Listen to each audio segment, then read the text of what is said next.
Hey y'all, it's Cosmic. Usually you see me doing speedruns on this channel in like an hour, hour and a half, depending on the game that I'm doing. But today is a little different. This is a discussion video that I'm doing with my good friend here, Dr. Shy Guy, or just Doc, because I'm just going to call him Doc throughout the video if I mention him. And we're here to talk about the Netflix Devil May Cry series that just released like a week ago at this point now, when we're recording this. It's been hot on the minds of a lot of people. We had a lot of thoughts on it. So rather than do what everybody else does and talk into the void on Twitter, we're going to talk into a slightly larger void on YouTube. I was definitely doing that anyway, so I'm multifaceted. We contain multitudes. Yes, it's true. But so y'all know me already. If you're new to the channel, because you're just clicking this, because hopefully whatever thumbnail I come up with this and whatever title I come up with this for this works to get you to click on it. But I am a Devil May Cry speedrunner. I speedrun the entire series. I've done so since like 2018 or so. And I run a lot of community events for the series as well. Doc, you want to tell people about who you are? Yeah, well, I love this podcast series. First of all, just want to say that I've listened to all the ones that were available on Spotify, and you've had some great guests already, like Maxi Lobes and Bobby and PMC Trilogy and all those kind of people. And it's really great for you to give some bozo a chance to speak about something for once, instead of all these great speedrunners who I admire and have seen run things over the years and stuff. But I'm Doc. I'm basically some guy with a mid DMC1 speedrun time. I love the series all my life. I've been playing them since Devil May Cry 1. I co-ran the Devil May Cry 5 info Twitter page with Platinum Paragon. Well, when I say co-run, she mostly did the work, because that's just Platinum, and I just mostly did administrative stuff and answered DMs and shit like that. So that's where I'm coming from. I just love the series. I love talking about art and breaking down art, and that's basically what I'm here to do. Hell yeah. Awesome. So kind of to kick things off in terms of like setting the stage a little bit here for people, we're going to just zoom out a little bit, because there's a common like through line that I've kind of heard so far when I give my thoughts to people on this series, or when I've seen people talk about it, is that if you think of this show as separate from the games, then it's fine. And people are always talking about like, oh, if you have no knowledge of the series, or this, that, or the other. And while I think that it's important to note that like Adi Shankar promised a faithful adaptation of the series, and I am gonna talk about like I think we're gonna both talk about kind of what they do right by in terms of being an adaptation here. We're also gonna talk about whether or not what is here is good in a vacuum or not, because even though like you can promise an adaptation years ago and then eventually change your art direction anyway, so.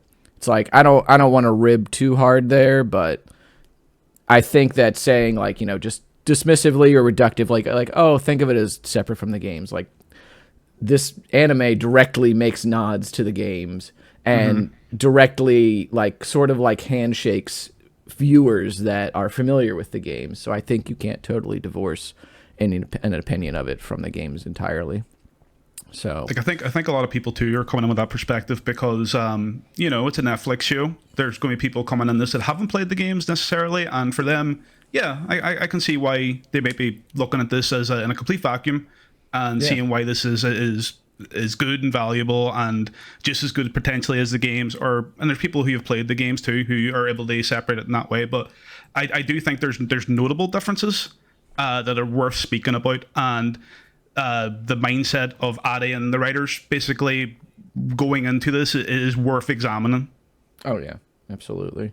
Yep, definitely. That's kind of where I was coming from, and like sort of I guess also zooming out on like Netflix as a whole. Really, I have this big problem with the pacing in Netflix shows, where a lot of the episodes, and I'll mention this a couple of times, is that like some episodes in these series, and there's particularly a couple in this series that are designed to just kind of make you click next episode.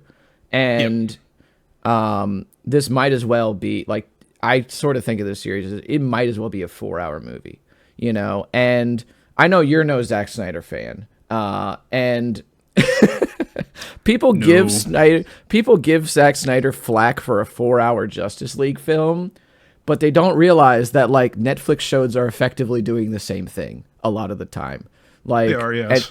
and people don't really like give him people don't give him the same grace they're going to give this Netflix show, because he still has it chopped up in that 4 hours. It's just Netflix is a little bit more clever about it, right? Because they're actually going to go, okay, you can just hit next episode when we've told you, okay, you can cut it off now, you know. So there's a couple of problems that I have with that, and like I think that in some regards, this way of writing shows has led to some of the problems that we'll talk about with the show. I hesitate to use the word problems this early on, but I suppose it's inevitable. Just I can't skirt around my disdain, I don't know, for so long. But I guess we'll really just kind of start with it, really. Do you have anywhere you want to begin with? I mean, we can just start from episode 1, because I think the show kind of establishes its tone very early on. So Yeah, no, like we can start straight from the start. Of no preference. cool. So, I mean, the opening scene, my big problem with this opening scene, where to recap for those that need a refresher, it's the robbery to get the Force Edge, and the White Rabbit shows up at to the Vatican, which is important. at the Vatican. At the Vatican, which is very surprising, because I was like, why are these guys wearing this weird armor and this high-tech security? And it's like, oh, it's the Vatican. Okay. It's the Vatican, yeah. Which I guess actually inadvertently leads me to a point where I think it's strange that this is the only version of Devil May Cry that the characters interface with like what is like unequivocally the real world. The closest we've come to that is in DMC Reboot or Ninja Theory DMC. And even then, that world is mostly fictional. You know, it's not so on the nose as in this world. And I found it a little weird to not only have the series not open on Dante, but it opens in something instantly recognizable as well. And there's times where like I think that I feel like the scope of having it just in the real world is a bit too much for this show right now. Interestingly enough, I did actually make a very, very early post in Devil May Cry 5 info when we were running that, like when the first trailer had just come out and I was going through it all frame by frame. I had noticed that a lot of the signage and like the ambulance colors and everything else is exactly the same as London. So I actually posted that it was set in London, and Platt helpfully turned around and said, it could just be a fictional city. It looks exactly like London. So, like, I would say that we have skirted this with Devil May Cry a little bit, but, like, you know, it's Red Grave City in 5. It's not London. You know, it's not. It wouldn't be the Vatican, I would say. If it was in a Devil May Cry game, it would be something else. Yeah. It's sort of like how Fox News in Ninja Theory DMC is not Fox News. It's not named as such. It's Raptor News Network, right? Or they have, you know, like, whatever else they have in Ninja Theory DMC, or like, I mean, cell phones don't exist in Devil May Cry 5, but you know, phone booths do. Like those UK phone booths and stuff, they work. They sure so do, there's there's elements of the real world in there, but it is like pulling from just it's synthesizing, right? And whereas just pulling the Vatican straight out, like. That's opening scene. Opening scene, pulling the Vatican straight out. I'm like, bold move, okay. And I won't lie, this scene, and I gotta say, like, I think we'll talk about the voice actors a bunch here.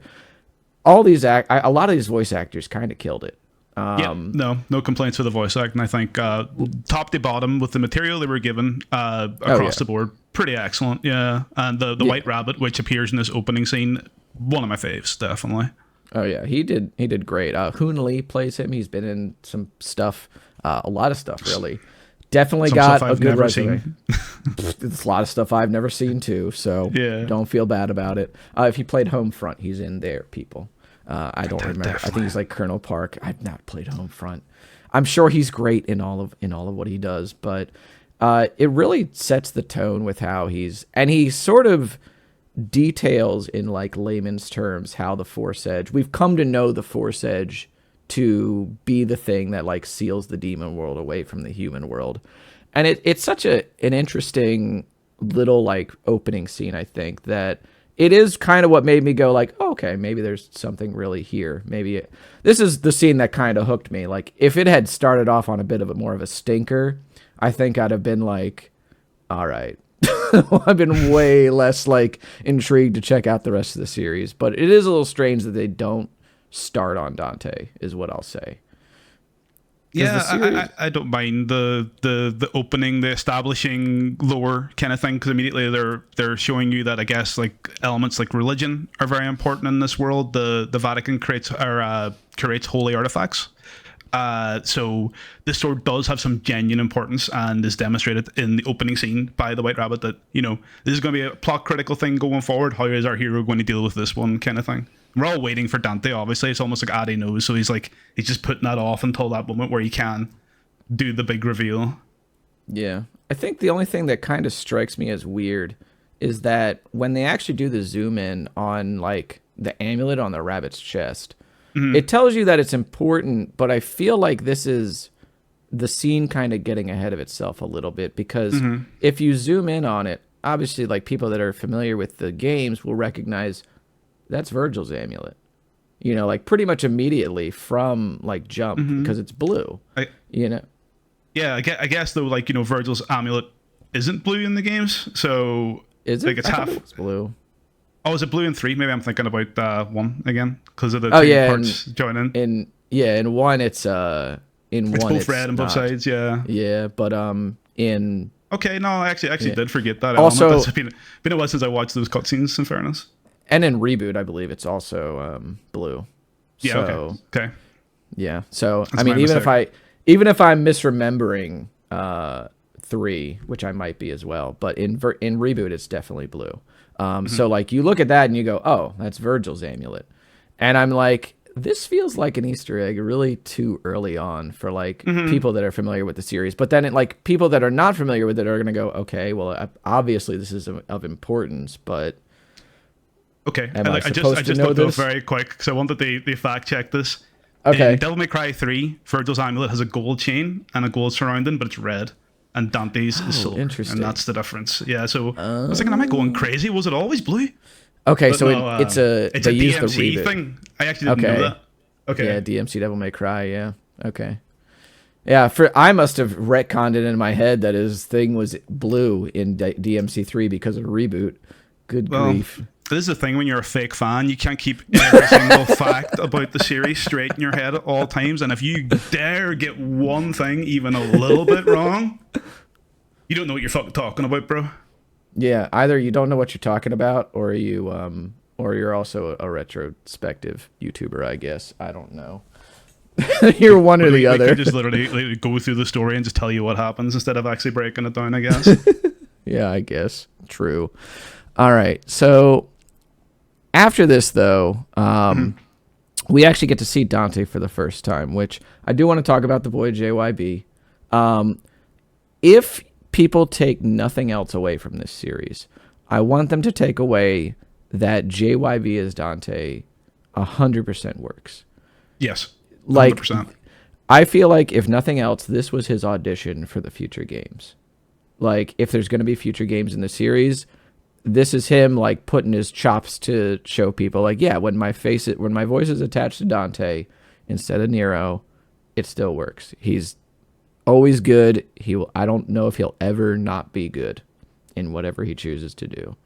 Like, go ahead. He's just got a great range, like that's what really strikes me about him. Like he could, like, the dimensions of Dante between being the wacky woohoo pizza man, if you want to say that, and being like this sullen man who's lost his family and he's like kind of dedicated his life to this empty revenge. Well, it's not empty, I guess, like the him it matters, but we know the story Devil May Cry and know that essentially doesn't really get him anywhere. He has all those dimensions that makes that delivery great, where I don't think any Dante voice actor to date has really had that amount of range. Like, I love Drew Coombs. Like, Drew Coombs is probably going to be forever one of my faves, and it's a bit of a nostalgia one, obviously. But I obviously think, it's a bit hokey, the delivery, I'm not going to lie, and although I love Ruben, Ruben's a bit of a one-trick pony. You know, he can do the wacky Dante very good. Although I do like him in 4-2 of the imposing Dante, but anytime he opens his mouth, I can see the Ruben coming through. Almost like the badass surfer boy. You know, it doesn't read well to me when I hear that. But when I hear Johnny Young Bosch doing like is Ichigo, for example, I don't watch a lot of Bleach or whatever, but he nails that. Johnny Young Bosch in any role, Nero included, nails it. And the Devil May Cry 5, absolutely love him. One of the best performances in a Devil May Cry game, in my opinion. And having him as Dante just feels right, even though it does feel wrong because it's the Nero guy, but it's just because he's so good. He's so good that's why Nero sounds that way to us. Oh yeah, and it's like it's unfortunate, I think, that people kind of got in their heads, since there is a frame of reference for like who this person was previously in the series. That was everybody's kind of major hang up with this casting. Like, so to me, that's always like, are we just gonna forever like attach people to one character? And then, like, that's it forever, you know? Like, Ruben, even though I think that, like, DMC3 Dante is, like, one of those roles that, like, Ruben was born to play, right? Oh, like, 100%. Just kills it out of the park, right? I think that, I remember hearing a rumor that JYB was in the conversation for that character. And then they just kind of, they convinced Ruben to try out along with Dan to try out, and then, you know, like, history was made. But Ruben, when it got to DMC3, he was the third Dante. Like, he's only technically he's played Dante in like only a little over half the series. And I mean, only half the series if you include Reboot. Like, there's plenty of other people that can play Dante. And it's funny to me to think that, like, maybe there was a universe where JYB got this job as DMC3 Dante, and then this anime ends up getting made anyway, and nobody has any hang up with it, you know? Because that's really the big problem that people seem to have, is like, oh, he's the Nero guy. Yeah, I'm sorry, I didn't realize that he couldn't imitate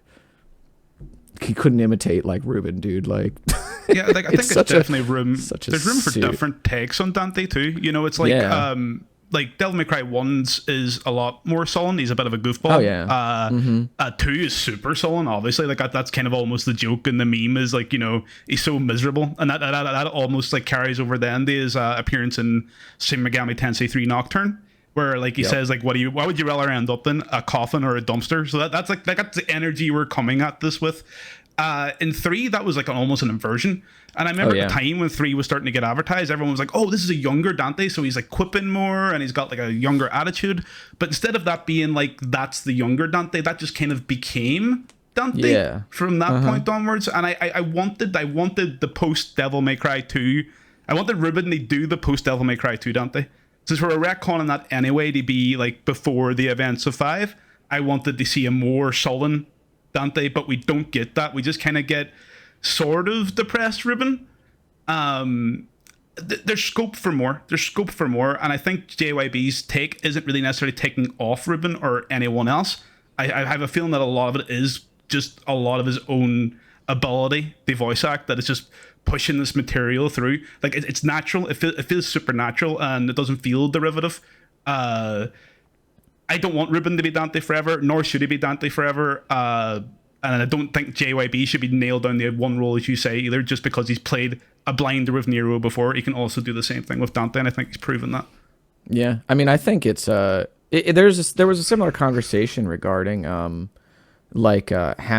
J.R.R. Tolkien said that if anybody was to make a movie out of his books, he wanted like Christopher Lee to play Gandalf, and then Ian McKellen ended up getting the part. And I've heard the argument those two could have swapped roles at any point, and it wouldn't have mattered because they're both so good, right? You know, like, they are excellent actors, but that's not the point. Yeah, it's like, I think that, you know, you could bring in Alex Lee to play Nero moving forward, and then JYB could move to Dante, and the series could just like, it would just work. You'd be good.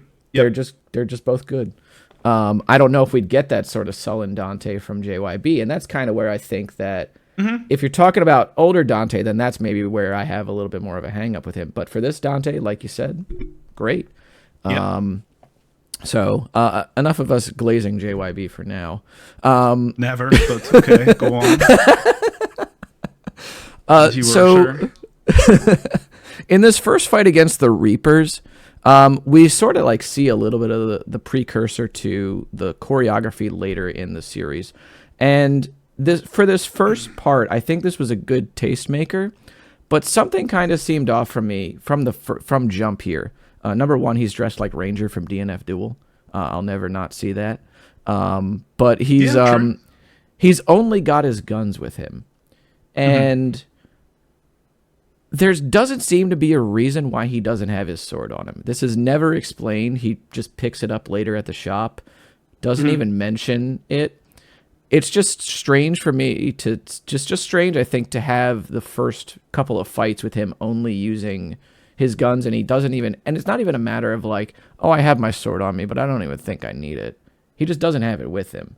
And I'm like, that's weird to me.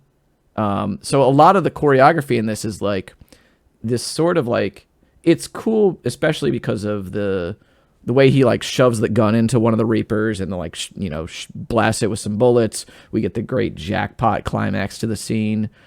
But some of it, like, I feel like they could have gone a little wilder if the point was to do a sort of tastemaker with the guns.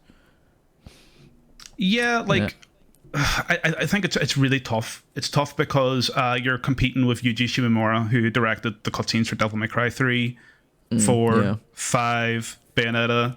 He just has such an incredible track record, and he is like a professional action director.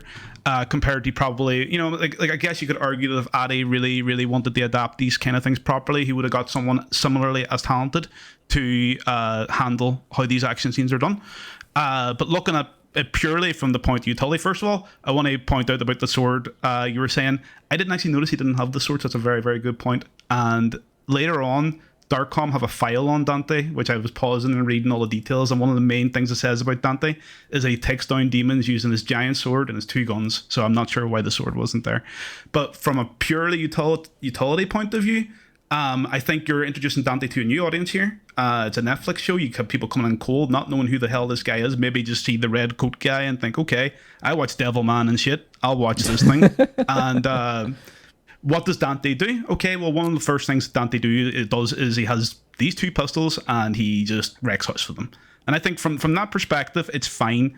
At least it's not him just walking down the alleyway, just kind of pointing and shooting. He's doing cool flips. He's doing all this shit. Yeah. He does the jackpot line. It even has jackpot written on the bullet, which never comes back. And that annoys me. Never.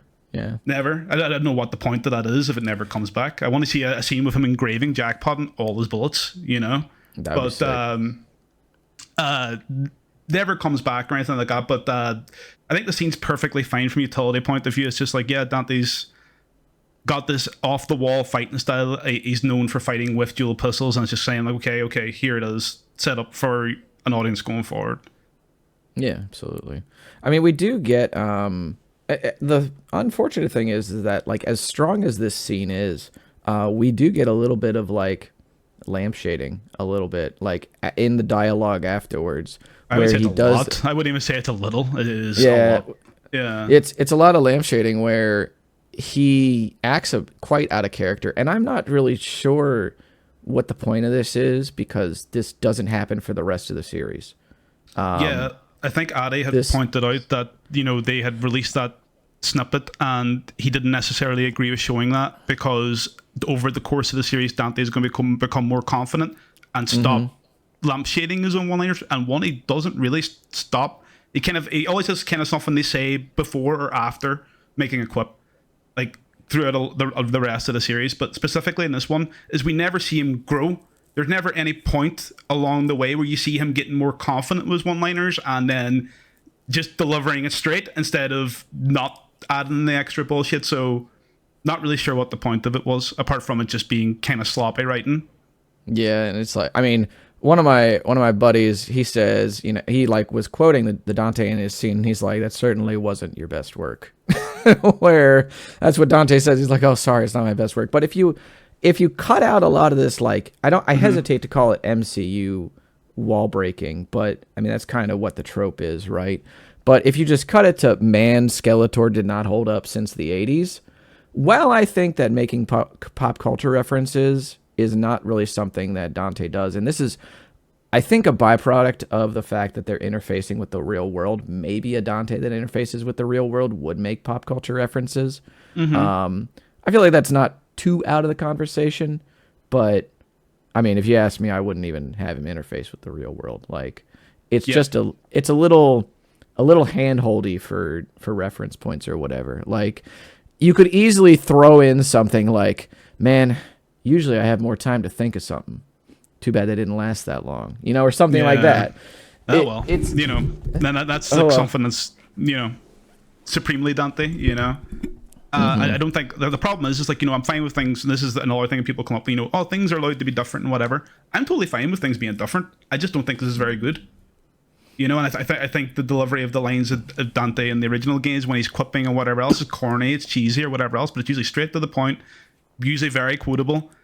I don't find anything here hits in that same ballpark. And like the whole lead update is my main problem. He really, really super lampshades it, says the line, and then says that's not my best work. If he just said the line and said that's not my best work, yeah, you got a winner there. I'd say it's fine. But you've already kind of undercut your own joke before you've made it. So it's like lacks confidence. And it's like you want the audience to laugh, right? You don't want to give the other characters the the time to laugh at the character being not confident. It's just a little strange, especially for an action hero.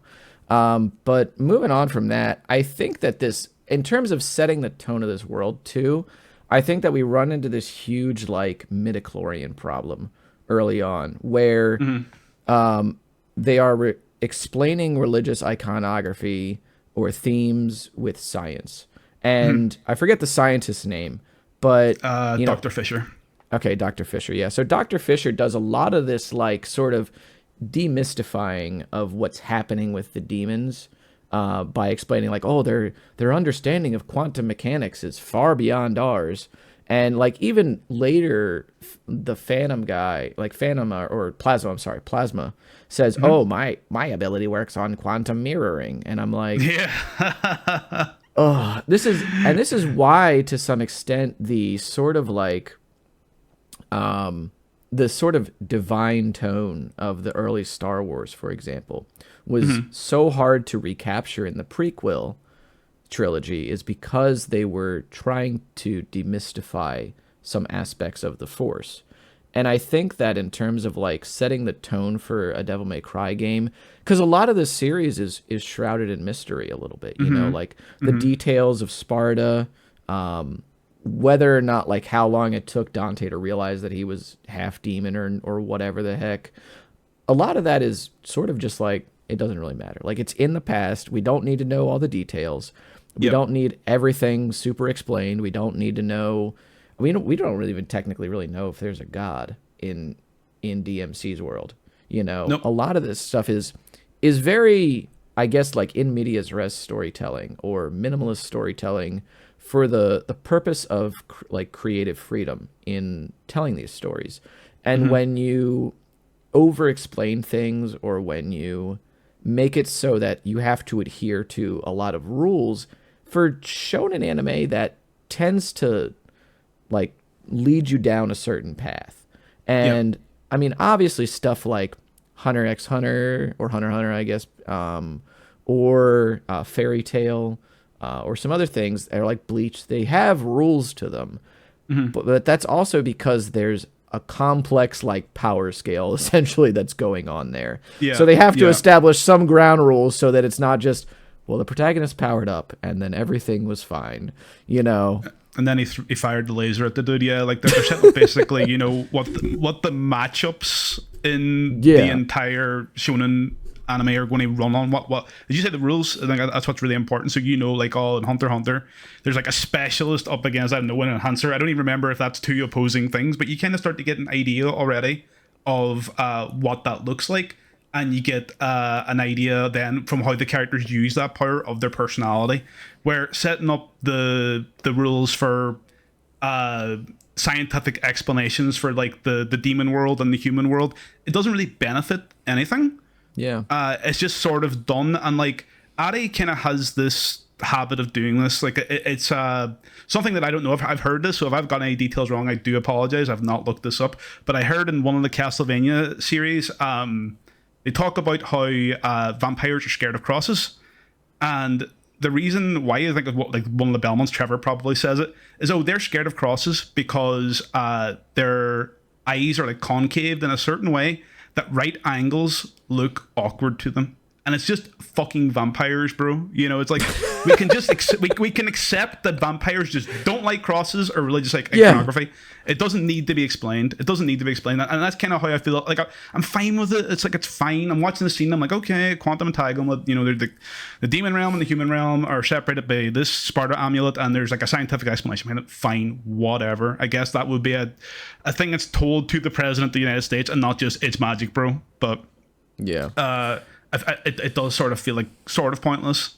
Yeah, and I mean, especially because, I mean, spoilers, I forgot to say at the top of this, we're going to be discussing spoilers, everybody. Yeah, so if you haven't watched it, turn it off right now, even though you've had the first 10 minutes or so ruined for you.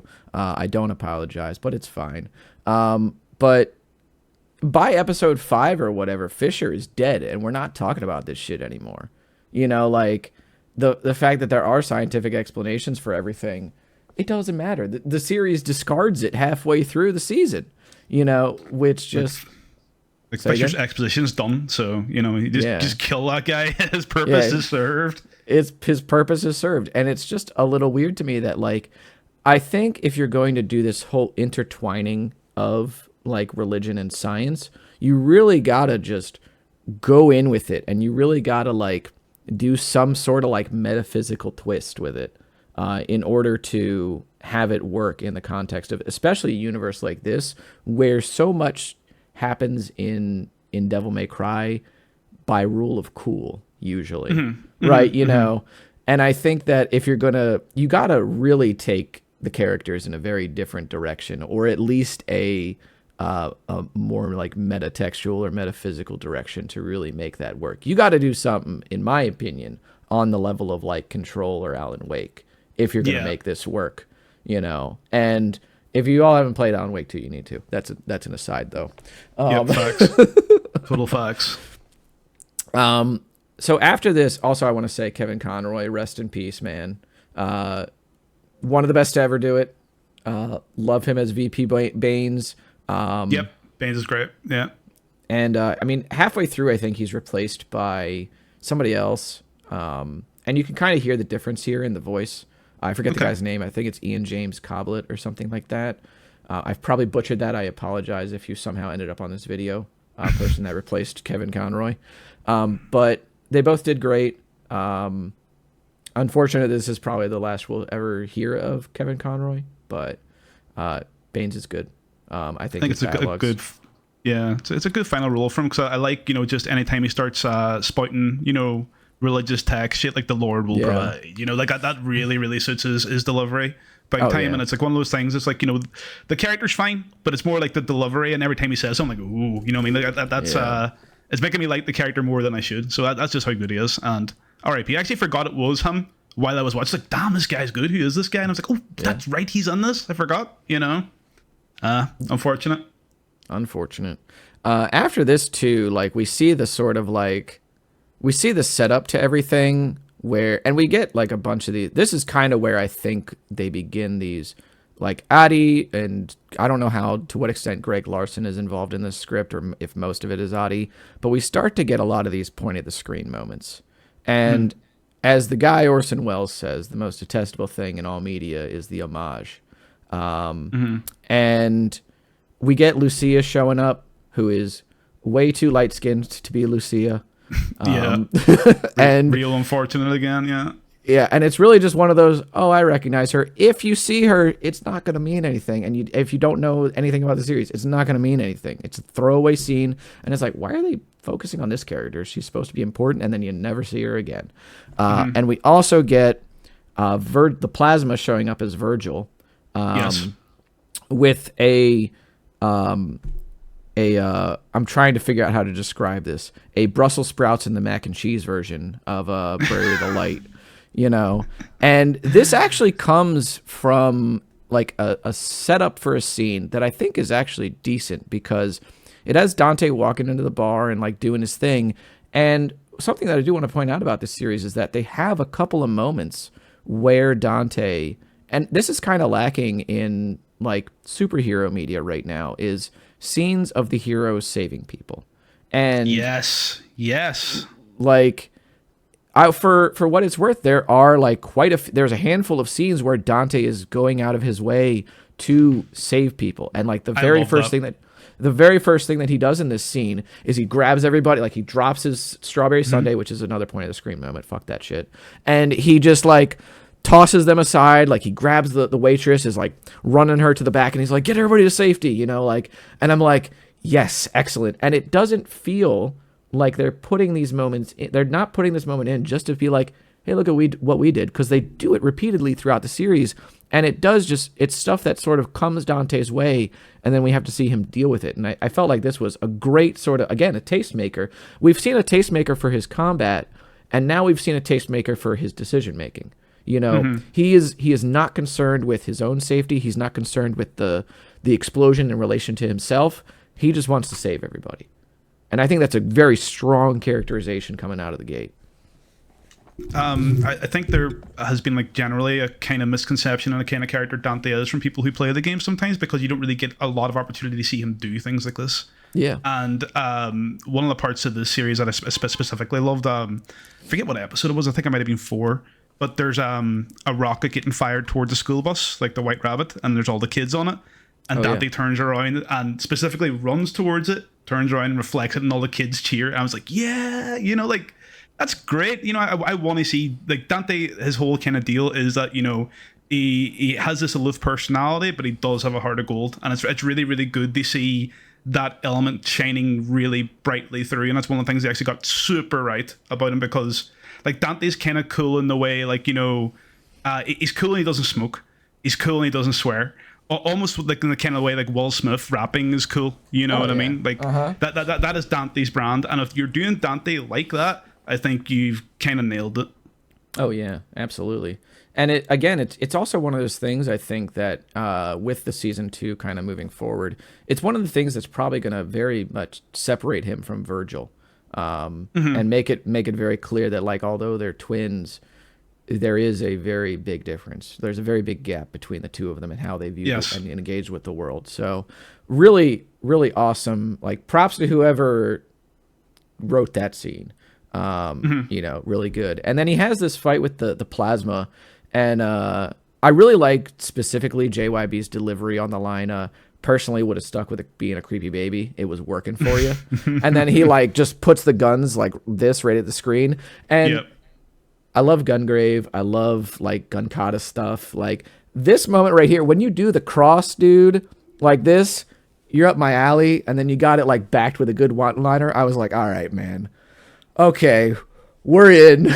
We're going. And like this is one of these moments again where they just deliver the line and don't fuck around with stuff around it. Like, and there's so many other lines that I actually like if it were edited down. And this is one of those examples of one that was just delivered perfectly straight and well. And this like, I think the first episode in general kind of like pulled the wool over my eyes a little bit, thinking, okay, I can see this going somewhere. Like, I can see myself actually kind of enjoying this, you know, because of stuff like this. Yeah, absolutely. And it was like, it's unfortunate that the episode kind of ends on sort of a point at the screen moment, which is Dante dancing with a hat reminiscent of the Faust hat with DDR on, and that's just how the episode ends for some reason. Like, this is a pacing thing that I talked about early on with Netflix stuff. Like, why for your, like, you know, like pulling the pin off the grenade episode, is this how it ends? You know, like, there's a lot of stuff that I would think like, this is not how I would have done it, you know, like, and far be it from me to think that I have experience in filmmaking, but this is an episode that needs to go out with a bang to really like set the tone and really like get people coming back for more. But it ends on this sort of like flat note of him like falling on his back in his apartment playing DDR. And you were talking about like, there's moments in this series that if edited down they're good. And I think that pretty much every episode you can edit down, and it makes me question really like exactly how overwritten is this series, and the answer is pretty overwritten, because a lot of this you can cut sort of the fat out of, and we got 8 episodes of this thing, and technically really 7, because I think you can discard an entire episode like just on its own without editing it down, and then you can edit it down further, and you probably get like 4 or 5 episodes at that 30-minute mark. So there's these times where I feel like they're filling air in the allotted runtime, or they're filling air to like do references or do point at the screen moments or whatever. And like, if anything, man, just dial up the action scenes a little bit and cut back on some of this fluff. You know, it's such a weird way to end the episode for me.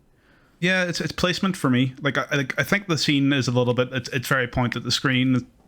This series kind of has a lot of that, but if you have to keep that for the runtime, as you say, then it shouldn't be the scene that ends the episode. This could have been the scene after Dante had saved the lady from the Reapers. He's just back at his place doing the thing. And they also had 2 point at the screen elements in this too, because there's a D rank that comes up on the end on the DDR screen, which is the only ranking call out we get in the series, which is a surprising amount of restraint. Honestly, I was expecting it to go super smoke and stylish and all that shit when he was doing his attacks. And I was expecting him to also call out Trickster or Swordmaster or Royal Guard. That shit didn't happen. So maybe they just didn't know it was in the game. You know, maybe that wasn't in the wiki dive he went on. But you know, a surprising amount of restraint. I think that stuff shuffled around could have worked better. If I recall correctly, in the fight with Plasma, at the end, Dante's guns break and they fall apart in his hands. Like something like that. Perfect closer. Close on that. Oh yeah. How about that? Every time. That tells you everything you need to know about the character, you know? And us who know that, he keeps breaking his guns, and that's why he eventually gets ebony and ivory. So it's like it works for everyone. But like this is just kind of a weird... Did you know Dante danced like this in Devil May Cry 5? And this is apparently a thing he just does now? It's not a thing that he did on the spur of the moment in Devil May Cry 5. No, this is a routine that he has practiced. And he has a dancing hat. Did you know he has a dancing hat that he puts on for dancing? Like, whatever, bro. It's so weird. Now I'm actually imagining him doing the every time, and then it just cuts to credits. Yeah, with the gun in his hand. Oh man, that's such a better ending. Jeez. So again, just someone in the room just slapping Addy across the face. Yeah, we need an editor. Whether he's writing or not, just slap. Yeah. True. Just get an editor in there, man. Like, oh goodness gracious. Yeah. So moving into episode 2, like, is there any sort of like closing thoughts you have on episode 1, or we kind of like? I will say, like, I'll bring this up quick because this kind of comes back around in episode 2. There is a part in episode 1 where Enzo, which I love Enzo, by the way. We talked about this. Yeah. Enzo rules. I think he's probably the best written character in this, which is crazy to say. That is kind of crazy. Enzo recalls the tale of Sparta to Baines because he brings him into the interrogation room, and he starts talking about, like, do you know the story of Sparta? He's like, of course I do. It's like this demon, blah, blah, blah, and does the whole thing. And I thought that as a way to get across a story of Sparta from a character that doesn't usually speak about that kind of stuff. Usually it's like Dante, or usually it's the text crawl, or usually it's Lady. That was a really, really well done recounting of the story of Sparta. And in character, I thought it was really good, but there's a moment coming up soon where I feel that the opposite sort of happened. It ends up... And I think it's interesting, too, that they have, like... they have this sort of like hostile exchange between Enzo and Baines, like, because Baines is like, I know this story, which tells you, it kind of clues you into like some of the world building that they're doing. Like, and I think this is neat because it does make it clear that like demons are not an uncommon occurrence in this world.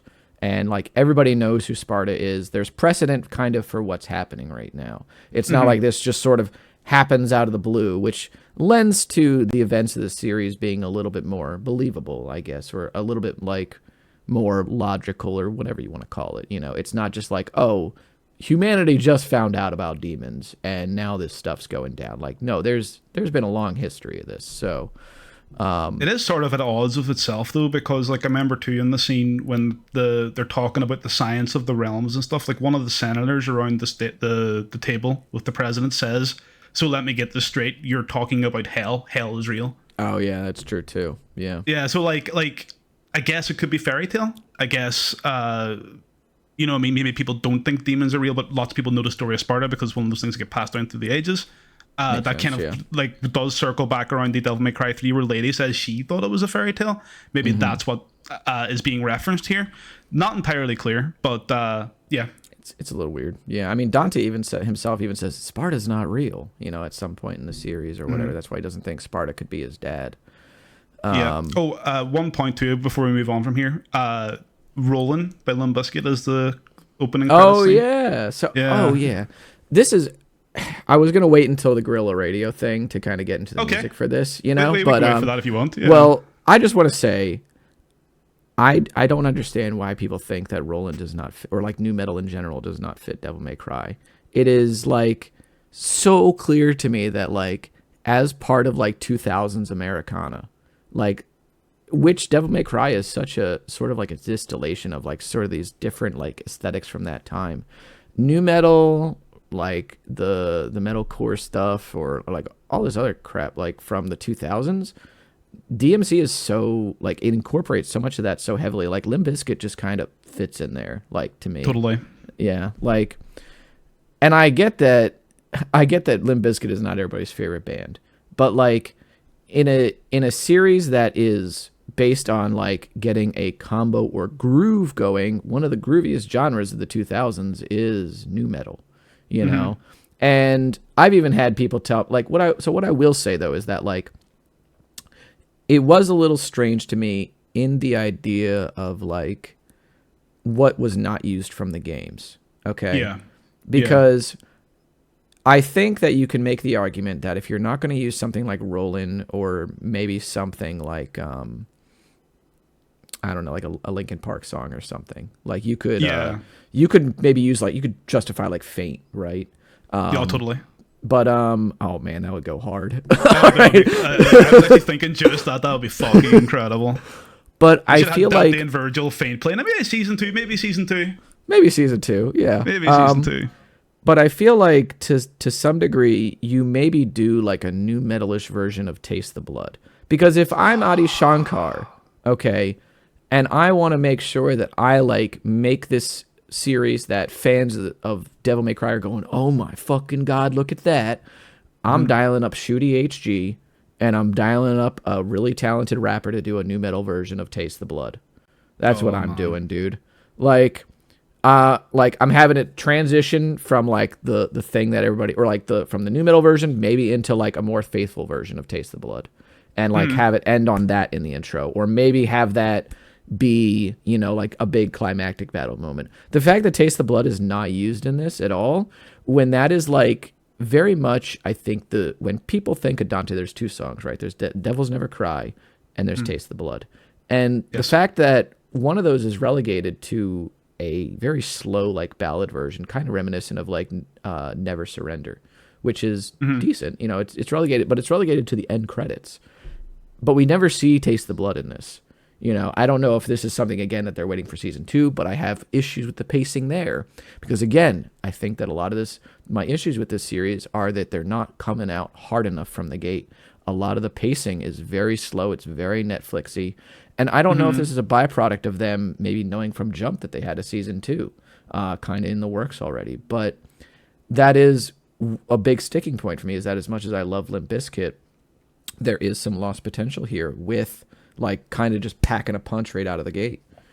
Well, the problem is like when they do get the opportunity to use stuff from the games, that they've started picking stuff out from Devil May Cry 5, which we can get into later. Yeah, and it's like, you know, like you're not even using the material from the, like what's so infuriating is like you're using the correct era of music for like, you know, the licensed music for stuff like Limp Bizkit and for Rage Against the Machine and the rest, but you're not using the correct era for Devil May Cry, which is like unfortunate at odds with itself. What I like about the music choices for stuff like Roland, for example, is like I think a lot of the culture of Devil May Cry being in the 2000s, being this anime kind of cool thing, is that it's very, very entwined in AMV culture. Oh yeah. And I think that's a big part, I think, of everyone who likes Devil May Cry's background. We've all probably watched one or two AMVs, and we've certainly watched Combo Mads and stuff, which is may as well be AMVs of a sort. It's definitely an AMV. Yeah. So I think like picking these songs specifically, which we've definitely seen in AMVs before,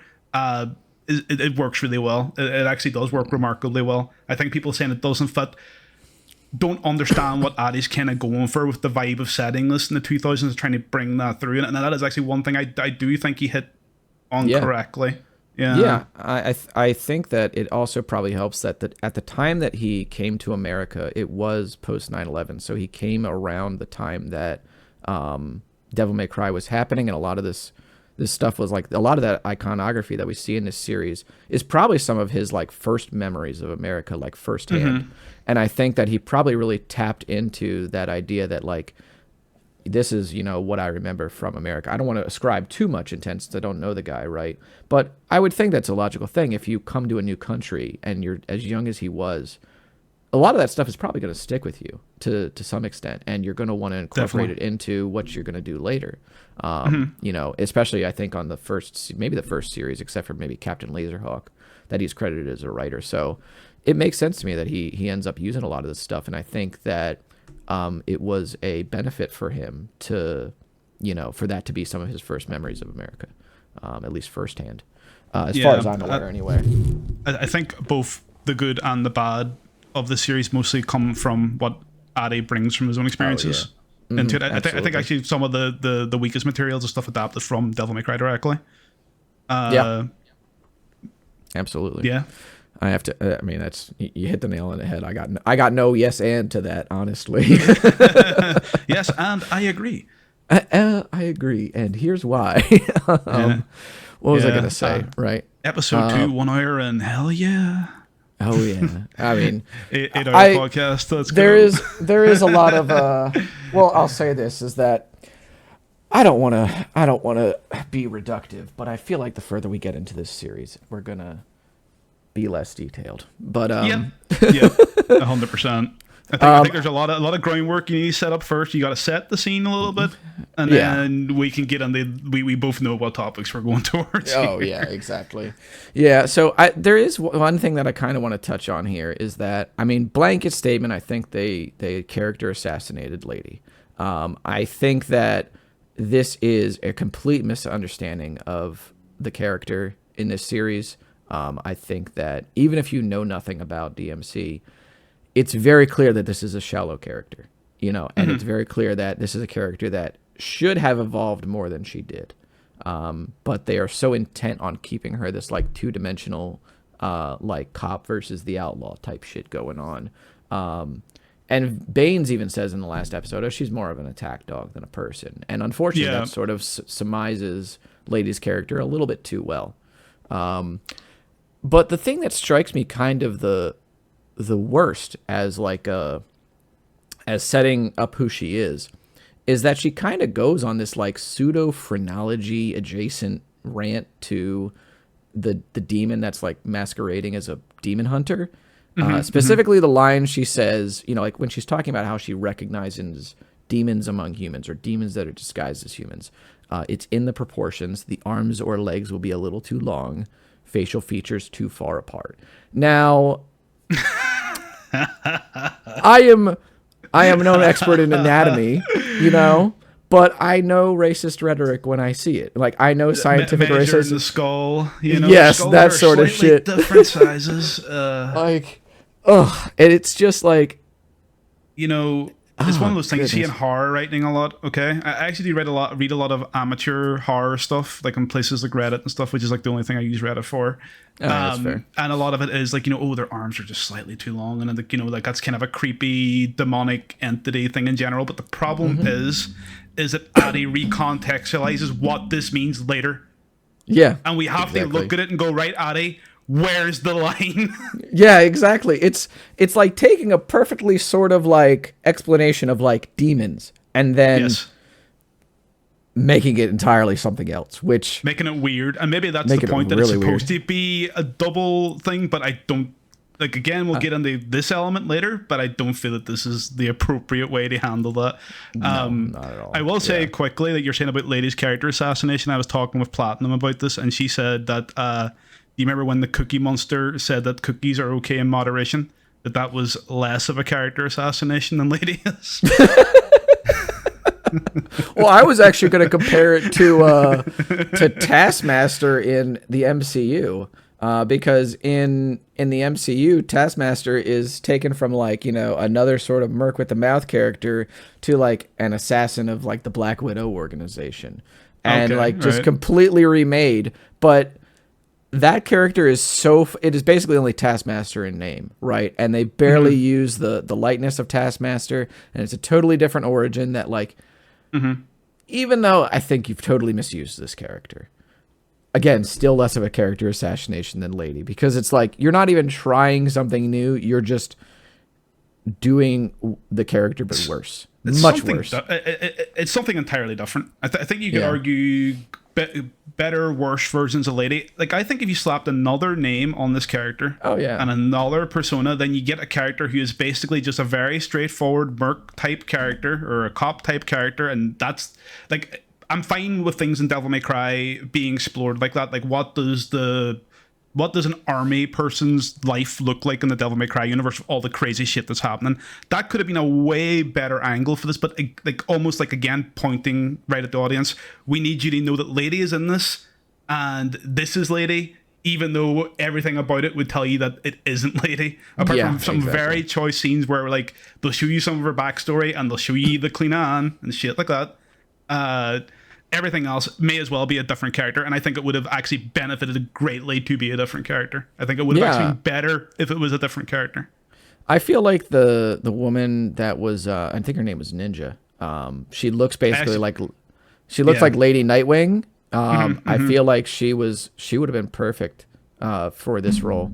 Yep. Like you could have had her take the reins, and like there's a lot that you can do, even if we don't want to talk about characterization, like choreography wise, there's a lot you can do with a character that is supposed to mirror Nightwing. And a character like have them how they're going to battle Dante, right? You know, they're going to probably battle more close quarters where Dante can fight for, you know, different ranges and stuff, and then you can maybe introduce more into her arsenal that way. The character designs for the Darkcom Strike Force in general kind of lead us down this path of thinking that they're more important than they end up being. Yeah. And I feel like they wanted to set up a better supporting cast, but I mean, again, spoilers, like they die and it's just kind of like, all right, well, I don't really know these characters. Like Lady's the only one that we're given the time to even understand a little bit. I think that the intention of that was to have this moment for Lady where we're all going, oh my god, her whole team has been murdered, and she has like almost like a PTSD breakdown like immediately afterwards after she loses her entire team. And we were supposed to be there with her, but like I felt nothing for these characters the entire time. I thought some of their designs were cool. There was one guy that looked like Maximilian did. Is like that who he they was were based on? I don't know. I just know he looks like Maximilian. They're like Feels every like it, yeah. blonde guy with like a dark goatee looks like Maximilian. But like, and there was the one guy I think you said looked like Jean Grey. Yeah, she looks like a curly-haired Jean Grey. Also, I noticed Yeah. on my second go around that she has a scouter. I didn't even catch that. Yeah, Okay. it's a green scouter. Yeah, so Dragon Ball Z thing. Yeah, I know that thing, Ari. Good job.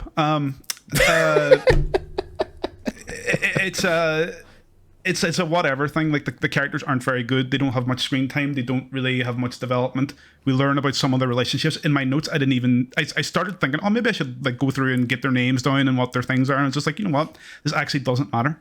Because they're treated as super disposable. I think Addy can be quite callous in his writing in that kind of way where he thinks that those things are going to impact us more than they are because it's such a big cutoff. But like it doesn't matter if we've got no emotional connection to them. Yeah. It is sort of like the same pitfall that Ninja Theory kind of fell down with DMC Devil May Cry, where there's a lot of sort of like unearned context, right? Where like there's times where it's supposed to feel like we are sympathizing with Dante or we're laughing at the joke that he's telling, like when he grabs the clipboard from the guy at the nightclub and like writes "fuck you" on it and then throws it down. Yeah, but like, and everybody's sort of like, all right. But then like, you know, when Nero flips Virgil the bird, everybody's popping off about it, right? Because there's earned context there. So you cannot just like throw characters at an audience and then go, right, so they're here now, and I need you to pay attention to them. I'm not really going to do anything to make you care about them more. But when they die, I need you to care, all right? I need you to care. Doesn't matter that we've only mentioned their names like 3 times, and they're just they're effectively just elite class soldiers. Please care when they die. It's like, you don't even really see them do anything. It's you true. know, like what do they do? Like, you see Lady rocketing around using her grappling hook with this point and all that stuff. They're mostly just kind of standing there as background characters, and when they do anything, it's usually kind of just static shooting guns. I don't remember if they did anything else apart from this. Genuinely, they did nothing. So. There wasn't much exposition apart from them like sitting there talking about literally what was happening in front of them. And that was it. I guess the characters are supposed to be there. You know, Netflix have that whole thing now where it's like they want characters to explain what's happening on screen in case you're folding your laundry while you're watch. Yeah, I that gives me that vibe. That they are just almost there to do that. And then like I guess they kill them off. So that's really bad for all the laundry folders out there. They probably love those guys. For me, I thought they didn't really do much. The unfortunate part about this is that now I have to call myself out because when I was taking my notes last night to wrap up, there was a point where I was folding laundry and listening to the show as I was like doing my rewatch, and I was like, they're made for I'll you. get it. You know? Yeah, it's true. Yeah, you know, Why are like, they not your favorites? But I I ended up pausing to like take notes, and then I was like, all right, cool. Now I've separated out my jeans. I can go back to what I'm doing. You know. But it was folders up, bro. Yeah. But at the very least, Doc, they stood around while in outfits that were homages to Captain Commando. So that makes that's important. Okay. But I knew what that was. Good job, Addy. Thank you. Thank you very much. I played Marvel vs. Capcom 2. I had the corridor assist. I used to panic when Captain Commando came out. I played Team Scrub.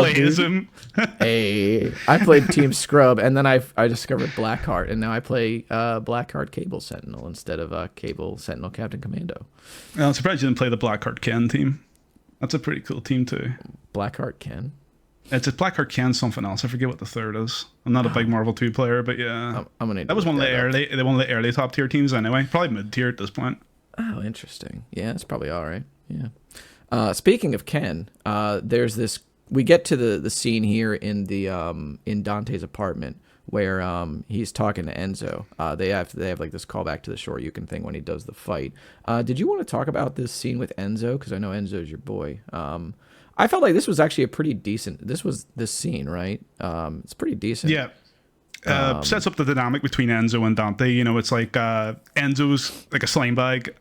He likes Dante. It's almost like he says in the previous episode that Dante had a hard life and whatever else. So it seems to be that Enzo always kind of tries to throw him a bone with a job, but at the same time, Enzo can never turn down a payday. So he keeps betraying Dante, basically. And that's really the crux of the scene.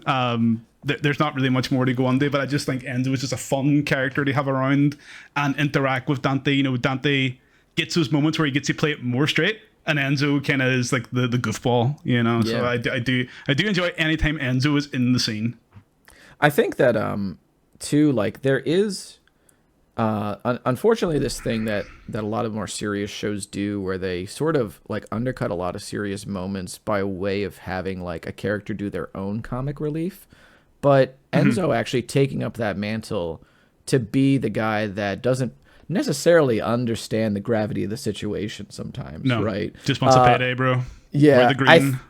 I think this serves the series pretty well because it gives other people, like the other characters in the scene, the time to go, Enzo, what are you doing? Like, you know, or being like, what the hell's going on here? Yeah, and like Enzo's like a really good, I think, like viewpoint into the criminal underworld of the Devil May Cry universe, which, you know, Dante, as we know, like from being fans of the series, funny enough, does have some dealings with. He basically works as a mercenary. And they actually see Enzo be such a scumbag and all. It's just like a really good cap point on that being an element of Dante's life, which doesn't really get explored in any other way. Yeah, it's really cool. Yeah, Enzo rules. Yeah. This is another fight scene here as well in episode 2. This is, I think, one of the strongest scenes in the game, or not the game, the series. I'm sorry. There's just a lot of really cool stuff happening here. It falls apart a little bit later in the scene, but number one, the gag where, you know, he sets up Enzo to kind of take the fall at the beginning of the fight, and then he's dancing around near the jukebox and everything. Yep. Ends up next to all of them and goes, "Who are we shooting at?" while they're shooting at the wall. And then he like shoots the light. he shoots the light out and he's just like, yeah. I'm like, Great. Yeah. Cinema. What yeah. Like what with really Rage Against great. the Machine playing, you know? Yeah. Well, that's before Rage Against the Machine's playing. Oh, That's this just part's before. Okay. Yeah, this is right, my before. bad.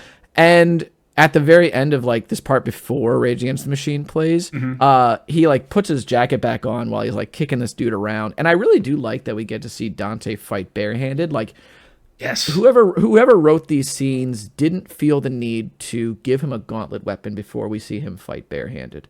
And I think that is to the service of the series. But, you know, capping that part off, there's a point where he like even holds up his jacket like a bullfighter while the soldiers careening into the wall. And I'm like, oh man, that's really good actually. Like, I believe that's a cut taunt as well too. I think I've seen something about that from the Devil May Cry games. He had like a Toro taunt. Maybe I'm misremembering that. Someone could probably fact check me if you care enough. But you know, yeah, fair enough, yeah. But no, I'm I pretty felt sure like that was. I felt like that was a nice little capstone to like that phase of the scene where I was like, sure. oh, that's definitely like an insult to injury that a character like that would add on. Moving into the Rage Against the Machine part though, I actually have a bunch to say about this because, I mean, number one, I have issue with the name Angst Against the Device as the non-licensed version because I feel like that is an intentional mischaracterization of what Rage Against the Machine means. It's a little too tongue-in-cheek for especially how the themes of the series go later. I feel like I don't like it. I saw that and I went, what? You know, It's like strange, especially when you have the actual licensed song in there. Yeah, it's not like you're doing royalty-free Rage Against the Machine. Yeah. But the choice to make this music diegetic is one that I agree with, but I also don't. Because we do get a setup similar to like the opening scene of DMC3 where, you know, Dante's rocking out against the jukebox while like they peep in, you know, like the soldiers peep into the room. But also there's this moment where like the soldier says, "Oh, this guy's got great taste." Like, I feel like that undercuts the tone of the scene a little bit. That's Addy writing that in, saying my taste is excellent in music, by the way. Like that's the writer's voice. It's when you true. Hear the writer's yeah. voice, when you hear the writer's voice, you're just like, oh my god. Fucking hell, yeah. Yeah. It's like, oh, yeah, we know. I listen to Guerrilla Radio as well, Addy. I'm a white boy. I love Rage Against the Machine. What can I say? And, you know, like, kind of going off of the point of AMV culture, you know, I think that choosing to make this music diegetic actually makes the editing for this scene actively worse. Because for the music to cut off, somebody has to turn it off or the jukebox has to get shot. So when the music is diegetic, when Dante actually gets shot in this scene, it doesn't cut out immediately. It waits until the bullets hit the jukebox and then it turns off. Yes. And then like that's the end of it, right?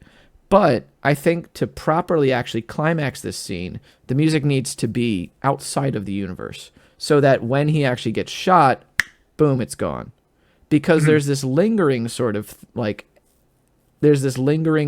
bit or of like residue of energy to the scene that doesn't really sit right with me in terms of like, again, from an AMV perspective or just even like a pacing the scene thing. I feel like the song actively going on for like 2 more seconds takes away from the scene.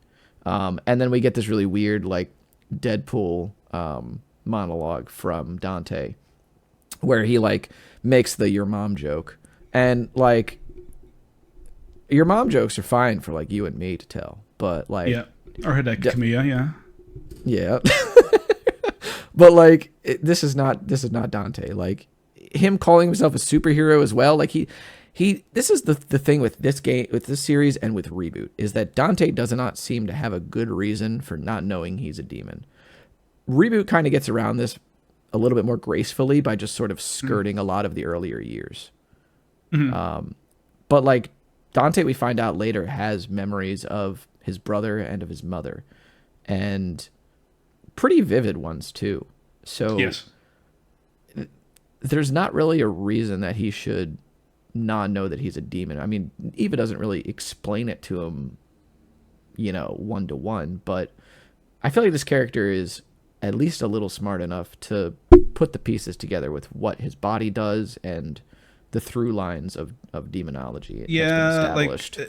Like he obviously knows what his body's capable of, and like later on when he starts to learn about his demon heritage, he denies it and is shocked. Which Dante isn't that dumb. He can be dumb at times, but he's definitely not that dumb. He's pretty quick. He's charismatic, but he's not stupid. Yeah, and again, I guess in the wiki dive that whoever wrote the series did, Adi, maybe he looked up Wacky Wahoo Pizza Man and saw that everybody said that Dante doesn't know what sex is or whatever, because they want Dante to be like them. And, oh god, that's unfortunate. Jeez, like I said, that's probably what it fucking is, bro. Yeah, but it's just like I think people need to understand that like the character, Dante's not a dumb character. Like he might clown, but like just because you're a clown doesn't mean you're dumb necessarily. You can see the mask come off of Dante often through the Devil May Cry series, usually towards the end when stuff is getting very real, and when it comes off, he isn't a stupid sincere guy. He is actually quite emotionally intelligent. He just seems to mask it, with the clown act. And I mean, what we I say see him, go ahead. Go for it. Well, I was going to say we see that mask come off repeatedly throughout this series. Like and some good moments too. Go ahead. And some bad moments. Oh no, I was going to say, like you're saying about the regeneration scene and stuff like that there, about when he gets shot with the gun, the kind of lampshades and all. Again, a real example of this writing. Just tighten it up, man. Just tighten up this writing, because he goes on like, oh, I regenerate just like a superhero, and says something like, I don't even forget what the your mom joke is, but he ends it off with a your mom joke, and then hits him in the arcade machine, and we get like the Shoryuken, Ken Shoryuken thing. Yeah. Which, it's just a reference. It's a point of screen reference. But that joke works so much better if, he just says, I regenerate, what can you do? And then it just cuts, Shoryuken, bang. You know what I mean? Like, smash cut, bang. You know what I mean? Like, he thought he had the one up on him. Dante turned the tables, quips at him, fires him away. That's all it needed to be. But he needs let you know that it's funny. Exactly. He wants so desperately to impress you. Like that's what I always think about Addy. He wants you to think he's really funny. He wants you to think this is really cool, and he wants you to think it has more to say than it actually does have to say.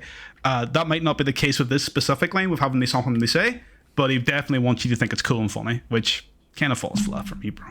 Yeah, it's a little try hard. Well, it's a lot try hard, and it's quite overwritten. Honestly, this is a lot of my problems with a lot of this dialogue. I mean, when you look at things like the midichlorian problem, when you look at dialogue like this, with like the little monologues, when you look at the constant lamp shading, the problem with this writing is that there's a lot of audience nodding. There's a lot of just over explaining things. It is the voice of somebody that is trying to tell everybody like, yeah, I'm cool. I know this thing that you do as well. And honestly, like, I think that when you're writing an adaptation like this, or you're writing a what if scenario, or you're writing an alternate universe, you don't need to like constantly clue us in that you know the thing.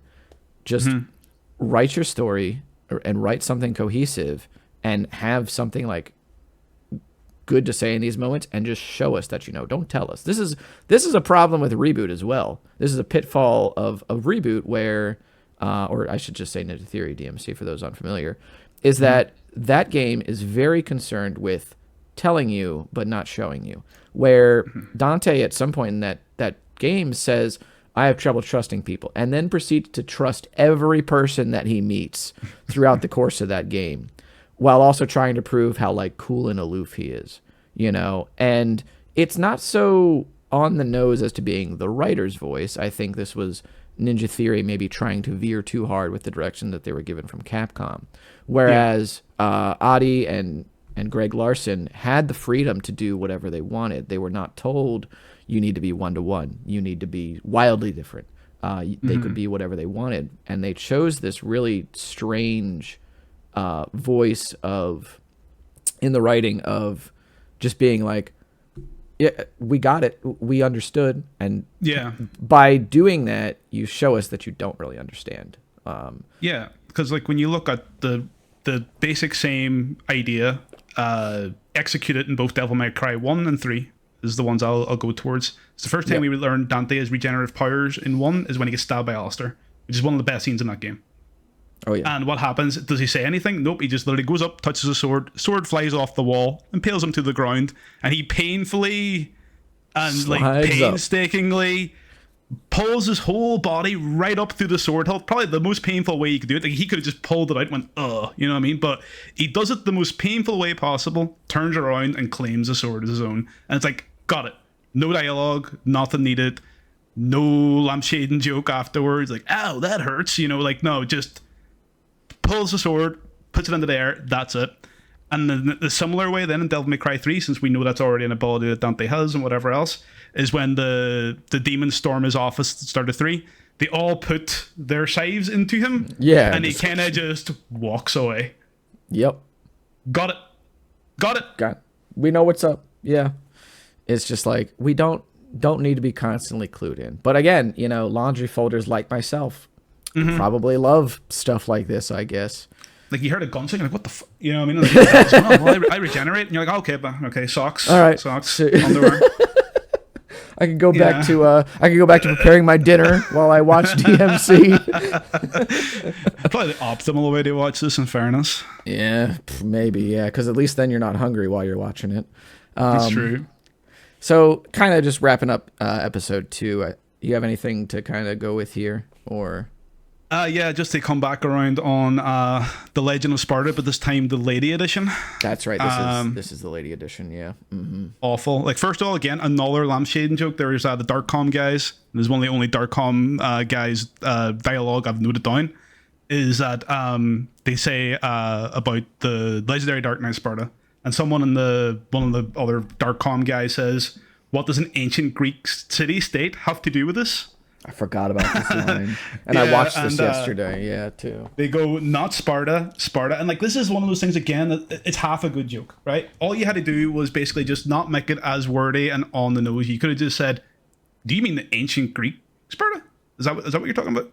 You know what I mean? Like, just clumsy ass word. Just either this was overwritten or underwritten, and I can't tell which sometimes. Like, because Kevin fair. Conroy was voicing this in this whatever. Like, so obviously something was locked down a long time ago. But then there's lines like this where I'm like, did this get a pass? Did it get a table read? Did it get anything? Like, I hate to be too hard on one throwaway line, but these are the kind of lines that crop up constantly in this show. Yeah. And then, like, I don't have written down the whole Legend of Sparta that Lady gets into, but basically in Devil May Cry 3, Lady opens the game with the Legend of Sparta, which is an extremely heartfelt story about how she was basically told a fairy tale about a legendary hero that saved the world, and then she eventually learned that it was true because she met the two sons of Sparta. Where in this one, their idea of doing it is basically like, oh, well, one day there was this guy called Sparta, and he lived in a shithole called Hell. And Sparta went, hey, this is evil as fuck, and decided to, you know, turn around against the other demons. Least he could fucking do, really. You know, and that's me paraphrasing just from the... Like, I've even written it down as just what I fucking remember, and I'm pretty sure all those lines are in there. Yeah. Evil as fuck is in there, which, by the way, Lady swears 38 times. She swears constantly. Series. Yeah, and it's just like... it is a loss of sincerity, and like, I mean, far be it from me to use the word iconic, because I think that that word is kind of overused. Yeah. But like, that monologue from Lady at the beginning of DMC3 is one of the most iconic parts of the series. You know, like, what a way to open a prequel game, man. Like, I think it's a clear homage to the one starting with the Legend of Sparta 2, but this time it's coming from a character. It's just perfect. It's great. Yeah. Still gives me chills, you know what I mean? Nostalgia or anything else aside, it's great. It's so good. And like, this is another thing, like, we come back to the point of like, this didn't need to be Lady. Because Lady her whole arc is that she comes to understand and appreciate demons. You know, like the kind and compassionate devils in this world. And when she gives that monologue, it's after this revelation. So if any other character gave this, that's irreverent, you know, and doesn't Exactly. and doesn't understand the difference, like, it would still be badly written. Okay. Yes. Yes. Somebody saying, and then Sparta went, "Hey, this is evil as fuck," is just not a good line. No matter It's what not. way you no matter what way you cut it, this whole monologue is just poorly written, and it is such like a like 12-year-old's way of describing the Legend of Sparta. And it's coming out of like a grown woman. Okay.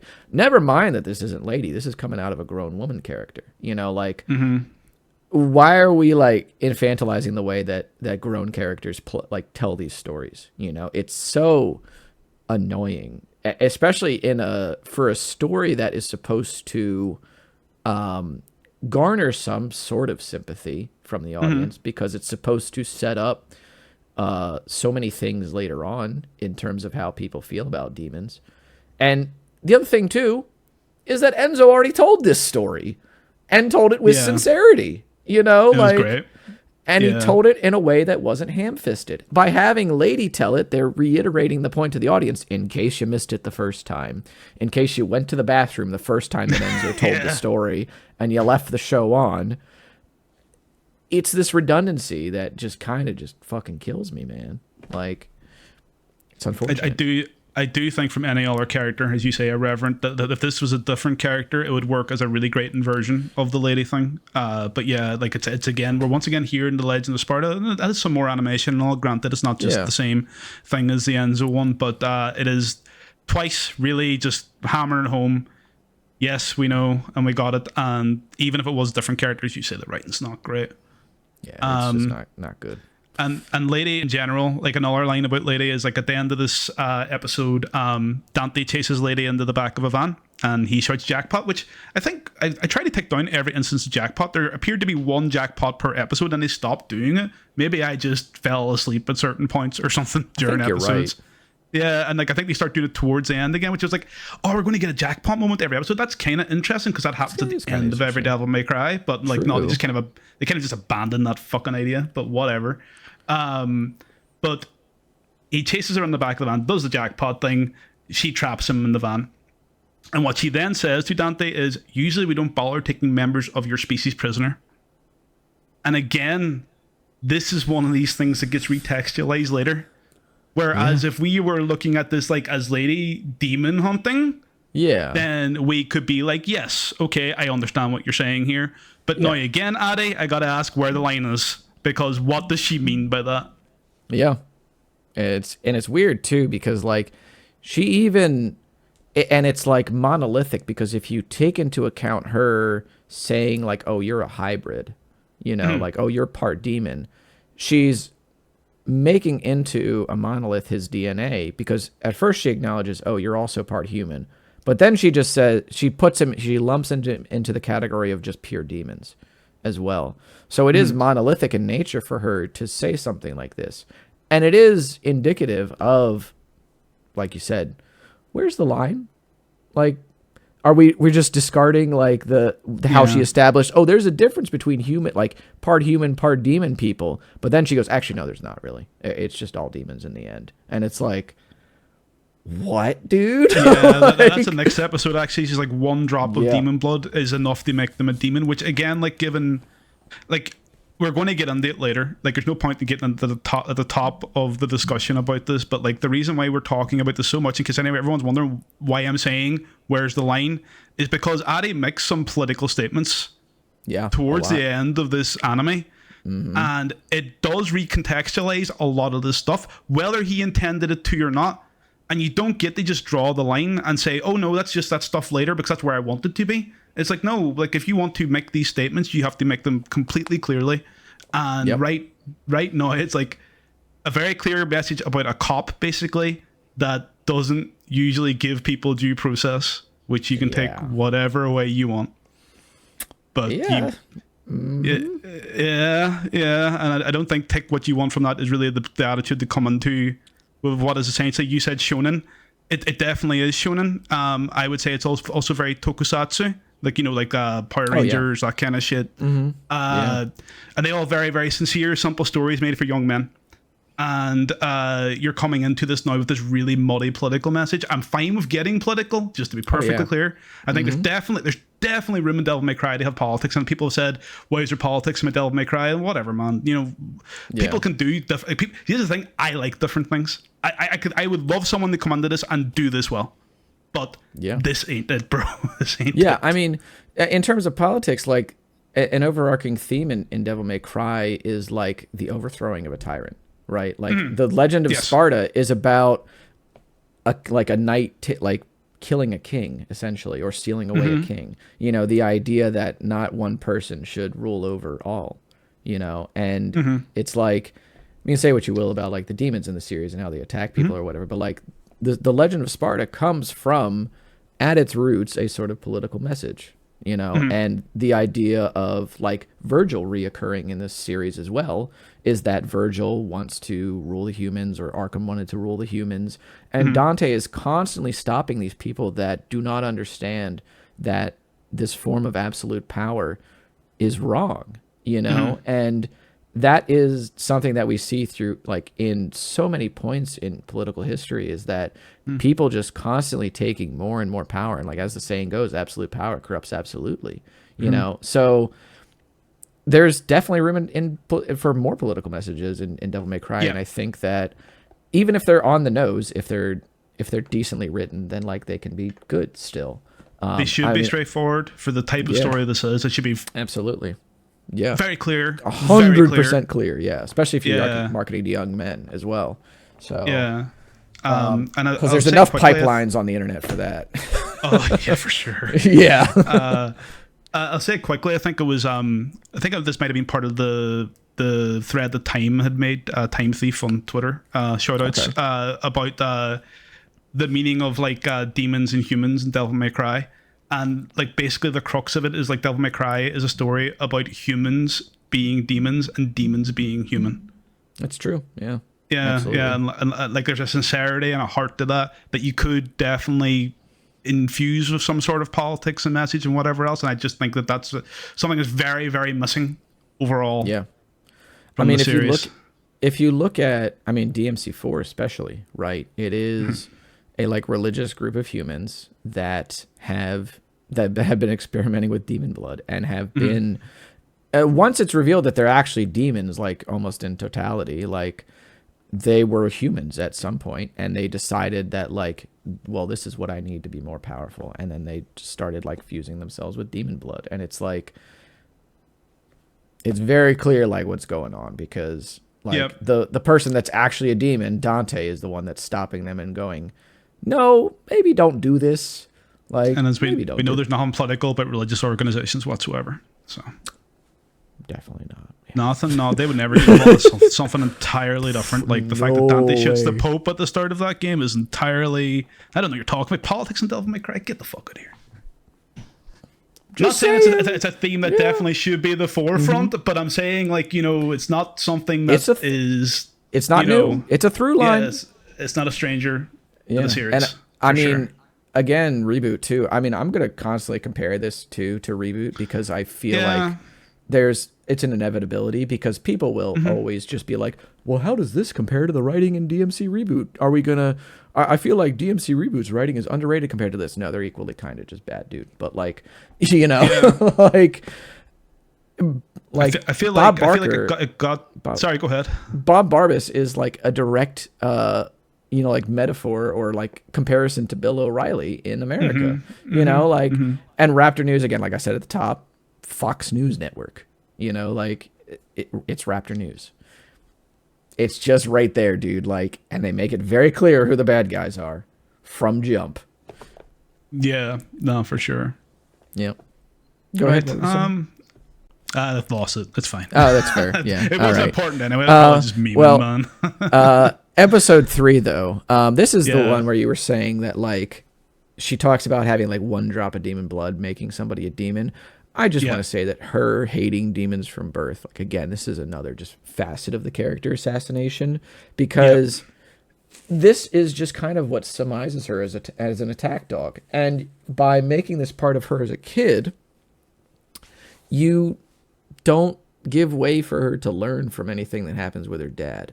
There's also this really weird, like, sort of callback to the Batman with the parents at the theater thing. Yeah. I was watching this with a friend in Discord, and that's the first thing they said. They're doing the Batman thing. Yeah, and like I thought they were gonna change it so that like both parents died to a demon. Yeah. Which again, I don't understand the writing here, like why she is just from birth, like just hates demons. If she became a demon hater from her parents getting killed or her mom getting killed or her dad being turned into a demon, totally get it. That's just kind of the character's backstory in the games. It works. How she diverges, because if this was a what if lady of, oh, well, I'm going to become a government attack dog because of what happened to my parents, instead of I'm going to become a rogue because of what happened to my parents, and I can only trust myself, and I'm no longer Mary. This would be another branch of that characterization, and you can make her emotionless and just like unforgiving and like that sort of thing reasonably, but you don't give way for this sort of character development by just making her hate demons from birth. Yeah, like the first thing I have to say about it is, again, having a Demon Hunters Club takes on a whole new context of the political elements later. You can put your own analogy in there for what that could be for something else, but I'm not going to keep saying that. But yeah, it's just something, especially in my rewatch, it just stuck out every time. I was like, yo, Yeah. But the thing that got me about this, and you're right about the whole demon, not liking demons from birth, is kind of like, it robs Lady of her early character arc, which we never really got to see in the original games. What got me was that she has this obsession with toy guns when she's a kid, where for me, I always thought like, okay, like she went through this extremely traumatic event when she was a kid, and she turned herself into a weapon, and that's where that interest for me should have started. And that's almost why, like, for me, why she's wearing the schoolgirl outfit as well too, because like, the innocence was ripped away, you know what I mean? And now I'm just Lady, and like, having her have that gun obsession, like I always like guns, is kind of just like, all right, man, like we don't get that. They put that on top of the character as another facet. And is this another one of those elements too, like with the pointing at the audience in case they're fucking dumb? They say like, this is Lady, by the way, she's got the same hair, she likes guns, and she hates demons. Pretty much the only thing she doesn't do is curse, which she does the rest of the series, It's so bad.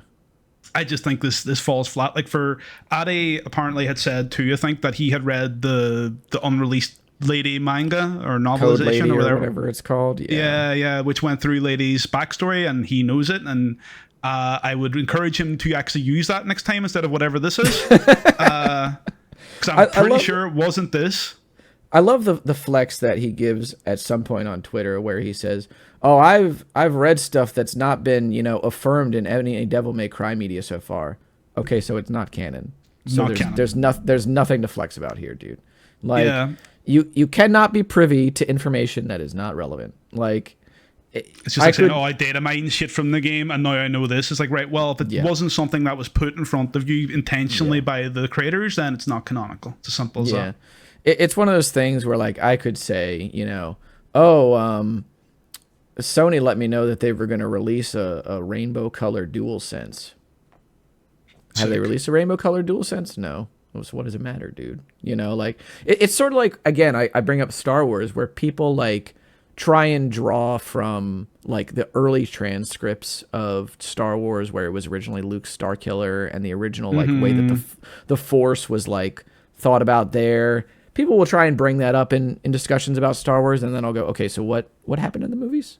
How was the Force treated in the movies compared to these original transcripts? Like, I'm not talking about Grey Jedi here, bro. Like, we're not talking about shit that's not canon. You cannot flex that the original transcripts when it's not relevant. Yeah, that's always a problem. We like, I guess, fandom discussion in general, and Adi seems to be getting on a little bit of that, which I think is not a great thing for a creator to do. Is that the line gets blurred? And I think with fandom, you discuss the same thing so many times, and then I get that, and you're always out there looking for the next the next piece of information that you can bring. And sometimes for people that is running too far with like data mine stuff or cut stuff or whatever. Yeah. Reality is the only thing that matters is what they've put in front of you, and that's the only thing worth examination. Like the other stuff is interesting, it's definitely interesting. I love hearing about cut content, but like it's not part of the discussion.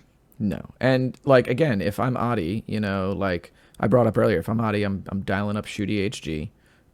If I'm Adi writing some of these scenes, or if I'm Adi thinking about this non-canon stuff that I know about, I would not use this as an attempt to overwrite characters, or, I mean, as you said before, maybe it's underwriting. But he had an opportunity to tell very, like, minimal story and use the strength of the games, like, in not being super in depth, right? He could have even read that manga and went, all right, you know what? Well, I think we're just going to go in a different direction. Because there's so much room to work with here in terms of like how you can do things. And when you bring in too many rules, when you bring in too much like information from fandom, like it can just work against you, because you're not going to have like a cohesive vision. And this is a thing that that I sort of commend Ninja Theory on, is that when they wrote DMC Devil May Cry, they went, okay, we're just going to take 1 and 3. The rest of the series, we're not going to touch, you know, like, and they took elements to like blend these two stories, because that's what you do as a creative. If you're adapting something, if you're rebooting something, you take what you feel is necessary to tell the first part of a story. And Adi is like trying to like pull from all these different things. You know, he's pulling from like so many different parts of the game, like the series, and trying to cram it all in. And if he did know that he had a season 2 in the works, you don't need to do that. You can just, like, you're already taking your time, clearly, to tell whatever story you're trying to tell, because the pacing here is all off, and you got to fit in, you know, like us seeing the Mega Man X character on the fucking dashboard for Darkcom. You know, like, but you can just take your time and pull in what you think is important. Like, if you think that the lady stuff is really important, don't show me fucking 5 minutes of echidna or whatever the fuck, dude. Like, you know, it's just like, dare I say it, like, you know, when you're talking about going back that far to cut materials and stuff and whatever, and I'm not saying that's necessarily a bad thing to do, but when you have the visionary Adi Shankar at the helm of your project, okay, like, God damn, dude. Like, all I care about is actually art, okay? Like at my heart and soul, like, I love movies, I love music, I love games, and I just really, really want to appreciate them and judge them on their own merits based as art. And if your idea of art is to cram as much stuff as I know into the thing, then I don't think that is an artistic endeavor. Nope. I think that's a Newgrounds animation. So, you know. That's a good way to put it, yeah. It'd be like if the Wachowski sisters watched Ghost in the Shell and went, you know what, we want to make a Ghost in the Shell movie instead of making The Matrix, you know, because they're artists, because they're creatives, and they knew the story that they wanted to tell. Yes, that's such a good analogy. I love it. Yeah, and it's just like, I shudder to think of the timeline where they instead wrote a Ghost in the Shell adaptation. I'm sure it was fire, but if anyone could do it, yeah, if anybody could do it. But they ended up writing one of the best movies of our time, perhaps of all time, one of the most important films of our time, as a result of, I guess, one that directly informs Devil May Cry. And the aesthetics there, yeah. Yeah, 100%. Informed even like Blade and other media, too, that Devil May Cry is also drawing from. You know, I mean, if Dante isn't like, if Blade isn't like every white boy's second favorite character, man, like next to Dante, like they're the same character almost, dude, you know? Well, like Nero's around too, so third favorite maybe. Favorite maybe, yeah. I can't project myself as hard on the Blade for some unknown reason. Perhaps. Well, I know why. It's because I do my taxes instead of Wesley Snipes. So. Oh, yeah, that's what it is. Ooh, I love Blade, though. Right. Ooh. But, so episode 3. Yes. This is where I kind of want to talk about choreography again, because I do think that generally speaking, I like a lot of the action scenes in this. But I do have an issue with, and I spoke a little early on about the problems that I have with the choreography in that first fight with Dante. I have a similar problem with Lady's gun kata kind of just throughout the series, though. I feel like Yeah. it's a little bit lacking in comparison to what we see in the games.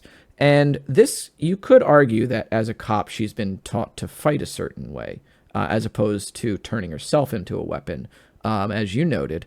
And she would be a little bit more wild, obviously, as like a rogue devil hunter. But Baines points out very early on that she's like the top, like she's the top gun, right? Yep. So there needs to be something that sets her apart in terms of how she fights. And because of this, especially for how much she, I think, wrongfully outsmarts Dante in this series, she needs to be more wild. She needs to have more than just these two pistols on her. She needs to have a lot more going on choreography-wise. There's a lot of times where she just sort of activates the jet boots and then does like a backflip or a front flip, or just kind of does this while running in a certain direction, you know? And I don't know, man, that just, especially for the influences of DMC, not even talking about the source material for DMC. We just talked about the Matrix, right? Like, Yeah. there's so much you can pull from something like the Matrix to inform these scenes where just the character just has two guns. You know, there's so many, especially the environments, I will say, for these fights are not lacking either. There's plenty of ways to interact with the environment. They're in like this teeming city. They're on a busy highway, like in the Matrix Reloaded. And there's not really a whole lot that's done with her. She fights a little bit too straight up. And again, we come back to, this is not Lady, you know? Yeah, like, I feel like, first of all, like, as I said earlier, the thrust of the original idea for Lady in Devil May Cry 3 was more that she had made herself into a weapon. That is really reflected in her fighting style, I feel. Like, if you look at the cutscenes in Devil May Cry 3, there's a certain desperation to the way Lady fights. It's clinical, don't get me wrong. It's precise. She does it, like, completely unfeeling, but she is doing the most insane flips, like, improvising crazy stuff on the fly, burning through tons of guns. And this is just to hang with these lower level demons, where with Lady with the tech, I almost feel that that's like they've almost skipped that. It's a concession that they couldn't do something like that in the animation. It's like, we gotta have her do these cool flips and all, but we don't have the budget, or we don't have the people who are able to do the choreography for something like that. Then we're just going to have her do like a cool rocket boost, and she'll just be a tech cop, and that's the idea. And this specific scene is also the scene where she's fighting, I think, Plasma, Kidna, and Cavalier and Jilo. The fact that she kind of just hangs easily with these characters and just kind of holds them off is so unlady. Like, it should be like desperate last gasp, and it's like, you know, that's what sets her apart. It is like that last minute, last gasp decision making that makes her the best. But it's just really, really flat and boring. It's one of those, like, often the Lady fight scenes, I'm just kind of waiting for them to be over. I'm waiting for her say something like, you know, "Fuck you, motherfucker," and shoot them and their head explodes. That's usually mostly how they end. And then I can, like, look up from my laundry and start watching it again, you know? Yeah, I mean, if I were to describe, like, the lady fight scenes in, like, DMC3, I would say that there's, like, this detached grace to them. Where, like, I mean, especially the scene where where she's sort of, like, flying in the screen, like, turning in the air, just very, like, slow-mo. And it's, like, it's graceful, but it's very clear that, like, she is seeing red at that moment. You know? Yes. And she is, like, again, as you said, like, going all out. She's just trying to hang, and she's just a human. And between the magnets to pull her guns to her, the rocket boots, and the exploding bullets. The anti-demon rounds, yes. Yeah, the anti-demon rounds. Like, oh my God, which is lame too, that she doesn't just shoot well. She's got special bullets to help her along. And it's like, she don't need that. Even Alucard in Hellsing had to get a special gun with explosive rounds on it a few episodes in to the anime, like, and he's the king of hell, like, or the king of the vampires. I cannot believe, man, that, like, there is a DMC series where Lady is almost effectively Sam Gideon from Vanquish, and I still don't like her. Like, it's. You're so close to. I feel like the answer here is, if you're going to give her tech, you need to give her, like, some very out there tech. Give her the fucking transforming gun from Vanquish. Like, I can see it. I can see Yeah, it. because then you could have it. She could do one of these, right? She'd have the double pistols, and then she can lock it together and form like a shotgun or something like Do that. the Gunslinger Stratos. Yeah, Exactly. basically. Yeah. Oh man, Yeah, Gunslinger yeah. Stratos. I missed that game. I wish that game. I could missed it play too. Last safe. time I was in Yeah. Japan, they took away every single cabinet of it, so I didn't get to play it. It sucks Unfortunate. ass. That Yeah, like sucks. arcades in Japan are. I'll be here all day if I get on the arcades in Japan. Total sidebar, but Yeah. terrible Oh now. boy. Unfortunate. But for me, either do that or she has to be doing the same lady stick but with the rocket boots. And then when inevitably she leaves Darkcom and becomes a vigilante, she needs to be able to do that without the rocket boots. And that's supposed to be like the kind of that was her crutch, and now she's able just to do it herself or eventually learn to get there. We can see her struggling against it at the start, and then eventually she can just do that. Yeah. But she isn't even doing the lady stuff with the rocket boots to begin with. They're just kind of there for when she needs to, I guess, float around and not just look like she's, as you say, just doing this with her hands. And as we know, this is everybody's least favorite motion in Devil May Cry. This is the motion that we hear so much about in discourse from DMC2. Two, So, yes. you know, so like if we can avoid that, that'd be great. It just goes to show you how much Devil May Cry fans like know about Devil May Cry, because if you're talking about the real worst motion, it's the Cosmo climb. So this man ruined my life. I'm so sorry, and it's all for only 10 seconds of time save. my best time still only has half a climb. Oh, I suck at it. well, just think when you actually it's tragic. when you get the full climb though, you're gonna be like, "Fuck you, Cosmic." I Yeah, got I'll be it like now. 3 minutes behind, but I got the climbs. So now that we've sort of like lambasted the series for the last like 30 minutes, the Papa Roach scene. Yes. Do you want to talk about that? I know that you love the scene. Oh. And I will say, so whenever you bring up stuff like this, because you were talking about it like a while ago, and whenever one of my friends who's like opinion that I respect goes, this shit is tight, I'm like, I think this shit is tight, but I need to go back and rewatch it and see if I agree. And when I rewatched this scene, I was like, never mind, Doc was right. This shit's gas, you know, like, and I thought it in the moment, but I'm like, was that just it being new? But go ahead. Yeah, by all means. Yeah, no, like what I really like is that this is all set up. There is actually a flashback scene earlier, I don't think we really got into, where Dante gets the amulet from Eva, his mother, and she says, I promise to take care of it. And that's like just one flashback. There's a longer flashback later, which I think is my favorite scene in the entire thing. This is a close second.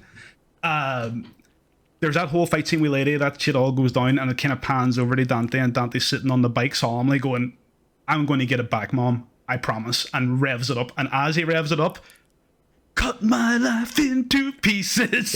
Like, most AMV So shit ever good. for a start. Incredible timing. And he just jumps onto the highway and chases after the rabbit who's escaping with the amulet in one of the Darkcom armored cars. This scene is really, like you mentioned, The Matrix Reloaded. This immediately reminds me of that there. Totally. And this scene also, like, I think, like we were talking about Yuji Shimomura earlier, being Devil May Cry 3 action director, I think he would be proud to have a scene like this. I think it is an excellent, excellent action scene. I love that it's so much unspoken. Dante isn't quipping and lampshading the shit constantly. This is the most Devil May Cry we've seen it in a while. He's chasing down the highway, and Agni, Rudra, Cavalier, Angelo, and the Echidna all burst out of the back of this van. And it's a high-speed chase while they are fighting him as everything's moving along. One of the first things that happens is Agni and Rudra combine their weapons together, as we know they can from Devil May Cry 3, and throw them at him. And in a really great callback to the games, and instead of just, Dante going like, oh, I know what to do with this, or some bullshit, he just grabs it and starts twirling it. And it's just like, yes, this is it. Yes. And like they look shocked. They look shocked, obviously, which is great too, because Dante is like, he's that dude. So like when he shocks demons, and demons are like taken aback by the level of his skill, again, that's Dante. That's Dante. I really like this shit. Oh yeah. So he takes that and starts twirling it around like with practice grace, as if he's done this all his life, and just throws it into the Echidna, and the Echidna's out of the fight. then he continues racing on down the highway. I think Agni and Rudra start firing like fireballs and projectiles at him. Yeah. So he turns around, jumps into the air with the motorbike, and hits him with a Cavalier style neutral combo. Oh yeah, dude. Yeah, and then revs it against them. Like, you know, like I know what I'm talking about. I know what I'm talking about. It's very scene, but like this is what I want. This is So if I good. had a series that was with moments like this, you would hear a lot less complaints from me. Oh yeah. That understand it so much. The only moment the dialogue we really get during this is when Cavalier Angelo catches back up to the fight, and Dante starts talking with him. But the talk again, it's a great riff off the plot where he starts talking about, like, you know, hey, you know, theoretically demons are evil, right? Let's say someone's half demon, you know, like, is that really a bad thing? Is it a good thing? And then, like, you know, Could you he, be he good? sends Cavalier. Yeah, he sends Cavalier off in the wrong direction. He goes, good talk. Yeah. Yeah, and then he keeps rocketing on towards where the White Rabbit is with the amulet. And this is all building up for the scene. You know, the music, Papa Roach is blaring in the background, super AMV. Every moment is synced. The song is cut up too. It's not just the song playing. It's a cut up and like matching every beat and every scene. It's fantastic. It's like a last gasp, like to the finish line moment where Dante's just trying to catch up to the rabbit, jumps off the bike, takes out the gun, points it into the rabbit's face, and says, "Jackpot." And then the bomb that Lady puts in his neck earlier blows up. Yeah. And like, And that's the entire scene. yeah. I mean, there's another line of dialogue where I think it's Rudra says, "Damn, he's cool," while like the bike is like, and I was like, man, this shit is tight. Like, because the thing is that like in that moment, Rudra this is a point where like the audience sharing this revelation with a character in the show is like welcomed, right? Because we're all thinking it, man. The whole time we're watching this scene, we're going, "Damn, he's cool," and then Rudra just clues it, like, you know, it's this shared moment before the impact of the bike that it's like, all right, we got to give you that one. So, and it's weird because for this series to have such pitfalls in writing, there's these moments of choreography and such highs that it's like, did y'all write some of this shit on like accident, or like was this different writer at times? Yeah, it's so weird. And like, I mean, you even pointed out the conversation with Cavalier. It's like it's succinct, and then you move on, and then like boom, bang, bang, and then you just keep going. And I almost got like the layer of sarcasm that Dante always puts on top of stuff. It's really, really good, even though it is sort of coming from that sense. It's what he's thinking about. So, but it's also sort of sarcastic. It's great. Yeah. And like, I almost feel like by having this nuke go off, they are not undercutting, but they are doing the scene a disservice because there is a point here where you can actually demonstrate the power of his demon form by, if he doesn't necessarily have to catch the rabbit, right? Like, he could shoot the rabbit with the jackpot or whatever, and the rabbit could dodge even. But at that time, he actually just goes Devil Trigger, and it just overrides the bomb, right? The rabbit can still escape. That's not the issue here. It's that, or like the rabbit can still capture him at the end or something like that. But like this idea of just taking like the moment of like emotional high away from the character and we instead have him Devil Trigger from an emotional low, is a little bit of a weird decision to me, because I like the emotional high for like Nero is when he gets his Devil Trigger as well, or when Dante is like finished fighting Virgil in DMC3, that's when he gets his Devil Trigger, like, and he gets, you know, stabbed by it, like rebellion and everything. I would say at this point that Dante doesn't Devil Trigger in the scene. It's his eyes glow red, and I think he's just about to, because the White Rabbit says, come on, you can do it, which we find out later to be that he needs him to Devil Trigger. The point afterwards where the rabbit is happy with that is later when he Devil Triggers. It appears to be that he's got most of the way there. The thing that sets off the bomb isn't the fact that he Devil Triggers, it's the fact that he reaches the 1 mile radius from Lady, and that's the radius from the bomb. So I just want to point that out. But he is beginning to Devil Trigger, not because I think it is because, like, you know, the promise to his mother, it's like him going all out. Like, that's what I love about that scene. It's like he says at the start, I promise I'm going to get it back. And that means someone so deeply to him that he is going to go all out. And that's really what makes it scene, and it makes it so bombastic and heart pounding and everything else. Everything we want Devil May Cry to be. But yeah, like the Devil Trigger moment does come later. It's not Yeah, now. it's like he's almost there, and I feel like what I'm saying is like I feel like that should have just happened here. Like I feel like they should have just had it Yeah, happen early on, like because it happens next episode. it does, and I think it You happens know, in a worse place. Yeah, yeah, and it's like so I didn't mean to mischaracterize that he actually goes double trigger here. That's my bad. But like I feel like robbing him of that moment and then just showing like the bomb could have just gone off and then instead it just bursts out with he could just burst out with the demon form, right? And just totally override that radius. And again, that would sort of just show the power of that form as well to me. yeah, So it's like you can go either way with it, but I feel like if I'm the one writing the show, right, and I'm working still within the framework of the show, this is where I'm having him devil trigger. Now, fair. I think that's like debatable, right? But if I were to choose anything, especially with how good this scene was overall, ending it on like half his face blowing off is certainly a choice. Although I do appreciate the fact that they did kind of take these risks aesthetically with having half of his face blown off and having that sort of shocking moment in there, because then we get into episode 4. And that sort of stuff. So, Yeah. No, like it's really good to see Dante actually taking some proper battle damage. Usually we kind of see very, very superficial damage. It's like, bullets hit him and it's just like, nothing actually hurting him properly. That bomb definitely didn't seem like it actually hurt him, but yeah. he's half demon. So like, it just is going to disfigure him temporarily. And I think that aesthetically is really cool. Yeah, that's more or less everything I have to say about the Papa Roach scene, to be honest though. I think it's a strong scene, probably my second favorite in the entire thing. Great scene. Awesome scene. Props to whoever choreographed and wrote that, because you got it.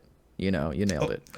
Oh yeah, there was that one part in the scene too at the start where Agni and Ridra throw all the cars and the trucks at him, and Dante jumps off the bike through the window of the truck and then out the other window. Like that's, and it all like goes behind him and like makes like a barrier. So like he couldn't have got through unless he did that. And just did it perfectly and stylishly. It's like yep, No notes. Just yep, got good it.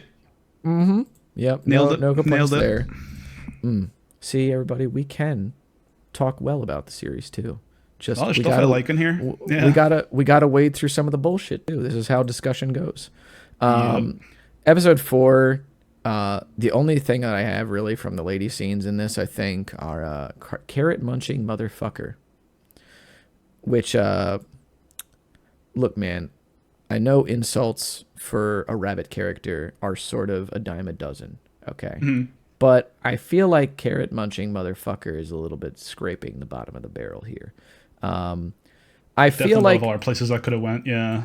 I feel like in terms of, because I'm gonna skate past like fuck you Thumper, I figured it out, or this Roger Rabbit reject or whatever. Roger Rabbit reject, which I was really surprised wasn't Bugs Bunny. Like that was really surprising. I feel Roger like if you're gonna insult a rabbit character, especially with what Lady wants to do to this character, she needs to say something like, "We're gonna send him back to Watership Down," or something like that, because I feel like that just makes more sense given the type of text that like Watership Down actually is, because it's again about like their home being destroyed and everything like that. But I feel like maybe that's just asking Adi to pull from too much. Maybe that's asking him to read something that's not a wiki. So, like I'm pretty sure Watership Down would have a wiki page. I'm it's positive possible. You can go read that. You can look up popular rabbits in pop culture, and then maybe Watership Down shows up. But I think Roger Rabbit was like the top of the search results there, and Thumper, possible. And then he's like, "That's as far as I'm going. Only two. So I'll only go." And Dante also, speaking of pop culture references, like Dante is still making pop culture references about halfway through the series at this point. It feels still a little out of place because, especially with the gravitas of the Papa Roach scene and how Dante is pretty serious kind of throughout that episode. I feel like at this point he probably needs to, for lack of a better phrase, he's probably locked in a little harder than he was before. And maybe now, especially with how the rest of this episode goes, you can drop saying stuff like, which one of you is the Human Torch imitator or whatever, And the talking leaf blower, yeah. I have the talking leaf blower. Yeah. The one insult I think you keep in is, what are these guys going to do? Form half of Captain Planet? Because I actually kind of thought that was a pretty good Pretty one. good. Because like when I was watching the series, I heard that and I went, heh. But then also like the nerd in me was like, actually you can't technically have half of Captain Planet because that would be 2.5 parts. So you'd need like half a heart or whatever the fuck to do that. But otherwise, my semantics aside, good line. Devil Trigger. I'm going to leave this to you because boy, oh boy, the naming convention here. Yeah, so first of all, they say the words Devil Trigger out loud. Yeah. How do you feel about that, Cosm? So what I have written in my notes is, as a mechanic, this name works. As a function of a world, it is clumsy. It is so clumsy, and like it's never really explained, like what that means. Like half breeds are a new thing apparently, as far as half demons go. So where's this word coming from? Like if the White Rabbit had said, like, well, just to settle up first of all, is like everyone's trapped on Air Force 2, the Vice President's plane, and the White Rabbit is basically about to get Agni and Rudra to explode some C4. And the idea is if Dante uses his Devil Trigger, which is what the White Rabbit says, then he can save them all. So why doesn't he say trigger his devil form? Why doesn't he say become his true self or reveal? There's so many other vectors you can come at this from, but he chooses to go with just outright saying, if Dante Devil triggers, he can save you guys, which is another point right at the audience. You know what that's called. If you're a fan of the series, this is the point where the Devil Trigger comes up. And it's like, right, okay, bro. No one says that out loud in Devil May Cry, but sure, I guess. Sure. Yeah. And the way this happens too, it's like, I think to begin with, I really like this scene because oh yeah, I think it's a good scene. Dante looks at, first of all, there's like a blonde lady on this plane, and that reminds him of his mother Eva, which this is my favorite scene, I think, in the entire series, where you get the flashback to the young Dante and Virgil, and they both receive their half of the medallion, or the amulet. Eva asks them both, they promise to take care of it, and they kind of have a scuffle. Like Dante says, I think mine's is bigger, which I think is actually a DMC Devil May Cry callback. I figured it was that, yeah. Yeah, I think that's actually not a bad way to do it, because it's like this... Yes. Yeah, it's like a heartfelt moment instead of it being a penis joke, basically. Yeah. So he says he thinks it's bigger. Dante and Virgil start to scrap and push each other against the furniture, and this is like kind of what everyone always joked about, like in the fandom, I guess, like that Eva raising these two super powered kids. And not only do we see that, and it's really, really well done, they start pushing each other. It gets kind of scary, like furniture starts flying around, and not in a comedic way, like a very kind of real way. You see Eva turn around, she's clearly like terrified. She's like, oh my god, like, like this is probably something that happens all the time, and she's just waiting for an accident to happen and her to die because she's human. Eventually she snaps and tells them to stop fighting, and that's more or less scene. I think that's a fantastic scene. That's like, that could fit in Devil May Cry 5, it could fit anywhere. Oh yeah. But dude, this scene, I almost feel like that scene could have been ripped from like an earlier draft of DMC5. Definitely, it definitely feels that way. Yeah, it's fantastic, and it's perfectly in keeping and in line with the lore, and then like, not that that's important. Like if it's good, it's good, or if it's bad, it's bad. But it is perfectly in line and in keeping with that there. And as someone who's a big fan of anything I can learn about Eva and everything else before, I was like, this is my shit. I fucking loved this like so much. The scene afterwards then of Dante jumping, or not jumping, I'm sorry, the plane explodes and they are all falling down at once, all the vice president, the vice president's men, and Enzo. And this is the whole gambit of whether Dante is going to Devil Trigger or not. And Dante starts running along the wrecked bits of the plane and putting parachutes on people, which again, Dante saving people. I was like, this is great. This is really, really good. I really like this scene. But suddenly this scene kind of stops and goes, now it's time for Dante to Devil Trigger. And I know why this is happening. It's because like they established earlier that when Dante sees fire, it reminds him of like Eva and everything else. and that's supposed to be the thing that pushes him over the edge. But I find that kind of funny because he's never seen like a fireplace or I don't know, an open hob in a kitchen. Like it's a bit of a weird one, but maybe it's just the amount of fire or whatever. Like whatever. But then like eventually, long story short, he goes through the whole thing. Devil triggers, and then Devil Trigger from Devil May Cry 5 plays. Yeah, which is into episode 5, I believe. But like, am I going too far here? Well, we can wrap them kind of into the same thing here because I'm fine with talking about like the editing on the Devil Trigger transformation here. I mean, not only is it a problem with like the actual song choice, but I feel like the editing on this, as well as like the tone of the song choice, are out of sync with each other, and they're just maybe not good in general because the transformation itself is a little awkward. They have all this space to make Dante transform in this dynamic, like high octane way, and it sort of just comes off as this awkward, like flailing in the air, and then he stands straight up in the air when he's transformed. And for this to happen on such an anticlimactic or in like not high energy version of Devil Trigger is quite frankly a little strange to me, because it just doesn't speak to what we've built up to from this point on, because like you have Agni and Rudra like mocking him, like leading up to this. They have him telling him like you couldn't save them, you know, like I mean, they also do have a great moment of Dante being like, I was a little kid when they were taken, I'm not one anymore. And then Agni and Rudra say, well, let's see if we can't make you feel a little nostalgic, which is a good exchange. That is good, yeah. But like, and then Dante even kills Agni with his own sword, but I mean, I'll speak more on that a little bit. And he says, getting killed by your own sword, that's embarrassing. That's embarrassing, yeah, which also and he's just about to get killed by his own before that, which is actually a very Dante thing to do. They switch that around on the other character. I think that's great. Absolutely. And it's like, it's just a little weird for me that this is sort of how they try to like cap this scene to then go into the next part of it, because for what is supposed to be a big power moment for him, or a big like almost coming of age moment, they just sort of rush through it, you know, and he just kind of transforms and then, all right, now we got to go on to this next thing, you know, whereas these first transformations, especially in shonen anime, are almost moments that are suspended in time. Yeah. Like what is happening around the character is secondary to us experiencing that moment with them, you know, and his eyes like well up, you know, Miss Fat Booty by Mos Def starts playing in the background. Not really though.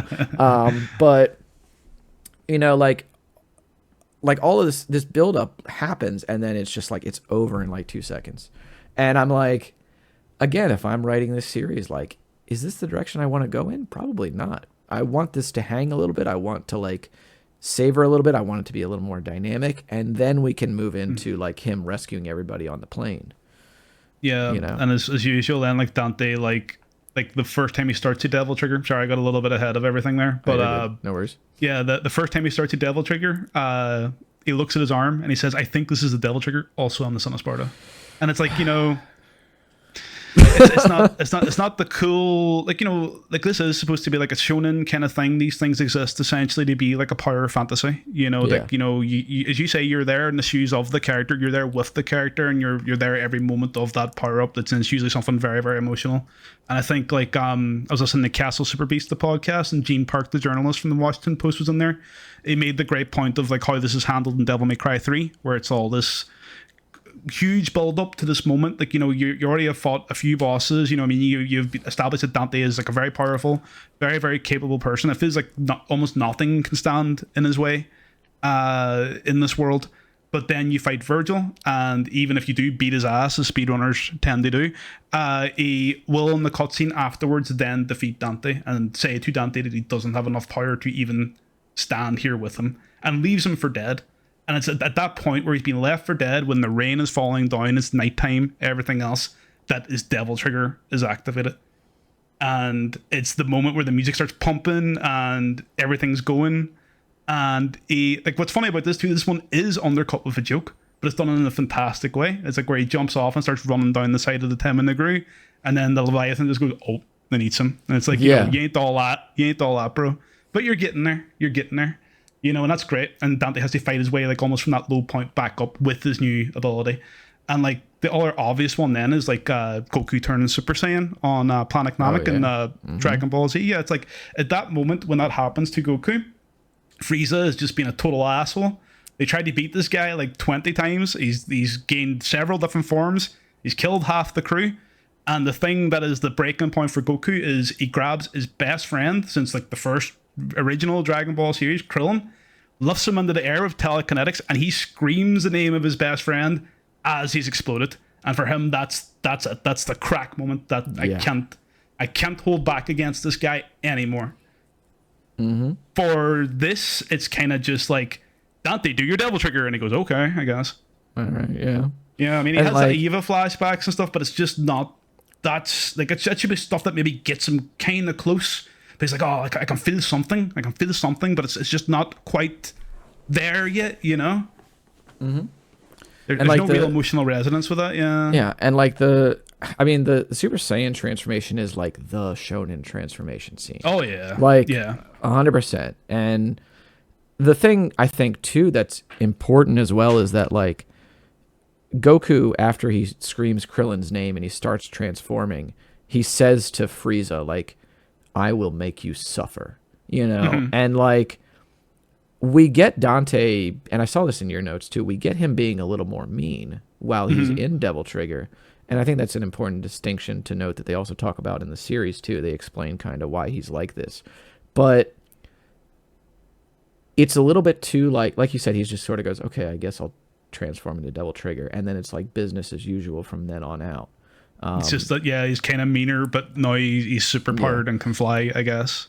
Yeah, and like he's a little more confident that way too, a little bit. Like he's kind of starts quipping back and forth with Rudra, but I feel like, you know, for the way, like what has happened up to this point, Dante needs to have that "I will make you suffer" moment, and he kind of does. Like once he gets Rudra into that building and like, you know, punches him through it or whatever, and then he's like, where is my amulet or whatever. But I don't think the dialogue there is quite mean enough, to be honest. I don't feel like... There was a scene earlier where he says, you know what I felt when I killed your brother? Oh yeah, nothing. And that was pretty mean, yeah. Yeah, that's pretty mean, but like the moment where he's actually like really hammering into Rudra, I think that the dialogue there just needs to be more mean, or it needs to be just a little less, a little more flavorful than "Where's my amulet?" You know, like he needs to have like there needs to be something like referencing his mom there, like "I made a promise," you know, or something like that. You know, so much better. Again, it just feels like one more pass over. Like, why is this character saying this? Can we make this and tie it in better? Like that would really, really help a lot of the series.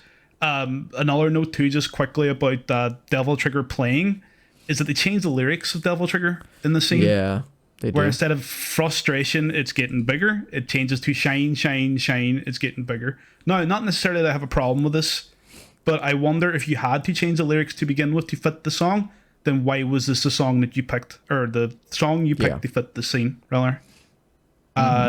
It just seems badly out of place. And again, just kind of like one of those things, you know, I'm not sure if it's supposed to be kind of a tongue-in-cheek kind of, this is Johnny Young Bosch's Dante, you know what I mean? So this is Nero's theme with Dante, but that is too meta and too high level to work. If we got it disconnected from the games, it's too meta and too high level to work. And if you got it connected to the games, wrong fucking character, bro. You know, it's like, it's quite simple. It doesn't work on any level. It really, really doesn't. It should have been something like I actually seen a great edit someone made on Twitter where it was the choir from Devil's Never Cry playing as he fell down. Yeah, and you seen the flashbacks of Eva, and then when he goes demon form, it goes into the chorus. And that's just like 20 times better. And it's not because it's the one I know. It's because it's appropriate to the character and it's appropriate to the tone of the scene. As you say, the version of Devil Trigger you two isn't even the cool one with the drums and everything else. It's some weird down note version of it. Yeah, like, doesn't really suit it. I honestly would have, if we were gonna, let's like go in a different direction, right? If we were gonna use like licensed music, I would have probably gone with something like Bomb Track. by Rage. Yeah. Because you have the intro and stuff. Yeah. And then you can even edit it down to where the kicks in, and then it goes straight into the chorus and burn, yes, you're gonna burn. Something like that. There's options is the point, right? There's options that are not this anti-hype moment of Devil Trigger. Yeah, and it's one of those things where it's just pointing at the audience going, we've said the word Devil Trigger, now the song Devil Trigger's playing, and it's just like this whole... It feels shallow. Yeah, I mean, that's... I use the word shallow sometimes when I'm talking about this series, and I think that sometimes shallow is a bit of a reductive word, but... It can be, yes. But when it comes to moments like this, I think that that's really the only way that you can describe it, even just in good faith, because it's just kind of what it is, Yeah, I think. Sorry, I've skipped over a lot too, because in the last episode too, Lady invades the compound and all that shit. So we probably should go through that. So Lady and her Dark forces find where the White Rabbit is. They're able to track him through some mechanism. I think Lady might have threw a tracker on him or something. I went through again. Couldn't really see why she could track him. It doesn't seem to be the amulet directly. It appears to be a tracker. Apologies, I think I missed that. But whatever. They all walk in. All her bozos, all her secondary characters get killed, and she kind of has her PTSD episode and all that shit. But the important thing is that as she's running around this complex away from the other demons, she runs into some lesser demons in an apartment. And she says to them, look, I'm the only survivor here. Can you please let me hide in here? They agree to let her in. And she hides in a cupboard or something like that. Yeah, Cavalier Angelo walks around basically then and does his Metal Gear Solid soldier routine. Smashes a desk and kind of just looks around and goes, must have been the wind, and walks out. But the problem here is well, not problem, but the lesser demons here are basically just families, and that's something they start to establish here. And they start to say that that where they come from, Mackay, is basically a place where the air is toxic. And this is the demon realm, by the way, that's been talked about this whole time. It's where the airs are toxic. Warlords have ravaged the land, and the children barely survive past their first year of life, which is why they had to escape to come here. So this is the point now where the lady starts to see that not all the demons that exist are the ones she's encountered so far, where they're basically slobbering brutes, for lack of a better term. They're just evil incarnate. There actually are demons that have families and feelings and a need to take care of each other, and that starts to make Lady question her motivations. Then, anything you have to say about that, cousin?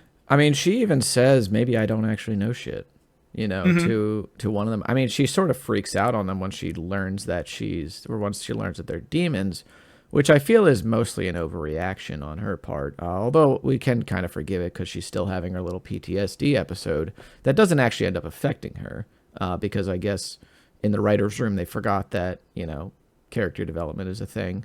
I think actually though, when she sees them as worse demons in there, she actually knows they're demons in the way in, but when she sees them as kind of the evil version of the demon, she was sprayed with gas in the way in, purple gas. Oh, okay. Yeah, I noticed this 2-second time through because I was like, what the fuck was that?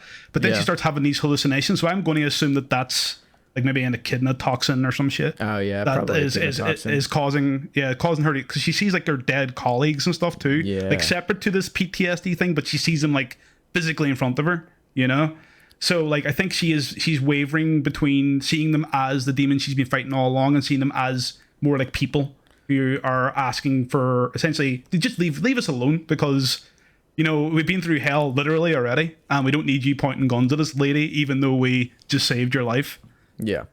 And it's this whole sort of because she's on her track to character development at this point, and she even orders Darkcom to hey, there's refugees in here, we need to, this is a rescue mission only now. And this is the point where I was like, okay, things are going to turn around. We're working with something here. There's revelations that are happening internally with her, and all of this is cut short by Baines. And this is really where this series starts to take a nosedive and make some very questionable political statements, and just very like heavy-handed moments, as you've put it, that just do not match the tone of the rest of this show, where like the refugees end up getting killed by Darkcom, if you want to bounce off that. So Lady gives the order to the Darkcom soldiers outside, saying like, look, the demons in here aren't our enemies. It is the White Rabbit that's our enemy. These demons are refugees, and we're going to get them out of here and save them. And as they are doing this, the vice president calls into the guy leading the forces this time, just another nameless Darkcom bozo, and says to him, what was it, the exact words? He says, yeah, why are you escorting these demons out of here? And he says, they're refugees, sir. And he says, and taking demons from hell as refugees didn't strike you as contradictory? Yeah, I think the actual words were, what, the phrase refugees from hell didn't strike you as contradictory. Yeah, something like, along those lines. Which is just, with the current political climate of how, like, refugees are seen and, like, sanctuary and all that sort of stuff, like, that is a hell of a fucking, for lack of a better phrase, that is a hell of a dialogue to give a character. In terms of, like, this is, I think, the writer's voice leaking a little bit through here to make a statement of, like, well, this is what I find contradictory. And even if he's not saying that, it's the way that everything is sort of contextualized with who's supposed to be the good guys to some extent, with Lady using like phrenology essentially. Or, this is where the recontextualization starts to happen, yes. And the monolithic way that she thinks about demons, like, not a great starting point here. So keep going. Yep. Yeah, and in this conversation then, the vice president overrules Lady's orders to save these refugees and says to execute them instead. And that is exactly what the Darkcom soldiers do. We get a nice little montage of all of them pointing their guns at these basically innocent refugees, children, men and women, and gunning them down like dogs. Yep. And it just feels extremely mean-spirited. Like, people talk about like DMC Devil May Cry being mean-spirited with stuff. Like, this is so much more mean-spirited than anything like that there. It recontextualizes like kind of the entire, as I say, the entire thing, everything Lady says or Bane says about demons suddenly is colored and contextualized by like the fact that you want to make this like an analogy for refugees, I guess. It's lame and it's gross and I hate it. Yeah. And like, I mean, the one line from Bane's where he says to essentially plant evidence on the refugees. Oh, that's as well. that's towards the end. Yeah. And Sorry. Put the guns on them too. Oh my god. Yeah. And like that happens towards the end, and like there has been several like real life kind of instances of like police planting evidence on like, you know, people of all sorts of walks of life and whatever. Like there's some stuff very close to me that has happened here, like very very charged political things, and they just kind of use that as a shocking moment in your shonen demon killing anime. Feels like a little bit misguided. Yeah, and it's a little bit too on the nose for the way that he says this as well. If you're going to make this allegory, just having him say it straight up is a little, again, very quite mean-spirited. You can have him say something like, make sure they don't look innocent, you know, or something like that. Or get the press in here and just leave it at that. Yeah, or something like that, or, you know, like, get the press in here, we got to figure this out, or nobody's going to know about this, you know, or something like that, you know. This will this doesn't leave here. Something to just make it clear that, like, Baines doesn't want to take the fall for this. He doesn't want to own up to this, but you also don't need to be so on the nose with it. And I think that's kind of the end of the episode, right? What a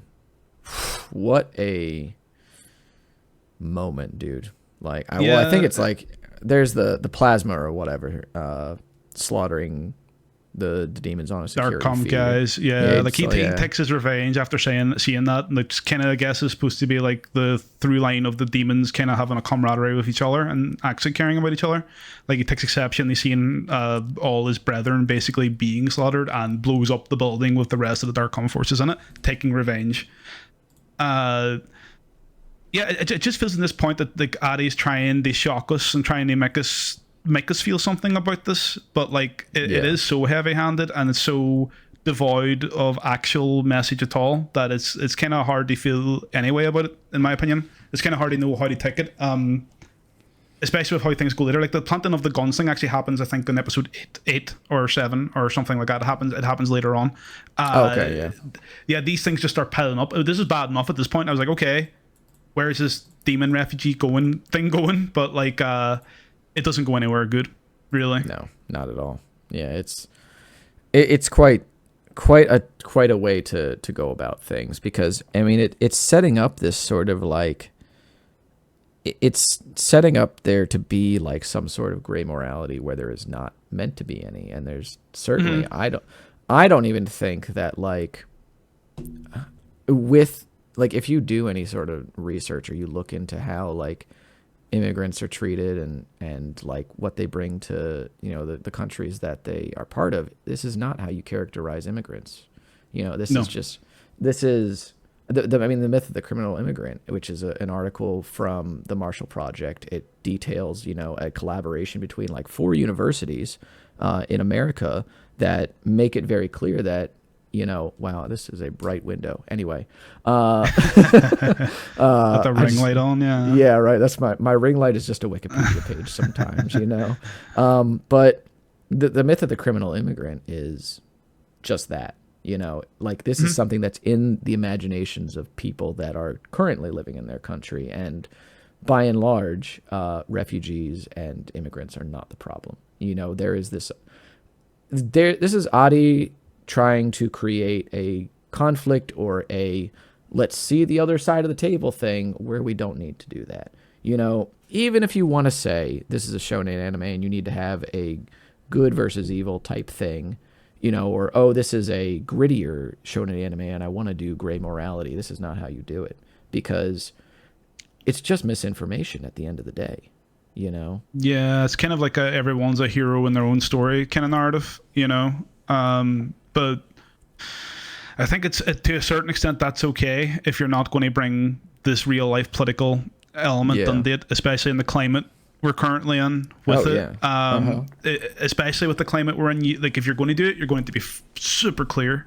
Like at this point, I was kind of like, okay, I think what you're trying to do here is basically characterize Lady as someone who is starting to turn against this idea, while characterizing Baines as someone who is fully aware of the ramifications of what they were doing, always was aware that demons were more like a refugee kind of thing, and he doesn't care. But then, like, as I say, that's going to color everything else that's going to be said about demons in this series. So you're going to make that choice very carefully. You could have done something like this without this, or you could have made a clear political statement instead of what this is. Yeah, which is it's really just muddying the waters, and to some degree it's muddying the waters with misinformation too. So episode 6, do we really want to talk about this one? I feel like I could take or leave this episode for the most part. It is a lot of backstory. Yeah, I think we should just like what did you think? Did you like it? Because it's one of these episodes that's kind of controversial, I think, you know. So I think that for me personally, I really love this idea that this episode has for the most part of show don't tell again. Yes, and I think that I think that the idea of storytelling with very minimal dialogue is something that is almost a lost art anymore in you know, like TV shows like this or something, because a lot of time this is kind of the luxury of the Netflix show too, is that people are going to click next episode anyway, so you have these episodes that you can take to do this sort of storytelling and make it impactful. And it's very easy to tell what is going on. Like you can kind of see how the rabbit gets attached to the demons in Makai and how he grows to like them. I think there's also the origin of Lady fully gets kind of shown in this, and like what the downfall of her father and like his work and everything. And they say this with very few words, and the music does most of the work. And I think it's a great episode. I don't think it's an episode that I would have included in this run, to be honest, because I find it, I feel like if I watched this series the first time through and skipped this episode, I wouldn't really be missing anything. It's nice that it exists, and I think that it's pretty well done. but I think that it's mostly irrelevant. It's sort of like how most of the Phantom Menace, from like the from leading up to the Darth Maul fight, is not really all that relevant to the overarching narrative of Star Wars, which is the downfall of Anakin Skywalker, with the redemption by Luke Skywalker. You know, the outcome of the Darth Maul fight is really what sets Anakin on his path, where he is, and you cannot, most of the time, I think, leave that out. But like, this episode is to the same effect as like the pod racing scenes in episode 1, where they're cool and they're well done, and they kind of show us Anakin as he was young, but they don't really say anything a lot about like the overarching narrative of Star Wars, you know? Yeah, I think it's totally fair. Yep. Yeah. How did you feel about it? I quite liked it. But I feel most of the same thing as you. Like I feel like I almost like the separate to the series itself. Yeah, I thought it was quite sweet. The music was good. The animation was interesting. I will say like the one important takeaway I think is we get that scene at the end of this episode where like did you set this up is the White Rabbit starts to befriend the people of Mackay after he goes there. He's actually just a regular kid. This is the thing we find out. Yeah. He's not actually like a demon rabbit, which is actually something a couple of characters theorize about during the course of the series. We find that he's actually human. That's the twist. So he feels indebted to these Mackayans or the demons, and because they live in like toxic hell, he wants to take them to somewhere he knows to be safe, which is the human realm. And he does this by inventing a portal machine, which is the portal machine we've seen him use kind of up to this point. He starts bringing through refugees into the human world, and they are like crying with happiness, basically, from being able to actually breathe air and all that stuff and whatever, okay? The problem is, and the contention arises for me, is that we get a scene then of the White Rabbit. I'm going to keep calling the White Rabbit, but he's not a White Rabbit in the scene. He's just a guy. He brings through more refugees, and Darkcom are waiting for them. Yeah. So Darkcom with Lady hold them all at gunpoint and see there's a human in their ranks and go, wait, why is there a human here? And Lady says, stop, why are you human? What the fuck's going on? But while the White Rabbit is trying to explain, a large demon comes through the portal behind them, kills a couple of the Mackayans trying to escape, and then all hell breaks loose. The Darkcom slaughter everyone there, lesser demons, the big demons, everyone involved, and the only survivor essentially is the White Rabbit, which is the reason why he swears his revenge against Lady and all that kind of stuff, and why he has a specific thing out for Darkcom specifically. My problem is Lady seeing these lesser demons and still wasn't aware that these guys weren't huge, big, evil guys, but actually coming through with kids and huddling in rags, and you couldn't pick up these context clues. I understand some things you gotta just suspend your disbelief from and accept. But now you're telling me there's a point before all this where Lady did see these people already. Yeah. That's the thing. And it's one of those things where character development kind of goes by the wayside in this. There are so many points where Lady has a opportunity to grow, and she simply doesn't. It gets hand wave or it gets immediately reverted. And in this, it's just a contradiction in the plot. Like, people use the word plot hole, I think, quite too often anymore. But this is an actual plot hole because it doesn't explain how this is new to her to see lesser demons. She never, like, I guess you could say, like, oh, she's an attack dog. She never questioned it. But then how did she not connect? She connects who the White Rabbit is later on because of these events.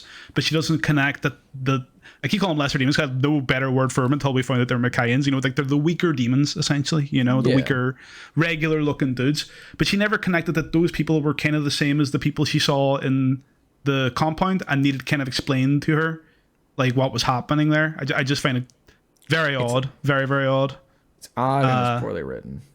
But I really like this episode, just to be clear. Like, I think the rest of this episode's fantastic, but when it comes to the end, like, the episode's great as long as no one spoke, and then the second people started speaking, it just went downhill. So bad. Which I think that kind of might sum up most of my feelings on this anime in general. But and I want to say the song Ghost at the start of this episode is like my favorite song that plays in this series. I think it's a fantastic song. Unfortunately, the music video is AI generated, but can't win them all. I actually looked into this, and Gunship, I think that might be their only AI generated video. Because good. Yeah, because Gunship, I'm kind of familiar with them because I listened to their album Dark All Day, which is a great album, by the way. And I need to check that out. Yeah, and it was a little disappointing that they had done that sort of thing with the video that is probably going to become their most viewed. That is going to be people's first impression of them going. Yeah, forward. Everyone in the comments was saying, "Love this moment in Devil May Cry," and you know what I mean. Yeah. And like the song, I think Dark All Day is a much better music video. I think that's the one that I really liked. But again, that's not going to be the one that it'll probably bleed over some views from from this song. But that is now going to be people's first impression of them is, oh, these are people that wrote a good song but did really lazy videos, and that's just mostly unilaterally not true of them. So unfortunate to learn that they kind of fell into that pitfall. But what can you do? What they bring up quickly as well too, that there was the new song made by Amy Lee from Evanescence for this Afterlife, which also plays in. It's fine. I was never the biggest Evanescence fan. I like everyone. I think Bring Me to Life's a banger, but I can take him or leave him, and it's kind of cute that they brought them back instead of just using a song from then. Maybe that's something they can do going forward. I thought that was pretty cool. Yeah, I think it was pretty neat. I mean, if there's anybody that you're going to tap for this sort of aesthetic in terms of like 2000s bands, Evanescence is probably the one. I think really the only other people you can probably tap are like Paramore or Flyleaf. Well, like Linkin Park reformed, I guess. So I guess you could. Technically, you could, yeah. Yeah, you could reform that. What I kind of like is they didn't go for one of the band, obviously they had one of the biggest songs of the time, Evanescence, but they didn't go for a band that had album after albums of hits. They went for one that kind of had that real one massive hit. Yeah, and I thought that was really interesting. To bring back I guess one no one would have really expected. Like if they had an original Linkin Park song, and it's would have went, okay, that tracks. But when they were all like, Evanescence is coming back for Devil May Cry, I was like, yo, what? Yeah. Not necessarily they're coming back. True. They're probably around for all I know, but that's not what I mean. I mean that they're giving them this profile and this big project to do, which is that's really cool. I like absolutely. And I mean the thing too is that I think that there is some sort of through line here because Amy Lee's vocals I think you can directly tie to similarity in like the choruses on DMC songs because she has that very she has a very big voice and I think that goth metal kind of thing. Yeah. And I think sort of drawing that parallel or drawing that through line between the ways that the slower songs are sung in the series was pretty good. I would have honestly rather them get her to sing some of the slower versions. Like if it was Amy Lee singing Devil Trigger, I might even give it a pass.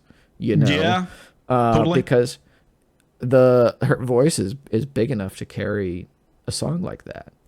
Even if it's in a sort of downswing moment, which we didn't really talk about how the editing on the AMV style for Devil Trigger itself is not great because it cuts when Dante lands and then picks back up on a downswing moment when Rudra picks him back up and then it cuts back again and it's it just drags on too long. So yeah, it's not good. No. It's not good. So the last couple of episodes, this is where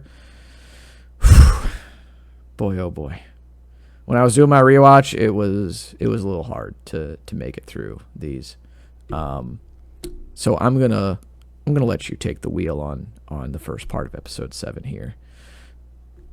Okay, so we open on, I think, again another very point at the audience moment. The White Rabbit walks through the portal into the Mackay. We've already established that Mackay is a place where he has a lot of history, and he lives there as a human. But he goes there and he meets another human, and this human is Dilo Angelo from Devil May Cry 1, who any Devil May Cry fan will know is Virgil. What I actually did find kind of alright about before this is you were saying about the plasmid explained quantum mirroring. He also says that at this point he needs his host to be alive to imitate them. Yeah. So this was your clue. Like if you were watching this and you weren't a Devil May Cry fan, Dante's brother's still alive, and here he is in the flesh. The Nilo and Gilo thing doesn't really make sense at this point, for obvious reasons. That's the thing that happens later in the plot. I'm fine with things getting turned around or changed around or whatever. Yeah.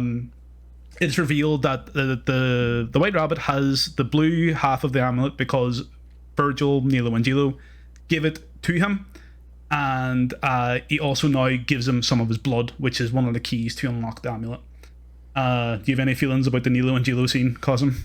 Honestly, I think it's a little weird, and I didn't think it was as weird as it was gonna get, because it gets the scene being like recontextualized as it is in the last 5 minutes of the series makes this scene a lot worse.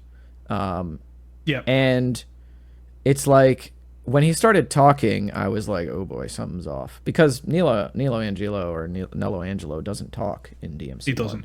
Because no. Virgil, at that point in the story, for those, kind of tuning in for the first time to the games, he's as essentially a zombie or a slave at that point.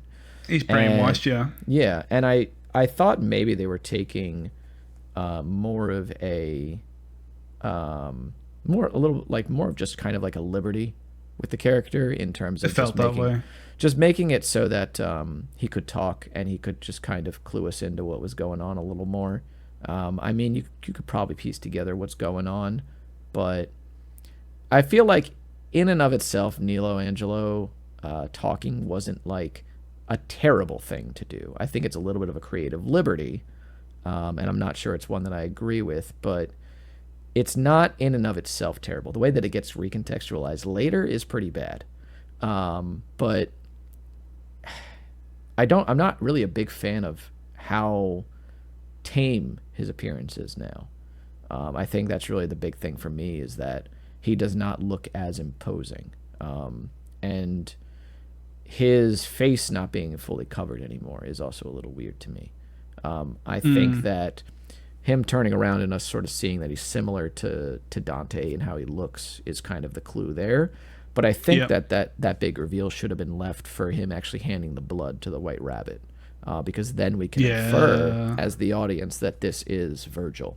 But so there's some problems that I have with it, but at this point when I was watching, I was kind of still on the fence a little bit. Like, maybe there's something decent here, I definitely think, like as you say, about the last 5 minutes, I think a lot of things go right off the rails. Yeah, the last 5 minutes, it's crazy. The thing that kind of I have a hang up on too is that I just remembered really is that Dante has now devil triggered, and Rabbit was waiting for him to do this so that he could get his blood. But for some reason, he waits to get Virgil's blood as well. I'm not sure what the motivation behind the waiting is. Yeah, it's like why does he not just already have it on him, and then once he gets Dante's blood, he can just go and just open the gate to hell now. And fuse the worlds back together. So it's a little strange to me that he waits to get the blood at that point, because he has the amulet since the beginning of the series. There definitely is like an element of mistrust, I remember, from when they were speaking, because I remember Nilo and Gilo grabs Force Age and says, the sword is too powerful for you to wield. That's fair, the White Rabbit says, well, I'm kind of in the middle of some shit right now, so I'm just going to borrow this kind of thing. But it still doesn't really explain why, like they're definitely at odds. Yeah. If they're at odds, why is he giving them the blood at all? Why is it waiting until now? Like, maybe it's something you watch again. Maybe it's a plot point I've missed or something like that. I will chalk that up to maybe me not understanding. But like, why? Like, I never think, if I thought about that before, I would have researched it already. But unfortunately, I didn't actually think. Why did he wait until this moment to give him his fucking blood? Weird. Yeah. And the thing is too is like he both needs to pour it on the amulet and the sword, because he pours it on the amulet in the scene and it has like a reaction, and then later the White Rabbit pours it on the Sword of Sparta as it's fully formed. It's just kind of weird. Not really sure why or what's going on. I guess it doesn't matter overall. I guess not. Yeah. It's just one of those things I looked at and I was like, why did you have to do it on both? Like, I guess. Whatever. Yeah, it's whatever. I mean, it's one of those things that I think that, again, another pass over these things would serve them kind of well to figure out like the order of operations here, because largely, I think this scene can kind of be put in a few different places in the series. It doesn't necessarily have to show up here in the 7th episode, because by episode 4, Rabbit's already way far off somewhere. He's off doing his own thing. So if this is like out of order or something, this maybe should have happened back on episode 4, because he's already got the amulet and the sword by that point, and he's just kind of waiting on Dante to transform. And he's talking through monitors for the next 2 episodes. So why do we not see him just like go and get the blood from Nilo Angelo or Virgil at this point? I mean, it's a weird one. And you can just kind of shift some other things forward to make up for this. But it's just it's a strange scene. So it's like later he has to show the blood again and pouring it onto the sword so Dante knows that Virgil's still alive. And that's like the only reason he has to do that.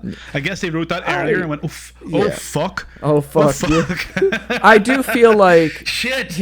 I do feel like him taunting Dante in that way, like sort of being like, ooh, look what I got. Look who's still alive. I feel like that's fine, like, Yeah, no, I actually thought that was pretty well done. But like, it's just the 2 blood scene. Yeah, true. Yeah, like pours it. He's like 2? 1. Okay, again. Maybe it was him demonstrating that it was his real blood. Maybe that he wasn't trying to trick him. Yeah, I'm trying to think of a reason around this, but it's never really. I think at least I don't think so. At least well explained, and I guess it also doesn't matter, as I say. But or it could also be another thing of like, in case you had any doubts that this was Virgil, audience, here you go. Like, thanks, Adi, I appreciate it. Oh, there'll be definitely no doubt by the end. That's for fucking sure. Oh boy, yo, is that the storm? It just shows you the Virgil Wikipedia page at the end. Start scrolling, but then it's like it's the powers and abilities part, and it's just reboot Virgil holding the sniper rifle. Man, they should have bought that back. If anything they're going to bring from DMC, they should have bought that back. And another thing, just another slight gripe here. I may as well get it out of the way now. I hate this new fucking amulet. It looks like a Tide Pod. What is going on? like, I love the design of the old amulet. There's something classy about it. It's a real classic video gamey design thing. Oh yeah. And perfect for shonen, like, you know what I mean? When you think of stuff like Power Rangers, stuff like that, it's all these big, bulky objects and stuff like that. This design sucks. I'm not sure why they changed it. That's all I've got to say. Yeah, I mean, again, the idea too of like the 2 halves just sort of being split into the like different almost like a yin yang kind of it's like cut. It's a little weird. I'm okay with that, but I think the design is less strong. It's less strong. Yeah.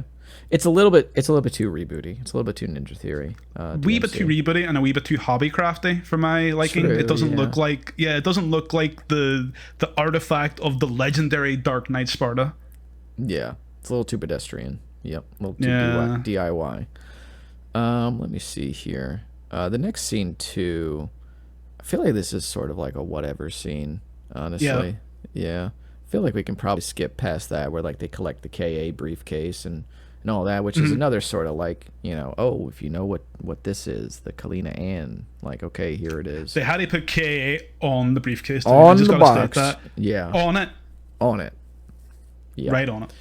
Like in the big emblazoned letters. It couldn't have been even like a wee subtle label or anything. Or even something in the general shape of it. K and A, as if there's anything they doubt. Yeah. I feel like if you just have Lady grabbing a case that's really long, okay, anybody else is gonna be like, okay, yeah, we know what this is. It's the rocket launcher. Like, all right, sure. Could possibly be. And like, they actually mentioned, I think in was it episode 3 or 4?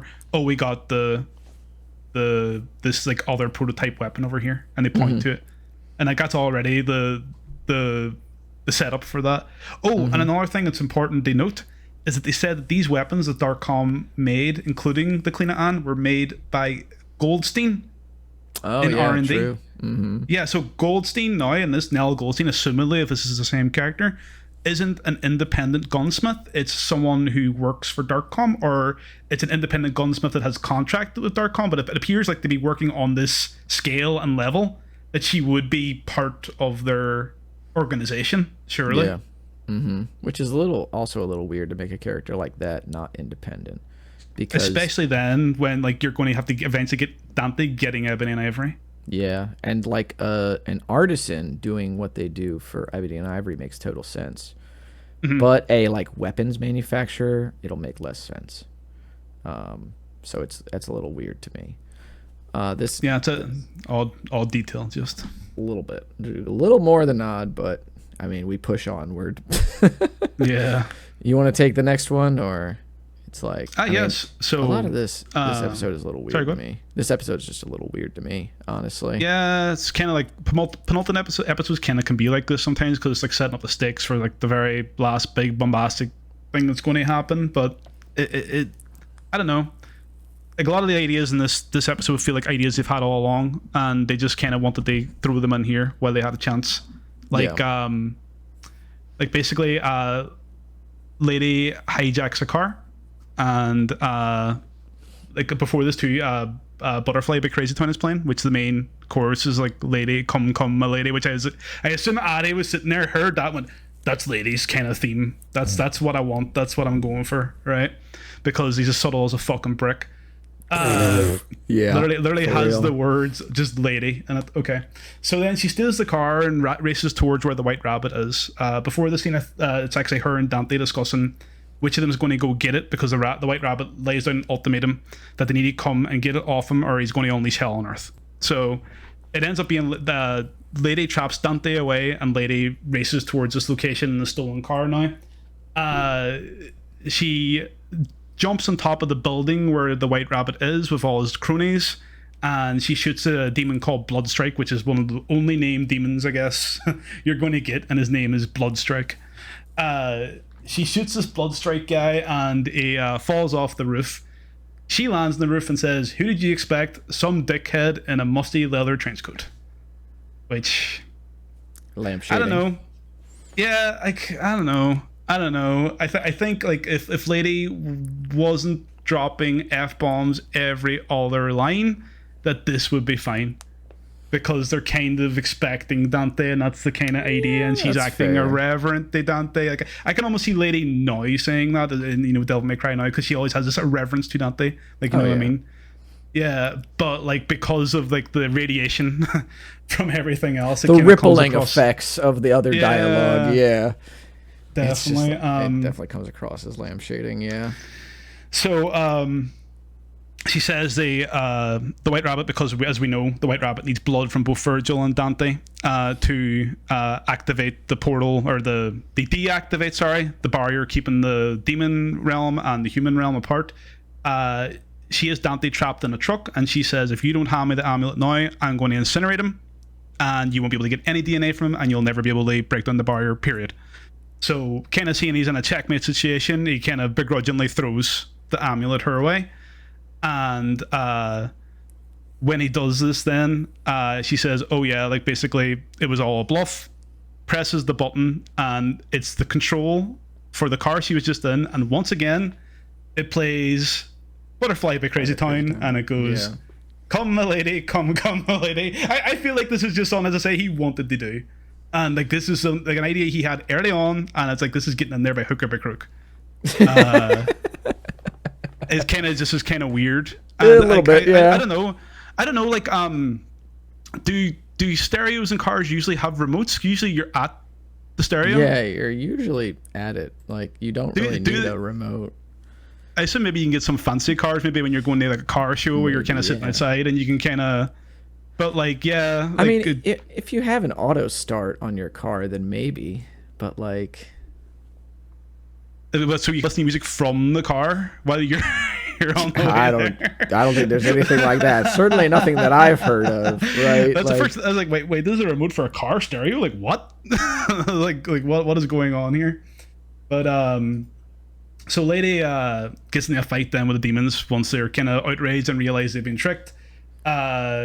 She drops the KA briefcase, and you're never going to guess what's in the KA briefcase, Cosm.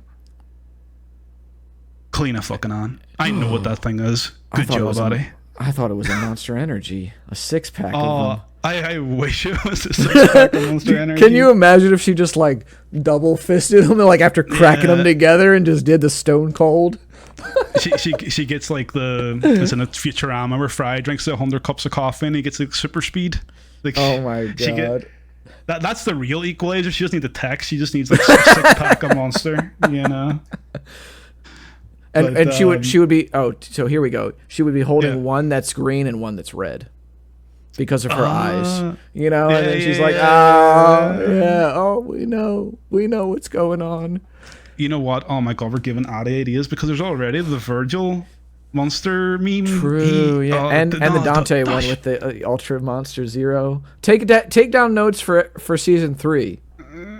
Yeah, for 3. since 2 is probably already written because apparently this didn't take you very long. But yeah, Queen Anne comes out and she fires a rocket at Cavalier Angelo and sends him flying into the distance. Cavalier Angelo, by the way, is the ultimate jobber in this. He just kind of shows up to clash a little bit and then kind of fucks off. I actually also don't get this inclusion. I'll just quickly put this in here. Like, there's a lot of like these kind of demons, like Echidna, Agni Rudra, and him, where it's kind of like, why are you here? Yeah. That's kind of how that's kind of what I was building to after we got done, was like, you know, there's a lot of this weird usage of elements from the series that's all over the place. And like Cavalier Angelo is supposed to be piloted by like feeding energy essentially from somebody, same way that like Artemis is like in DMC5. She needs a host. Yeah, needs a host, yeah. And like Echidna, it doesn't. The thing too is that like we're aware that the rabbit has control of like lesser demons, and I guess to some extent the major demons, but the like Echidna, Agni and Rudra, and Cavalier Angelo specifically seem like they could very easily overpower the rabbit. So why are they beholden to him? You know, like, because these are the type of demons that the rabbit is not concerned about bringing over. He's much more concerned about like the well-being of the refugees. So him having like these more powerful demons in his employ, like I guess mid-level demons almost, in his employ, just seems a little strange to me, and it just seems like another point at the screen moment. Yeah, and it's like we see Plasma then. Like, this starts to confuse me because Plasma, like, despite them being higher level demons, supposed to be more in touch with, I guess, the ferocious side of the demons and killing and murder and all that kind of stuff. We see Plasma actually is on the side of those refugees, as I said earlier, and like when he sees them getting murdered, he gets angry about it. So I don't know, maybe is he a special case or what is it? But it's not very clear. But I think the thing that bears the most repeating is that this point, and look at this exercise thing, is actively confusing for new viewers. I have literally seen someone say, why does Virgil show up in all these fight scenes and Dante not realize who it is? And I was like, what the fuck's he talking about? And he's like, he's talking about Cavalier Angelo because he looks like Nilo Angelo later. Oh, you know, that's true. Yeah, and like Cavalier Angelo is clearly a riff on the Nilo Angelo design. Yeah, absolutely. So by cramming this shit in here, you're confusing your new audience, man. Yeah. I mean, the thing too is that like you're not short on demons to pull from either. He make up demons all the time in this very show. You know what I mean? There's not even like you need to pull from them. He's been making up ones as he goes along anyway. Yeah, and like I mean, my easy call out too is pull out Doppel or something, or pull out fucking what's it called? You could pull even out Hunter from Reboot. You could pull out who is it? I'm trying to think here of like some of the more humanoid ones. Although marionettes, Beowulf honestly would probably be like a prime choice. Frost would be pretty cool because they're like they're minor ones too, and they can be pretty imposing. Mm-hmm. Yeah. There should be a room where Dante, or a scene where Dante goes on an elevator in their room and has to fight like all these marionettes.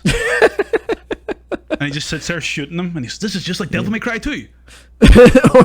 or he would just be like, he's like, "There's a lot of random enemies in here. What is this, Genshin Impact?" You know, or something like that. Which, if you're into DMC1 speedrunning, you'll get that, but it's fine. Yeah, I gotta get the DMC1 speedrun deep cuts in here. True. We can do point of the screen moments as well, We're tapped Yes. in.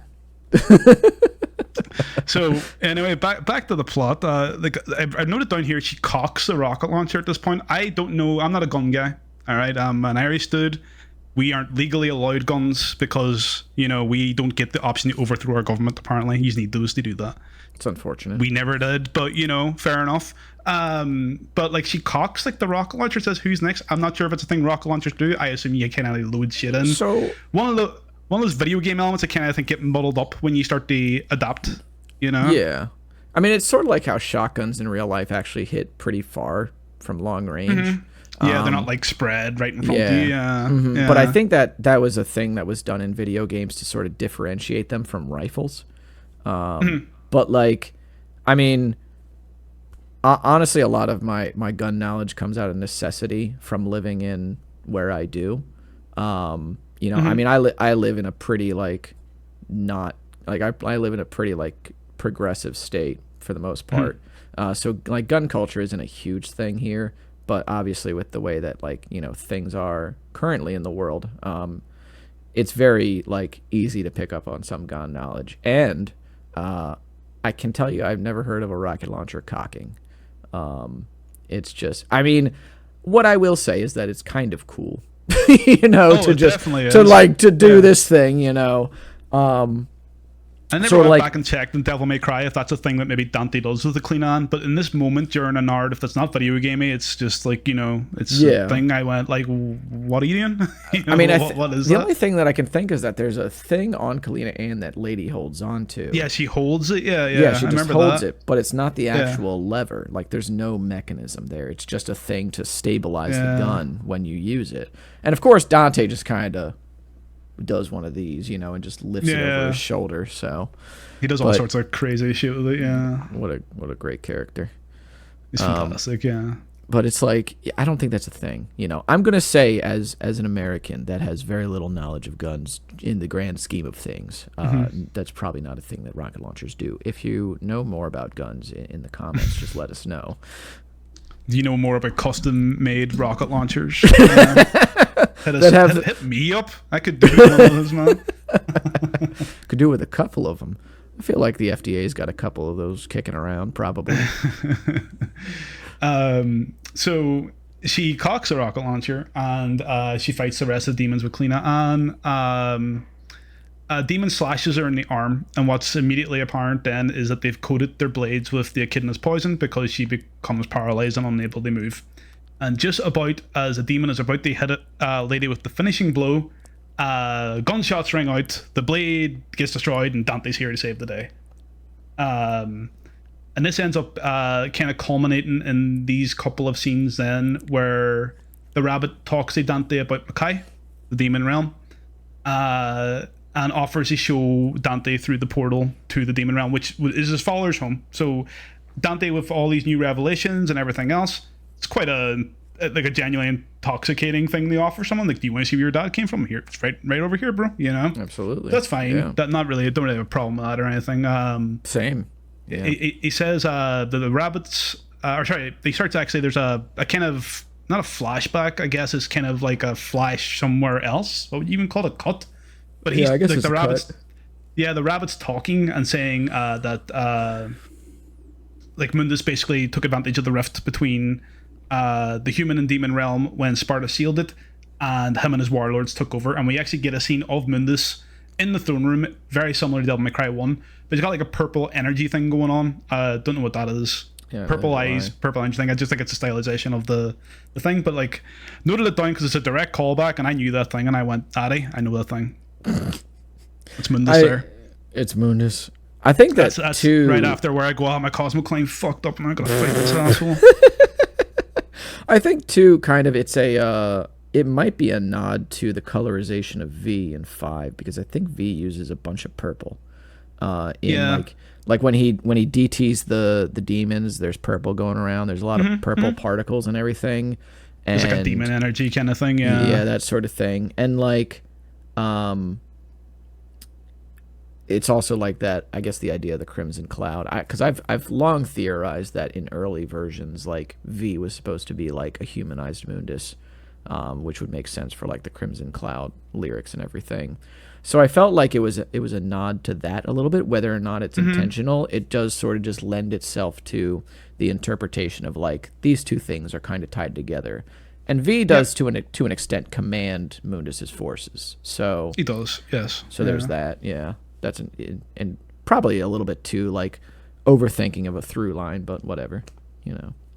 Yep. So as a result of this, then the White Rabbit says to Dante that Darkcom and Mundus are basically two sides of the same coin because of what happened to the White Rabbit, as I said earlier, where Lady and his forces murdered him and pushed them back to the portal. They selfishly keep their realm for themselves, and Mundus is selfishly keeping the demon realm for himself. So, saying they're the same thing, essentially. Dante walks through the Mackay, then he goes through the portal with the rabbit. The rabbit and him kind of fight a little bit, and then get knocked back outside the portal. So this is a big contention. I don't know if you want to tackle this, Cosmic. This is the genocide one, right? Mm-hmm. Yeah, this is the genocide one. Yes. Yeah, this is what an insane sentence that I got to say just now. Devil May Cry. Genocide. The last 3, 2, 1. Devil May Cry. Oh man, yeah. So Dante says to the White Rabbit, "You're talking about genocide. If every demon can cross into this world, humans won't stand a chance. Millions will die." And White Rabbit says, "You're not listening. Millions already die." Which, I mean, he's kind of right. Bars, yeah. And then he basically says, you know, like, oh, what's the sacrifice of a couple of generations if it means ending the suffering of those who come after?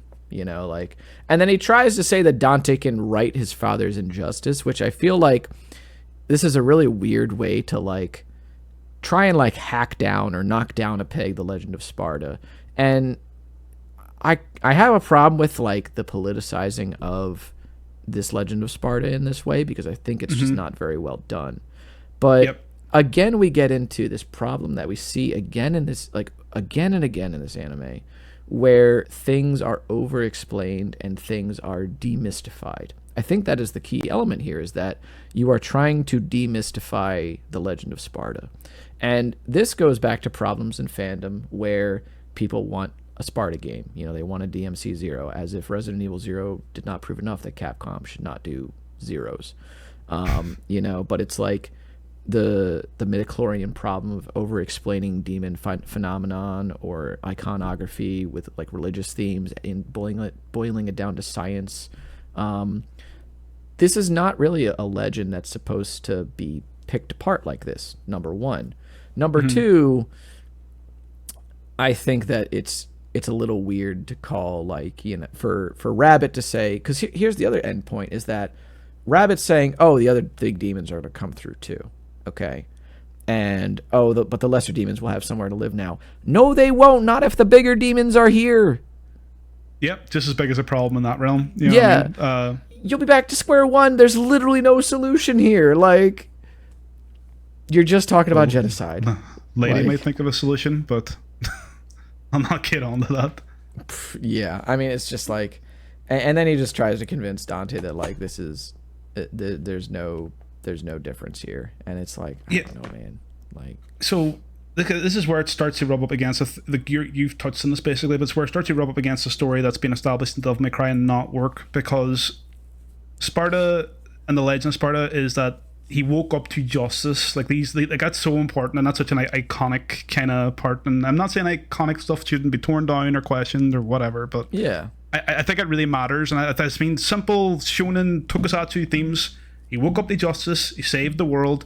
He severed the demon and human realms. By bringing these lesser demons into this as refugees, Sparta has doomed these people that he knows to be people. Like Sparta was supposed to be like the only demon that woke up to justice. But now we know that demons have all these huge colonies where they are happy living families, not warlords like baying for blood or like, you know, jealously trying to get into the human realm. Sparta has doomed them essentially in this narrative, and this is why the Rabbit's saying it, and I think he's right to say basically what he's saying about Sparta, but it's not interesting or better. Because within the framework here, I think he's right to criticize Sparta. Yes. But it's a layer that didn't need to be added in the first place, right? It is a layer that is added intentionally to make Sparta seem like less of a hero than he was, And it's like, man, it's just such a bad twist take. Like if you're going to, as I say, do these political statements, you do them very, very bluntly and obviously, and you're just using basically whatever kind of half-assed, ham-fisted political statement you want to do to kind of like knock down one of the pillars of the series. Which again, I don't think anything is. You can't. It's not like you can't touch anything. Yeah. But like you got to come at it, as I say, interesting, better, different. This isn't really. It's different, but it's not different in any sort of good way. Certainly not interesting. No. And like my problem with this dialogue too is that he's saying like Dante says, obviously millions will die if these demons come over, and the White Rabbit agrees right away. Basically, like, oh well, we can sacrifice a couple of generations. And again, it's Addy, where's the line? Because like you say earlier about the myth of the criminal immigrant, we're seeing that essentially coming up here, where not only is Addy saying he's not saying not all immigrants are bad. He's saying no. Some absolutely will come over and kill you, and it will take 2 generations to sort this out. But that's a sacrifice I'm willing to make. It's like, what? What are we talking about here? Yeah, Addy, please, because like if you were just doing like demons being monstrous or just like people or whatever, and not putting in this refugee narrative, you could get away with doing this. But you are the one that introduced this narrative, so now I need to judge every line in this based on that. Yep. And again, this is the recontextualization that like we've been kind of building to, where it really just sort of shocks you looking back at some of the things that are said by some of these characters when it comes to how demons are characterized and how demons are viewed by humanity in this. And it's like, so the allegory here continues, right? And it's like, because at first you take it at face value, oh, they're talking about demons. And then when you track forward to here, it's like, oh, he's not just talking about demons. He's making a statement about politics and immigration and, other things too. And like when it comes to 2000s Americana, immigration was a big point of contention anyway. This is why even the War of the Worlds that starred Tom Cruise, like, the enemy comes from underground, as opposed to in the original War of the Worlds, they came from without. It was this fear that there were already people among us that were going to tear down our way of life, and that was relevant to the time that new movie came out. And this is what Darkcom has been working against this whole time, is that demons are here and we need to root them out. And they're all the same, essentially. It's that same sort of fear, but just with a DMC face on it. And it's very, I don't know, it's a little damning to say that, like, to do a whole 2 sides of the same same thing type of deal, or like literally saying that out loud as well. Yeah, and it's like, especially when you're making a comparison by comparing immigrants and refugees to demons, like it literally demonizing them, and it's just it is damning, quite damning, to have that come out of a writer's room for as high of a budget project as I assume this was. It's just immature. It is immature. Yeah, it's damning and immature. Yeah. Like, adding, like, no offense, bro, but like, run this by someone next time. Yeah, get an editor, man. Like, maybe they can tell you. Get an editor. Yeah, it's fucking like, this didn't weird. need to be this way, bro. Yeah. And what you have to say about this politically is the worst part of the show by like a Country huge mile. margin. And I want to make it clear again, I am totally fine with politics being here. Oh yeah, absolutely, 100%. I'm not one of those people going, "Why are you putting politics in the middle of my cry?" Like, this is just terrible. It's just bad politics. It's based on misinformation. It is based on demonization and othering people, and I think that is the wrong way, because here's the thing that we can bring back to, like, and is that, like, a lot of Devil May Cry theme is around found family. Okay. Yes. And, like, essentially being a melting pot. And America, since this thing takes place in America, America is a melting pot. America is a nation of immigrants, you know? So the theme of found family extends tenfold here. And that, I think, is like Dante sort of, if you're going to take this theme, you need to take it as Dante is the unifying part of this melting pot, being from both camps, and him being that beacon of light for both camps, essentially, is the route that you need to take. Not giving him the fucking trolley problem and going, you know, like, which way are we going to go, Dante? Which way are we going to go? Oh, it's so perfect. I never thought of the trolley problem in this. I think I'm going to make that meme. I'm going to have to make that fucking meme, bro. Okay. That is perfect. I might log on to Twitter and retweet it whenever you make it. I'm not going to lie. But holy moly, that's great. Yeah, it's it's very strange to me because, I mean, like, too, we go back to, like, Goku, right? Like, Goku coming from two different worlds. Goku was never, his humanity was not, like, called into question, like, oh, you need to pick a side. He became, you know, in the original dub for Dragon Ball Z, it's a little too Superman-y, but he says, I am the light in the darkness, you know, I am the hope to all, or whatever, you know, and I think that, too, Adi is aware of the lacking of heroism in superhero stuff because we call back to these moments of Dante saving people. And he very clearly recognizes that this is a guy that is a hero, you know, even if he doesn't see himself that way. And he is pure, and he is, to some extent, probably incorruptible, because Dante does not waver in his mission. He doesn't waver in his promise to his mother. You know, he doesn't call into question, you know, like, and even Sparta, he accepts being his dad. He just says, well, can I be a good guy being the way that I am now? You know? Actually, this is another Enzo Rocks moment. I'll bring us up since I didn't bring him up earlier. Is that when Dante hears that, he denies that. He says, like I'm not half demon. And Enzo turns around and says, you don't understand. Sparta's the good demon, bro. Yeah. He's half of you. You know what I mean? It's like, oh, and then you kind of see him kind of look good for a moment, and that's like, again, Enzo rocks, Enzo fucking rules, you know. Yeah, but absolutely, he has that moment of realization. Hold on, that was the good one, and that's me, you know. And and what I like too is Enzo's such a dick, but he sees that in Dante. He sees that pure good element in him, and immediately says, "Makes total sense to me." You know? Yeah, so, exactly. Yeah, and like I don't think that you give a character like this such like very poignant, or I guess poignant's not, like pointed moments where you recognize that seeing a hero save people is lacking in hero media right now. And you give him multiple instances of this. I mean, even in the scenes where he's like chasing them on the highway, it's not like he's not leveling the whole city to do it. You know, it's a very like controlled sort of like him minimizing collateral and everything like that. Totally. But then you want to like put this problem in front of him that you already kind of know the answer to, that Dante's going to pick. You know, like it's just a non-issue. It's a moot point. Dante is not going to sacrifice all of humanity. We've already established this. Like, that is the character. You know, he lives there. Yeah, he kind of needs to not do that. Yep, exactly. Yeah, and I mean, like, it's more not. Yeah, it's I mean, you summarized it pretty well, though. I think it is part of who he is through and through. And like then this whole scene kind of continues on, and this reveal, I want to say, with the white rabbit and lady, I'm going to keep going if you don't mind.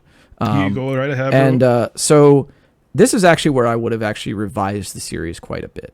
And what I would have actually done is I would have had the white rabbit be Arkham.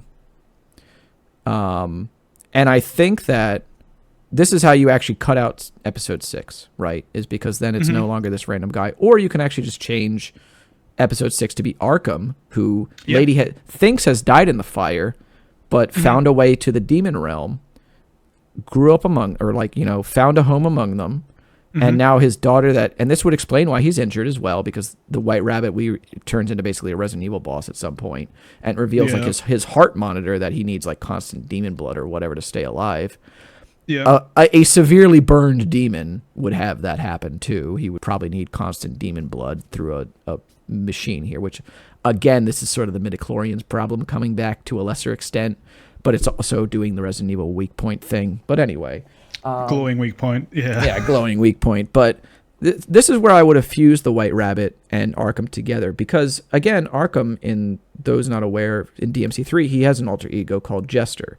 So this would not even be out of the realm for Arkham to have an alter ego like the White Rabbit, you know? Yes. And this would also then make it easier for Lady to cast aside her name, you know?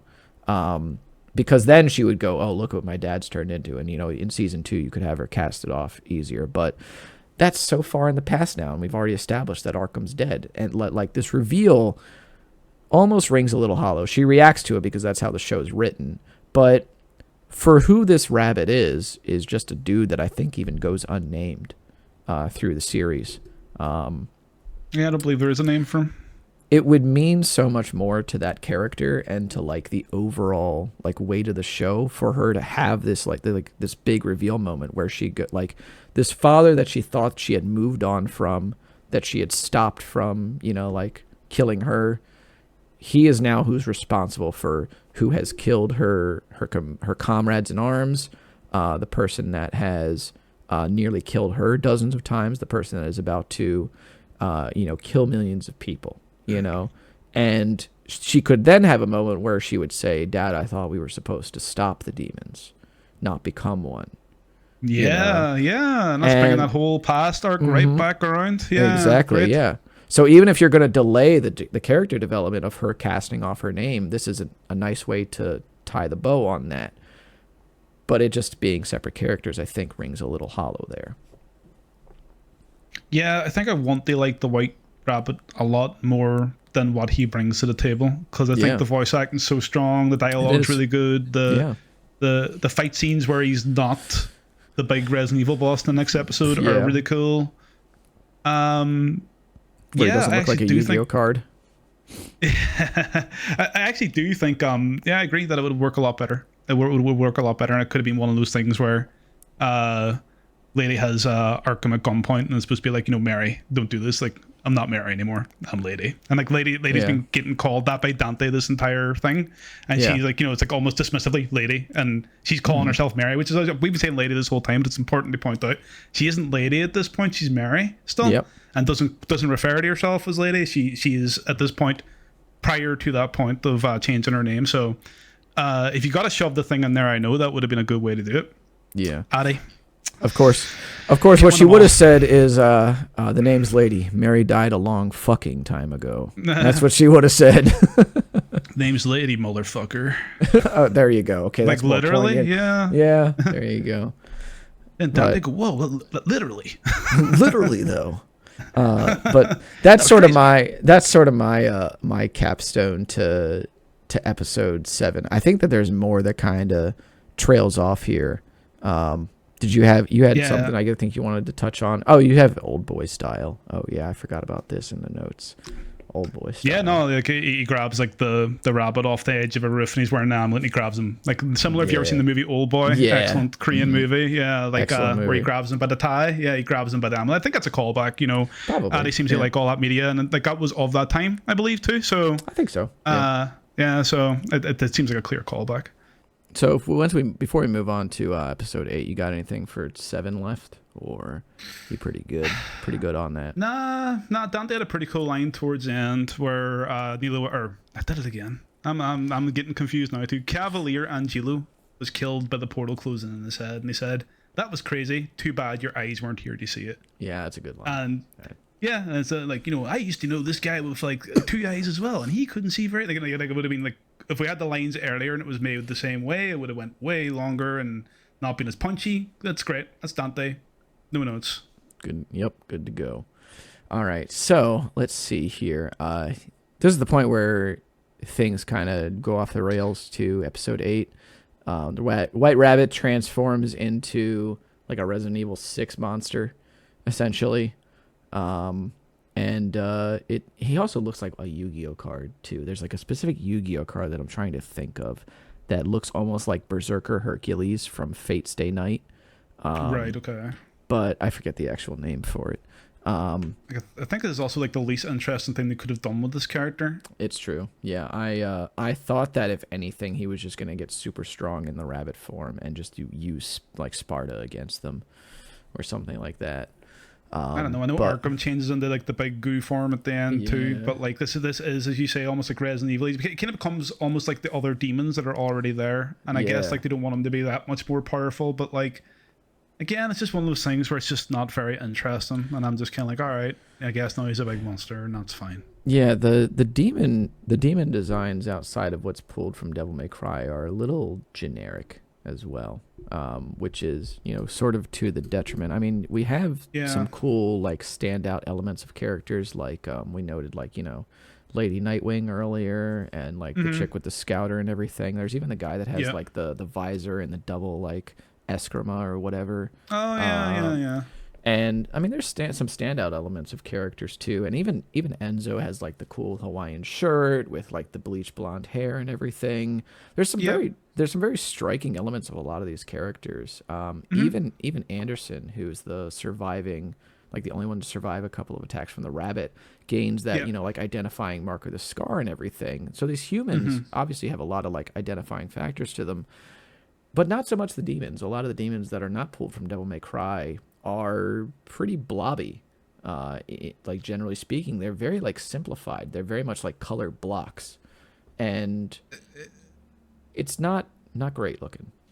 It kind of reminds me like from like cartoons when I was a kid, like something like Teenage Mutant Ninja Turtles or something like Ghostbusters, where you had like the ghosts or the mutants, and they have a whole pile they throw in for an episode that weren't original characters from the thing. They were just like kind of whatever villain of the week or background character, and are just like generic-ish looking monster shit, with no real consideration. A lot of demons kind of really give me that vibe, and again, that could be a callback to the era of the type of cartoon monsters we were seeing. I don't know, but like it's one of those things where if you're calling back and it kind of sucks, then you're calling back to something that kind of sucks. So Yeah, and it's like, I mean, the other thing too is that it's not. I think it's not out of the realm for this team, for Mir Animation or Studio Mir, to design monsters, because I think they had some of this stuff going on in Castlevania, and I don't remember seeing like these kind of blobby or color blocky designs in Castlevania. I think generally speaking, the enemies in that are pretty good, but I don't know if that's just because they ripped everything from Castlevania in those instances. But I mean, if Studio Mir has done quite a few things at this point, and I don't really know if like the artists were just not really sure where to go with this, or if they were maybe planning to pull more from the series and then they just didn't. Because I mean, you can even just pull something like the Seven Hells from DMC3 and then call that your generic monsters, legit, I thought that that's what this was going to be. Same. Yeah, I thought that they would have Yeah. pulled pretty much mostly from the series. And I mean, kind of setting the bar there with Echidna, Agni and Rudra, and Cavalier, even though Cavalier and Echidna really should not be here. Agni and Rudra you can kind of give a pass to. But having, like, not even the Abyss come out, or any of the Seven Hells is a little weird, especially because the most recent DMC entry, which was DMC5, is no stranger to bringing back enemies. A lot of enemies in that are kind of pulled from other series. I mean, you can even have the Nobodies kind of show up, right? They're a little blobby, a little color blocky, but if you want to do the instantly recognizable thing, they're kind of right there and they're easy to use. What did you call those guys in Devil May Cry 3? Remember the kind of the annoying enemies that like phase through? And was it Enigmas? Is that what you called them? What did you The call them Enigmas, guys? They yeah. were like The vape the clouds. octopus guys. Yeah, the vape clouds, They should yeah. they should have one of them in an episode, and Dante eventually does the trick and kills it and goes, Oh, "Hate yeah. those guys." Hate those guys. Yeah. Turns Stuff around, like that would have been great. stab him. Yeah. He could even do the little, like, thing that, like, Obi-Wan Kenobi does there. He stabs him behind yeah. himself. Yeah. Yeah. Hate these guys. No, I don't vape. So like you can do more with it. I mean, you can also bring back the enemies and also kind of give that nod to gameplay elements, but you're not going to get those gameplay elements on a wiki dive. So Yeah, it's quite unfortunate. I mean, I feel like you could get the Seven Hells on a wiki dive at least. you could have, and yeah, maybe do something maybe like that. saving that. Maybe saving They're that all for gonna be season major 2. characters or something in the next one. Good God, They're all going to dude. have Cockney accents like Ivy and Rigid did for some reason. The dude's carrying around the coffin. Dante's gonna have to kill him before they spawn more demons. You know. Oh my God. I'm gonna have an aneurysm. Anyway, so this is where actually Vice President Baines says, "Lay the bodies face up, weapons in hand. We need to have the media's front page photo waiting for them." This is about the refugee demons. Yeah, gross as fuck. Super gross. Yeah, I think we've already covered that pretty extensively. It's just not cool, man. Just not cool, to put it lightly. Not the place for it, bro. Nope, not at all. I mean, here's my thing, right? Is that a thing like this, if they were really leaning into this being a horror series, because like you can, I mean, shonen horror, I don't even know if that's like really a thing most of the time, except outside of like Tokyo Ghoul. Tokyo Ghoul, yeah, that's what springs to mind. But is Death Note shonen? I guess it's more thriller, isn't it? Yeah, it's more thriller. Yeah.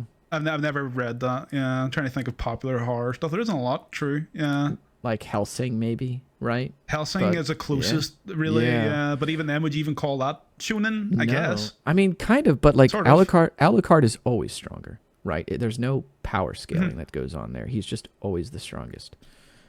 Yeah, there definitely is a wish fulfillment element there. There's definitely appealing to young boys, Chunibyo kind of thing. But yeah, arguably not. But probably the closest to what we're talking about, and definitely a close analog to Devil May Cry itself. Yeah, and then like I mean Tokyo Ghoul too. I mean with the ghouls like feasting on humans as well. There's that element to that too. But if they were really going to go this sort of, if they were going to go more adjacent to Tokyo Ghoul or more adjacent to Hellsing, especially Hellsing, if they went that route, you include lines like this that are so just what's it called? Just so heavy and so like gory sounding essentially, right? They have such like dark implications to them. I'd honestly be fine with it in a show, like a context of a show like that.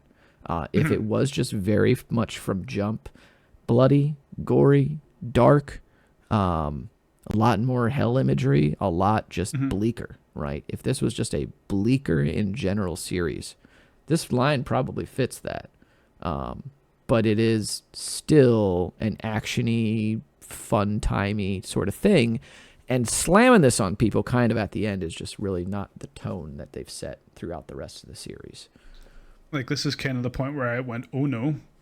Yeah, like oh no. Here. Like, but up to this point, I was kind of raising the eyebrow a bit, going, but then like it's like, yeah, shit like this, yeah. Leaves a bad taste in my mouth, yeah. Yep.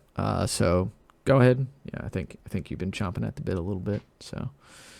You got something more? Okay. I thought you had something. I can continue on either way. I don't mind, man. Go for it, yeah.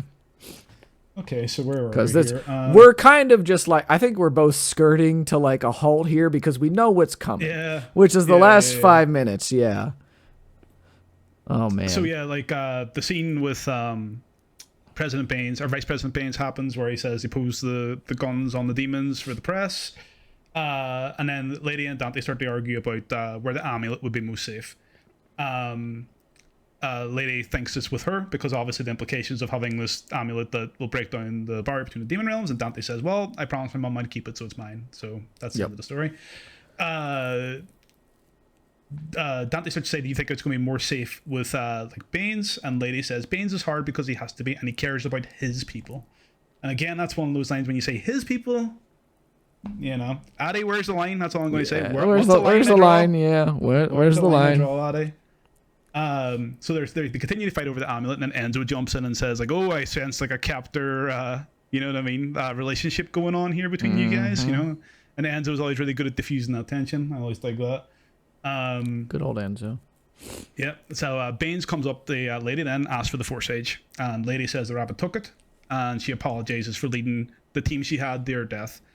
And Baines says that they served God's purpose, and their fight is for humanity's soul, and every life is expendable on that way. I do think that this is a decent characterization for Bane. I think that this kind of follows where he's been coming from this whole time. I think it's, again, a very like a bit of a dark line for what they've set up, but I won't say that it's out of character for Baines. I think it's kind of in line with what they have for him. I think it's also a line that's very in line with Devil May Cry in general. Like That's for characters fair, like yeah. this that appear in Devil May Cry that kind of have a religious slant, they say stuff like this. It's just, again, it's that radiation of this political message you've inserted in here. Yeah. That now I have to look at lines like this and not enjoy them the full way I could. That's fair, yeah. You're bad at it, I guess. He then asks Lady, "Do you have the amulet?" And Lady starts to waver, and Dante says, "Oh, he took the amulet too. And if you can send it back to my offices when you find it, I'd really appreciate it." So, and Lady doesn't take that opportunity to correct him or anything else. So we start to see Lady's faith start to waver also. Baines then says, "We didn't go looking for this war, but it's here." And he says to Dante, "This is your war by blood, and you must choose a side." Where's the line, Addy? Yep. Again, trolley problem. Like, It's like, well, you're half from one of those countries. Which side are you on? yep. Half blood. You know, like that's the comparison I immediately have to make. As I say, I hate harping on about it, you know, but like, It's important. look at this shit. Look at it. Look at it, Addy. God damn, man. God damn. Baines prepares to take Dante into custody, but they're interrupted by the White Rabbit's new demon form with his stupid force age arm thing, is what I wrote. Which is really stupid. I think if you're going to incorporate the Force Age into the design, which is, by the way, I think my favorite sword in Devil May Cry. I love the Force Age. Force Age is cool. Yeah, I just love the kind of demon head halt of it and all. Just a really simple design. I'm a big fan of just simple, clean designs. And I think you're going to incorporate that in the design. Probably the most boring thing you do is surrounded by a big blob of shit and then just have the blade coming out the end of it.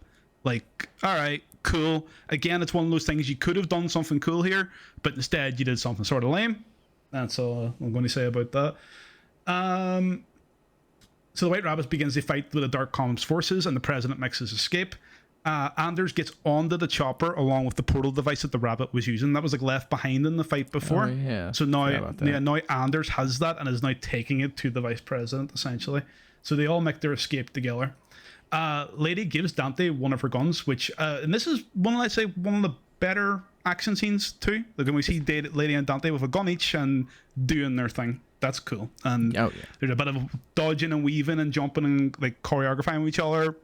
Works real well. Dante breaks the gun then, of course, because he's not gentle with guns. So Anders makes it on the portal with it, and I've said that already. And so they hit the White Rabbit in his new monster form with the rounds, but they find out that the anti-demon rounds don't actually work because he's still mostly human. Which I don't really get because he's been transfusing demon blood into him all this time. Yeah. It's not like this is a new thing for him. So it just seems to be one of those things that's kind of plot convenience. They read themselves in their corner and they went, well, it doesn't work because he's still part human or whatever. And in that sense, then, like, why would they ever work against Dante? you know? Which, I mean, if we want to talk about this for a moment, there's a few instances in this series. I don't know what trope this is, but it's where something works one way to make a scene work and then never again. And like, I think the earliest instance of this is that, other than the demon rounds working against Dante, even though he's half demon, half human, there's the scene where like he grabs his amulet from Mary, when they're doing their initial chase, and then it turns into a hand grenade. Yes. And then this tech is never used again. Never explained, never set up, and never used again. Yeah. And the anti-demon rounds work semi-consistently throughout the series, and then it's just, they don't work here against this guy because reasons. And because the final boss fight they happen, yeah. Not only that, but like this also directly starts to contradict what Mary says earlier, where she's like, "Oh, just one drop of demon blood is enough to make them corrupted," or blah blah blah. So, now we have verifiable proof, but here that no, that's not the case, Mary. So maybe think about that. It's like not being able to shoot someone made like Mary not racist, basically. It's like she shot an invincible minority and she went, "Oh shit." She's like, let me remeasure your skull, actually. Get the forceps out there. What's going on here? The forceps. Oh, Oh, the forceps. there Got it it. is. Hey, There it is. hey, Hey. hey. So, yeah, so hits him with a bullet and doesn't really work.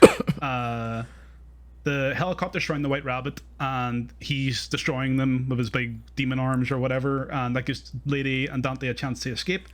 While they're escaping, Lady gets knocked aside, and the White Rabbit and Dante begin to fight again.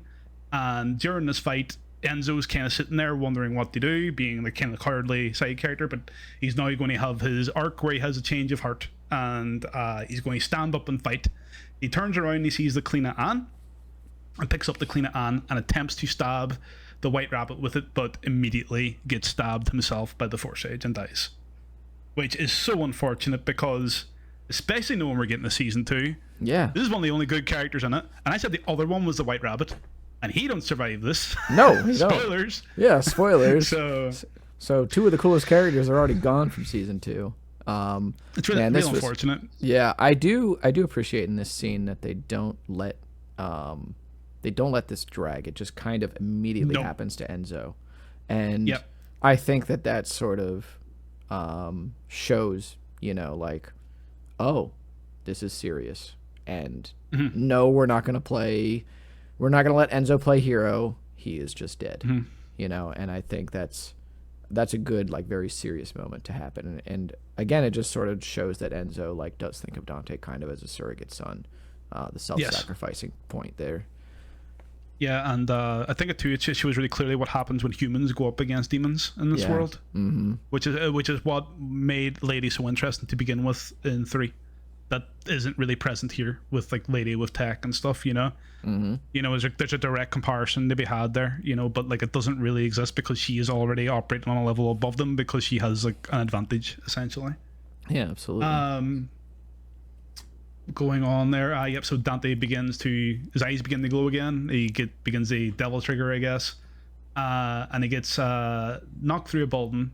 And as the rabbit is about to just close in and steal his blood, Lady off screen has grabbed a helicopter, comes through and shoots the White Rabbit with the Gatling gun and missiles. Dante jumps on the helicopter. They both escape, and the White Rabbit jumps into the back of the helicopter. Dante knocks him off the helicopter onto the top of a bridge, and this kind of is, like, the setup now for, like, the final climactic fight scene. So they're on top of the bridge, and the amulet spills out of Dante's coat. The White Rabbit grabs it, and it combines the amulet with the Force Sage, and the sword then becomes its true form, Sparta. So, do you have any thoughts about the sword becoming Sparta right now? Do you care? I mean, I feel like it is the sort of logical conclusion to what we've been building to, right? Yeah, I thought this would happen too. Once for what we were doing, yeah. Yeah, I feel like, because to an extent, they're kind of doing a DMC1 thing as well. They're drawing from that for sure, and I kind of expected the rabbit to be successful.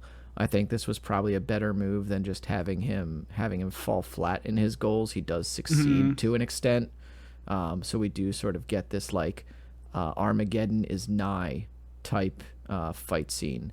It doesn't last super long, and I feel like the setting for it allows the choreography here to not really breathe a whole lot. They are on this just narrow sort of strip, and there's only so much you can do with a setting like that for a final fight. I think that if they were to do something in more of an arena style, or if they just had them on the bottom of the bridge, that probably would have been better. But I guess for Sparta to be up there on top of the bridge probably looks better from a distance in terms of, like, cinematography. They could start out there, and then he could get knocked down to the bottom of the bridge, and then they could continue the fight there. It would sort of not make Lady's little final moment possible, where she says jackpot and shoots him in the blood transfuser. But she could also do that from, like, long range, or somewhere else down the bridge. You could just reposition her or something. But this is also where we get the White Rabbit revealing that Virgil is alive. Dante's just kind of like, oh shit, and then, as you said, we got to see the blood go on the sword again, just to let us know that, or let him know that Virgil's alive. And it glows blue. It glows blue. It glows blue. Yeah. Even though when Neil see, Angelo poured the amulet with blood, it didn't glow blue, it glowed purple. So True. why would Force Edge not glow purple here? I don't know. We got to know that it's Virgil. They didn't think about it, and they didn't care. I guess not. But yeah, we get the kind of Armageddon is nigh type thing, and then they fight, and that sort of stuff, and Dante gets stabbed through the chest. And it very much does. I thought that this kind of was going to be a point where maybe Dante actually loses, because he's been kind of losing this whole time for the most part. And I thought that this was just kind of be like the moment there where, and then maybe something would happen that, something else gets wrapped up. Or I actually thought that with how much time was left, maybe they were going to end on this, Same. Yeah, I actually thought that generally this is going to be set up for the second season. That now the barrier's down. Yeah, and maybe you got the Tim and the Gru in there, and Virgil standing on top of it. Like I thought that's where we were going with this. Yeah, I thought that he was going to just be set up to kind of just lose, and then I thought that would have been at least an interesting risk to take, right? Because we are very used to everything ending with Dante winning in the end, which is also pretty shonen to do, but that doesn't happen. They win, and then they. Like, he and Lady talk about what went down, and then he's like, oh, I'm going to go find my dad. And then the beginning of the end happens. And Lady hits him with a syringe to incapacitate him, which, again, man, like, the way that she just uses, like, she just fucking dopes him up with chemicals, and he's just incapacitated. There's, like, ways of incapacitating characters that are just shortcuts that are taken in this series. Oh, by the way, we coated our blades in echidna's poison. There is no setup for this. We're just going to infer that we did it when it needs to be relevant. Also, electricity and everything else, and poison or whatever works on Dante, even though he's half demon. I don't know, man. He could have at least put up some kind of fight here, but... Yeah, I guess like the argument you can make is like, oh, this is Darkcom and they're going to have the tech to fight these kinds of people, but like I think it's been established really like a lot in Devil May Cry as it is already. Like it's one of those things that sets Dante apart. Like kind of cool things. It's like, well, he actually has to drink like a shitload to get drunk at all, which is like when you see the Devil May Cry officers, like so many empty bottles of stuff. Yeah. Because of his demon blood, he's resistant to getting drunk. So maybe it could have been a thing where he gets hit with a syringe and he goes, why did you do that? But he has to get hit by maybe a couple of more. Yeah. And then that could, like, almost like a comedy scene that could really work. But instead it's just kind of like, as you say, a shortcut. It's like the character needs a stop now. This is what the plot requires. So Lady needs you hit him with this shit, and that's just the end of the story. Just again, I've said it a few times, just not very interesting. Nope. Yeah, and then Operation Inferno starts, where there's some exchanges between Anders and the vice president. I'm just gonna kind of skate past those if you don't mind. Yeah, you go for it, man. And we get to the biggest left ball, or the fucking biggest left hook of the whole series is this entire like war on terror scene for the last 5 minutes, where the brain destroyer. Yeah, where American Idiot by Green Day starts playing, and it starts off with jets firing missiles into the portal of Mackay. Now, I have listened to American Idiot since like its release, back in whatever fucking year, and I really like that album. I haven't listened to it in years, okay? And I don't think I've ever been more displeased to hear American Idiot, which is a song that I really like, ever in my life, dude. Because we knew that Green Day was going to be in the soundtrack, and I thought maybe 21 Guns. I thought maybe Boulevard of Broken Dreams, right? Yeah, it's like like Minority or Basket Case or something along those lines. Maybe, myself. Yeah, that's fair. Yeah. I was thinking Boulevard of Broken Dreams is a way to cap off the series, but by the time that I got to the end, I was thinking maybe this would have been, after everything is done, this would have been Lady and Dante sort of looking out at everything that has been wrought.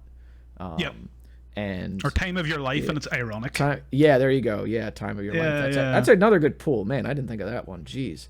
That's even better than Boulevard of Broken Dreams. And like just sort of ending the series on that really sad note, like from a band that you would have expected to provide an upbeat song, right?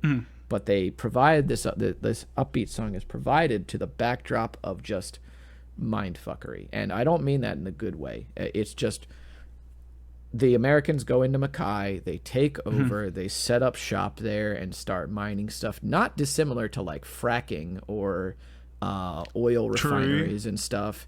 And then we see, Arius from DMC2 with the Ouroboros Corp sign.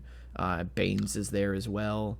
And I thought to myself, this is pretty fucking bad.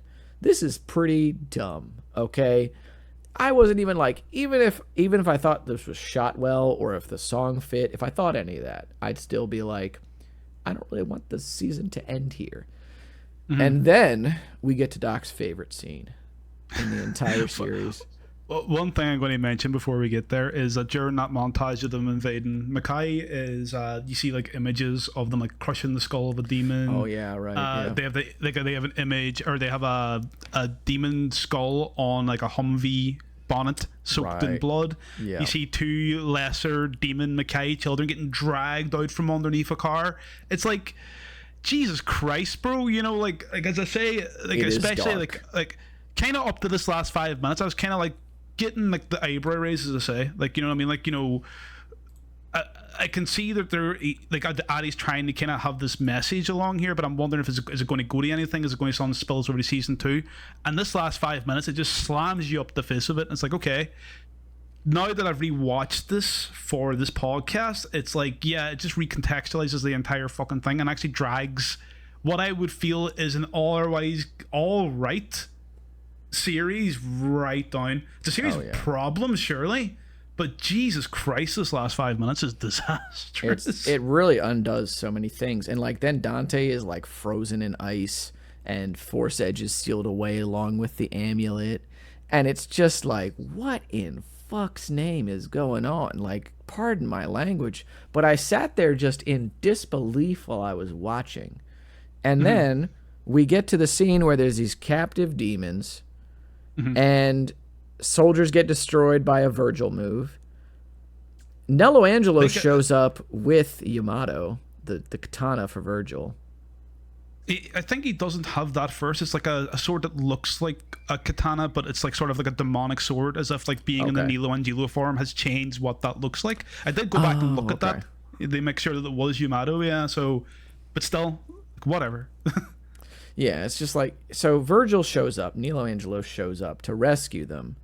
And this is where I take issue with him being Nello Angelo at this point, is he says that King Mundus has granted them their freedom and says that Mundus freed him as well, from his bonds or whatever it was. And so Virgil is doing this willingly. This is not slave Virgil. This is not zombie Virgil. This is just Virgil. And he says the Sapiens and their armies aren't aware of the storm they ride into. I am that storm. And then we cut to a very somber version of Bury the Light. And I got to just say, if people are riding into the storm and you're the storm and there's no other action implied, you are not a storm that is approaching. You are a stationary storm that people are approaching. You're like a whirlpool.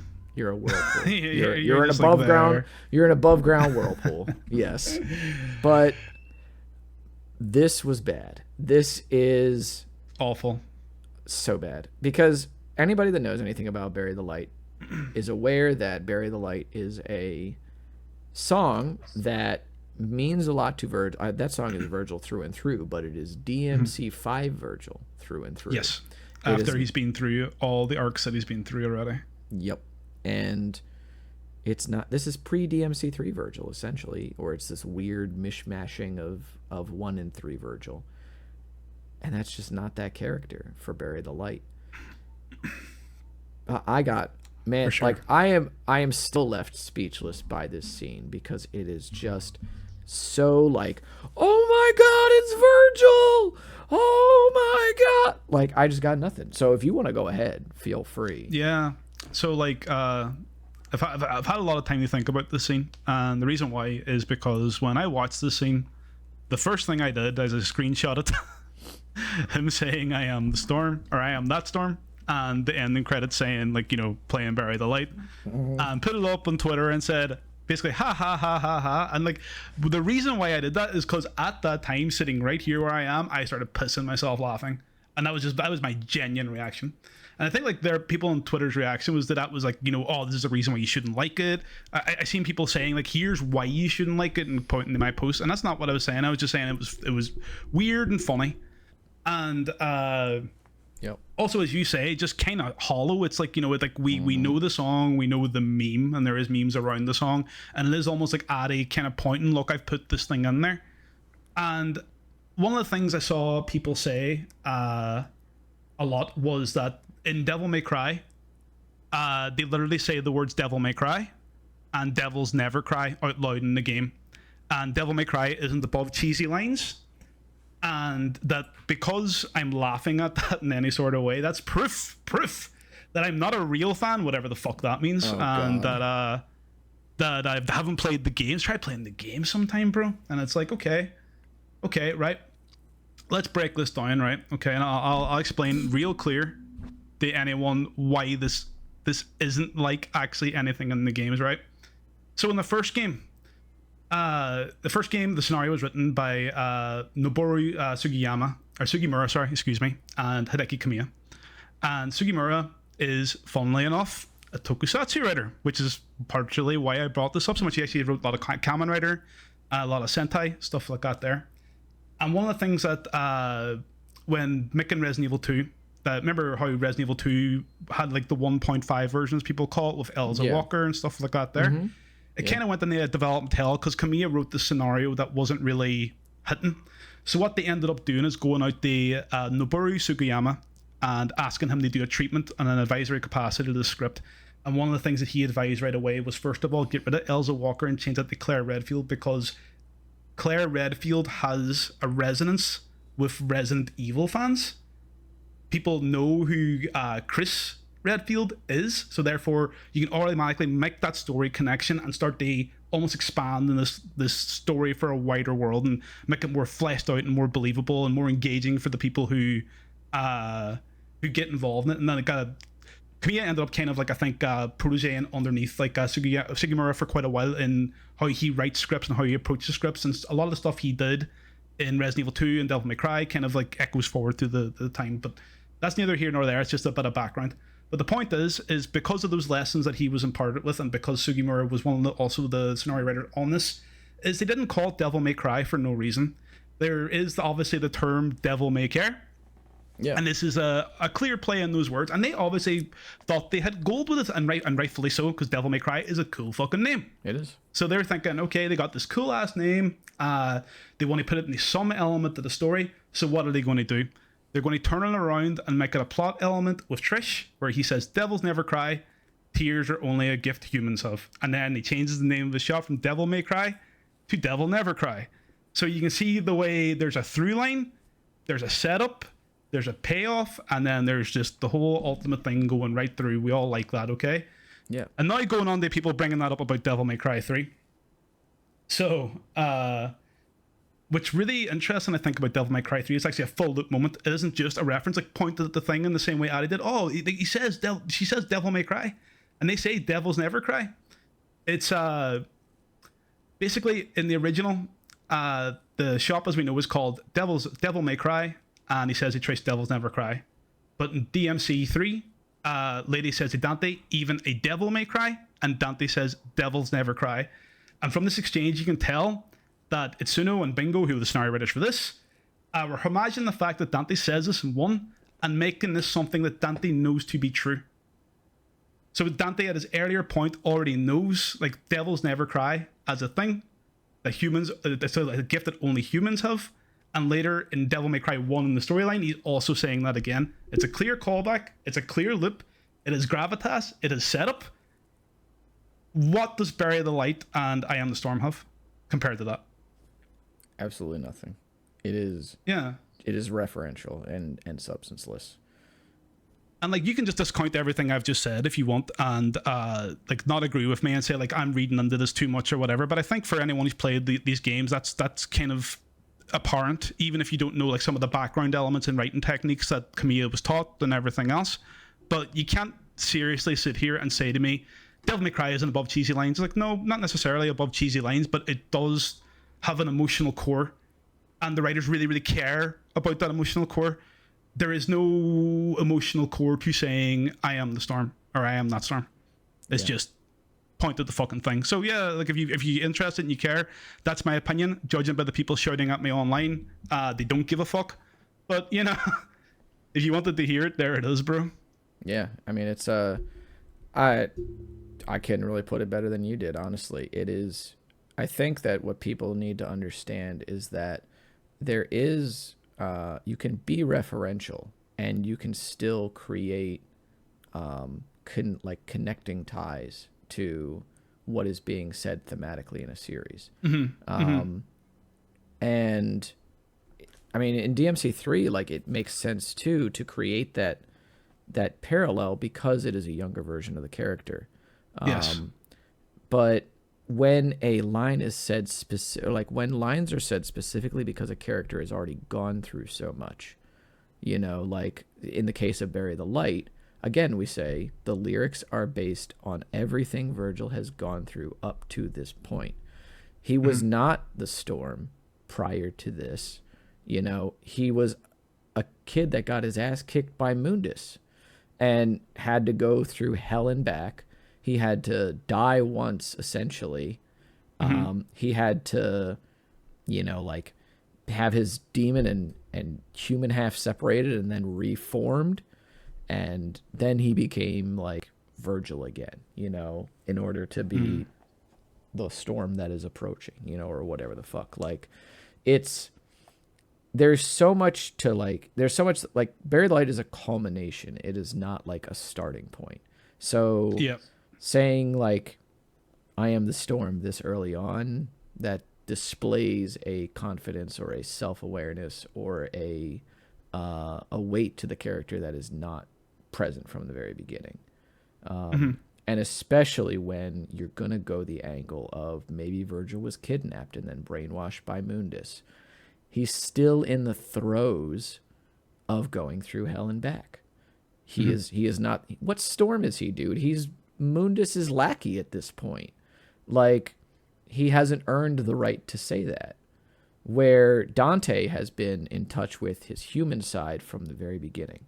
And that is what Camille is demonstrating.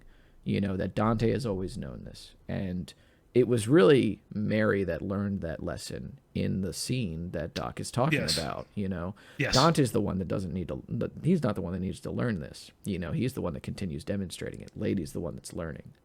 So, and that's like the her lady saying that in that scene as well too is the end of her arc. Yeah. Where like when she kills her father and says, I didn't think I would cry because this has been such a long road of revenge for her. And at the end, she says, even a devil may cry when they lose a loved one, don't you think? It's like, they're not just throwing that in there because it's the name of the fucking thing, bro. It's like, there has to be a reason. First of all, like Dante calls his shop. That's the point of Devil May Cry 3. The shop doesn't have a name, and he wants to name it. Now, what better reason they name it than one of the, like, probably the main character, let's be real, like, Lady in Devil May Cry 3. Yeah. The main character's arc. Yeah, you can make the argument. Of course, for sure. Of course, that's the reason why. Yeah, it's an excellent full circle moment. But here's the other thing is that, like, if you want, even let's take a hypothetical where Bury the Light is about DMC3 Virgil. Okay. Yep. We've spent 0 time with this character. Okay. This is his second scene, and it's like 5 minutes of airtime, like, max total.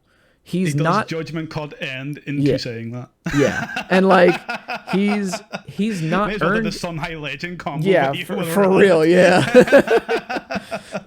Shout outs to Sunni Legend, by the way. Yeah. Still, no. Awesome guy. Still a legend in the literally it's in his name. Still a legend in AMV and GMV scene. But we love him. He's great. Imagine getting a job through that shit. I could only dream of such a thing. But talent. It's like this is the unearned context that I was talking about earlier, right? This is the same problem as Ninja Theory Dante, where they try and assign these lines to him, or they try and assign things to him, moments of empathy with the audience that he's just simply not earned.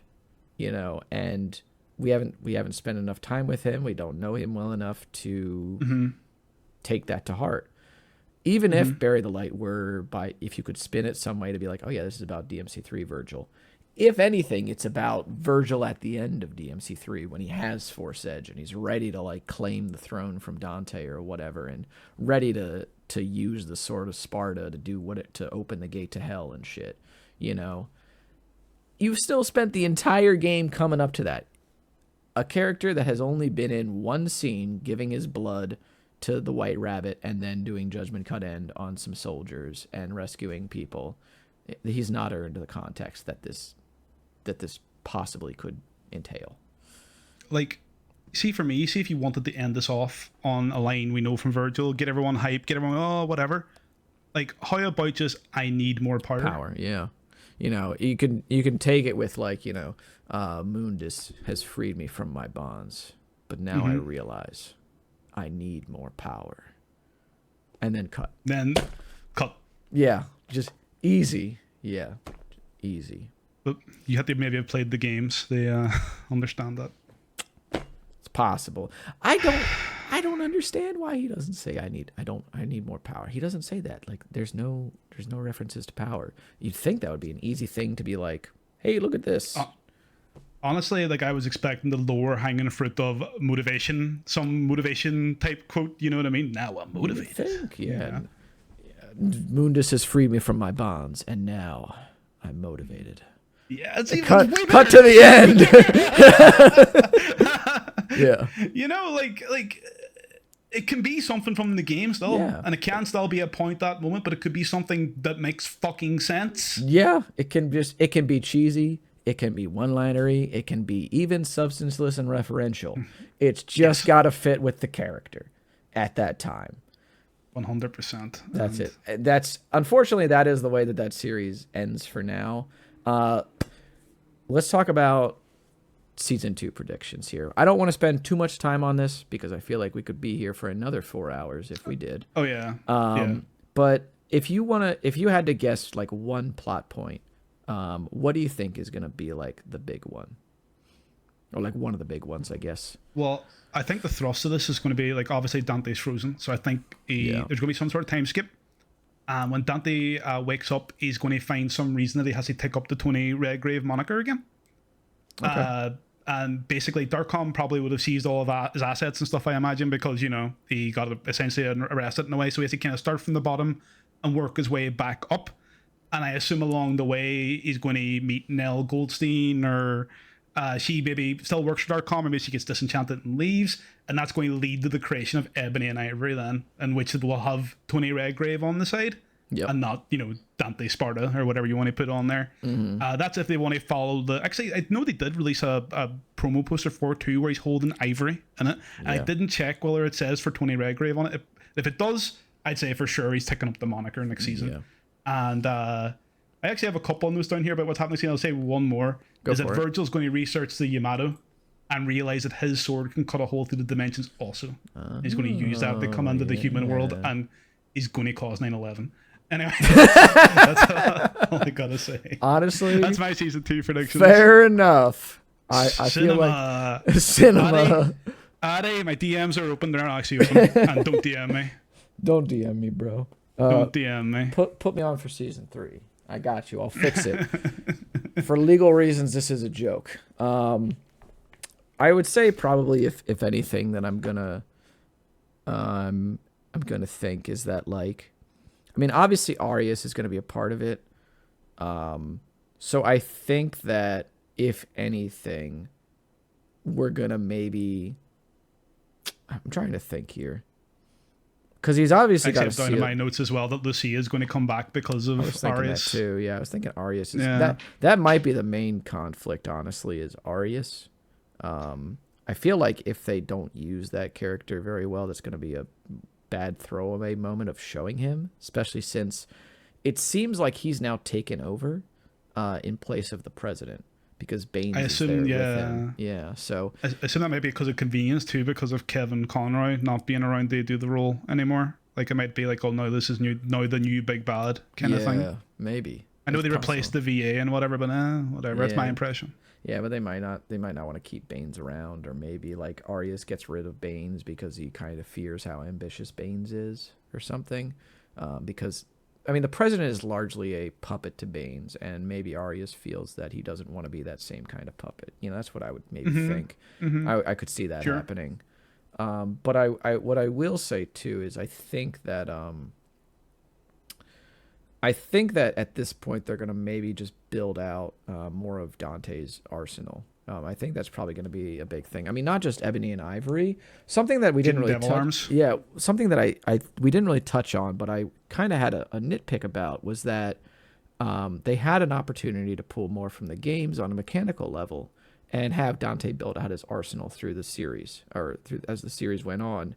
And an easy thing for that, since we already see him use them earlier in the show, he could have had Agni and Rouger with him when he was fighting them. Yeah, like the fact that he left Agni's sword in him kind of made me go like, huh? Like he could have picked up both of these swords and had them just kind of like on his back with Rebellion and just kind of carried that around, and we could have gotten some really good choreography out of that. We could have had like if Lady tosses him a gun, he goes, "Hey, you too," and throws like a sword at her. And we could have gotten some very good like mirroring choreography that way. There's a lot of potential there. Because the whole like one sword, one gun aesthetic is, you can do gun kata type shit for days with that. And I think it's really dope. That sort of dope. But he's probably gonna have to pick up the shotgun. They're gonna probably have to do something with that. I would say probably that I'm trying to think about like the events of the games here for a minute. I do think that I think the majority of the season is going to take place on Malay Island, though, and I think think they're going to skip right there. Yeah, I think that Malay Island is going to be in Mackay. Ooh, yeah, okay, yeah. Virgil breaks those guys out of the Ouroboros prison and takes them all to Malay Island. Yeah, and I think that's because that's where Mundus is going to be, but obviously he's still in Mackay. So I think that the majority of when Dante actually enters the picture, the majority of that is going to be Malay Island. Interesting, yeah. And like I know Malay Island is kind of based on the Japanese legend, I think, of the Oni Island, which actually moves location. Oh, okay. So it's like it's like an island that like appears in different areas and it's supposed to be inhabited by like monsters. Interesting. But I didn't know that could kind of tie into my theory about Virgil cutting portals into the realm. And you could have Malay Island appear in the Hudson Bay. Yeah, true. Yeah, he could cut it open, just boom, done. Yeah, that'd be cool. I could deal with that. That's fine. I can get down with it. Yeah. Then later be like, where did this fucking island come from? Oh goodness, yeah. So I guess to put a bow on everything too, a common sentiment that I see, like when criticism of this series arises of like a not related material to the series, it's always this is good thing but not good DMC thing. Yeah. And I think we kind of need to put that to bed a little bit because it's got Devil May Cry on the box, so we have to judge it as a good DMC thing. And I think that in this discussion, we've kind of turned over a lot of variables showing that even when something is not necessarily pulled from Devil May Cry, a lot of the time it's not great or it doesn't land, And nope. So I think we need to stop. I think, fandom needs to stop going in these circles of, oh, let's take the name off, or let's not think of it as this thing. Judge what is there and judge the writing and judge the choreography, judge the music choice, that sort of stuff. And hopefully you can still come to the conclusion, like, even if divorced from thing I like, it's still not good. Like, just because it doesn't have thing you like attached to it, not like, or you like not attached to it anymore, doesn't immediately up the quality. So yeah. And like for me personally, like, I try to go on the most things of a clean slate and judge it kind of as it is, as a standalone piece of art. I feel I've done that and explained like my thoughts on this series and how it kind of misses the mark for me. But also, as you say, like it does say Devil May Cry in the box, and like I have played the Devil May Cry series, and what I start to question is because you're taking a franchise basically, and you're taking elements from the franchise, and I've mentioned it a few times also. Are you doing things more interesting with the things you're taking? Are you doing anything interesting? Are you doing something different with it? Are you putting a twist on it? He definitely is putting a twist in some elements, but I would say that he's not elevating any of them to greater heights. And at that point, I'm just like, then the games are a better version of that. I can still appreciate some of the stuff that this anime is doing in its own right. I've pointed out the Eva scene and the Papa Roach fight scene. I think all those are valuable and great additions to the Devil May Cry extended universe that we can all look back on and go, this is why we like Devil May Cry. But okay, I think for the most part it misses the mark for me. Yeah, I would say the same too. There's definitely some gold moments. There was definitely moments where I was getting kind of hype.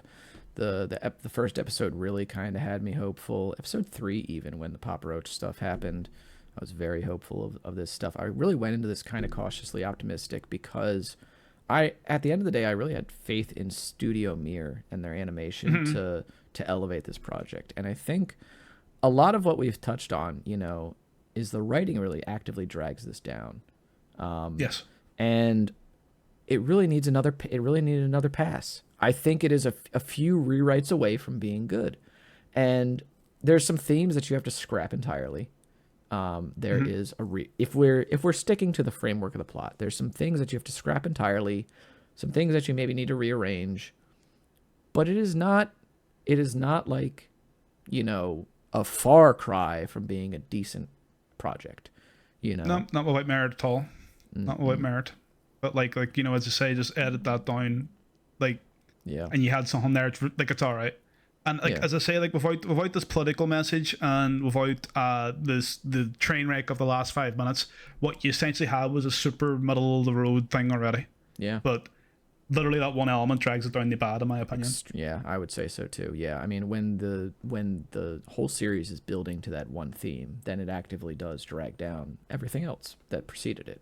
So it can just color. Typically I can deal with an ending is sort of off too. Sometimes it doesn't color my journey. I like the journey. I'm not one of those guys where the ending necessarily matters all that much. But when the ending is literally recolored every aspect of the journey there, then we have a problem. Yeah, I mean, especially when it's not good. Yeah, I mean, if it was just a matter of like a good ending and then Virgil ending on this cheesy line. All right, you wanted to get it. You wanted to get in one last reference, and you couldn't figure it out. But at least we know Virgil's coming in season 2. But it's all this stuff that happens right before it, and in the episode before it that just, ugh. But I mean, we can lament as much as we want. Lament of Innocence. That's a good Castlevania game. So, I got really nothing else to say, Doc. You got any last words or? I would just encourage anyone that is listening to this that hasn't played Devil May Cry, play Devil May Cry. Absolutely, play Devil May Cry. Yeah. Despite all this, where I'm a massive fan, I see the numbers of the series on Netflix, and I'm delighted. Even with all my criticisms, I'm delighted to see that this is then pushing people towards playing the games. Yeah. I think the HD collection's at an all-time high in Steam right now, which I believe so. Awesome. Yeah. Awesome. Play them. I'm fine if you want to skip 1. No, I don't think you should. But if you want to play 3 because it's the closest to this, just play the games, man. They're all good. Maybe you'll come away feeling a wee bit of what you felt as well, or maybe you'll feel different going in. And I want to say too that I felt this kind of similar backwards way of approaching the media that maybe some audiences are because I bounced off the Last of Us game about maybe 5 times. I really, really tried to get into that, and I did not like that game. And I watched the series thinking, well, I don't think I'm going to like this series, but I've heard a lot of good things, so I'm going to go in with an open mind. Loved the series that much. I ended up playing 1 and 2. It finally was the impetus I needed just to push me over and through all that. And now I think they're pretty good games. Yeah. I would like to encourage everyone to just have that same open mind and go on it that way, and enjoy. Devil May Cry 1's a fucking banger though. Don't skip it. But if you gotta, I mean, again, far be it from us to tell you what to play, but honestly, the 2 things to start with are 2 of the best action games of all time. So you cannot really go wrong. You can't go wrong. I just want to echo what Doc said. I mean, I love Devil May Cry. If you're subscribed to this channel, you already know that. I'll probably post more Devil May Cry speed runs. And if you're not here, I do run a lot of Devil May Cry. I said that kind of at the top. Doc wins runs. When's runs? Well, I got to learn that new Yeah, the first. new It's route. Oh, absolutely I forgot terrifying. about that. Yeah, that shit is terrifying. Yeah. My God. But I will let you go. If you have any like shout outs that you want to do, now is kind of the time before we wrap up. Yeah, I'll just give a shout out to Platinum Paragon. As I mentioned a few times earlier, my fiance, who was basically the main person who ran the DMC5 info page, and through that vector, I've met like a lot of people in the Devil May Cry community who I really appreciate. Like, and like most of all, my friend here, Cosmic. Like we met through, I think was it one of the charity streams where we were all together in the same block. Yeah, and like honestly, since he's become one of my best friends. I love this man. Like, so give him all your kudos and give him all your views, and I hope this was an entertaining watch. Views and again, as I said at the top, this podcast has had so many great people on it, and it says it's genuinely a privilege and an honor to be invited on as just a guy that likes Devil May Cry. So thank you once again, Cosmic, for having me. Yeah, of course. And if you're on Twitter, leave Doc alone. Okay. Yeah. Follow me and leave me alone. Leave him alone. I have no social shout-outs. Go away. Yeah, you can find me on this channel as well as on twitch.tv/decosmic. If you're on Bluesky, I'm also on Bluesky. But yeah, play Devil May Cry. It rocks. Yep. And Adi Shankar did not cook. All right, bye everybody. Peace. See you later.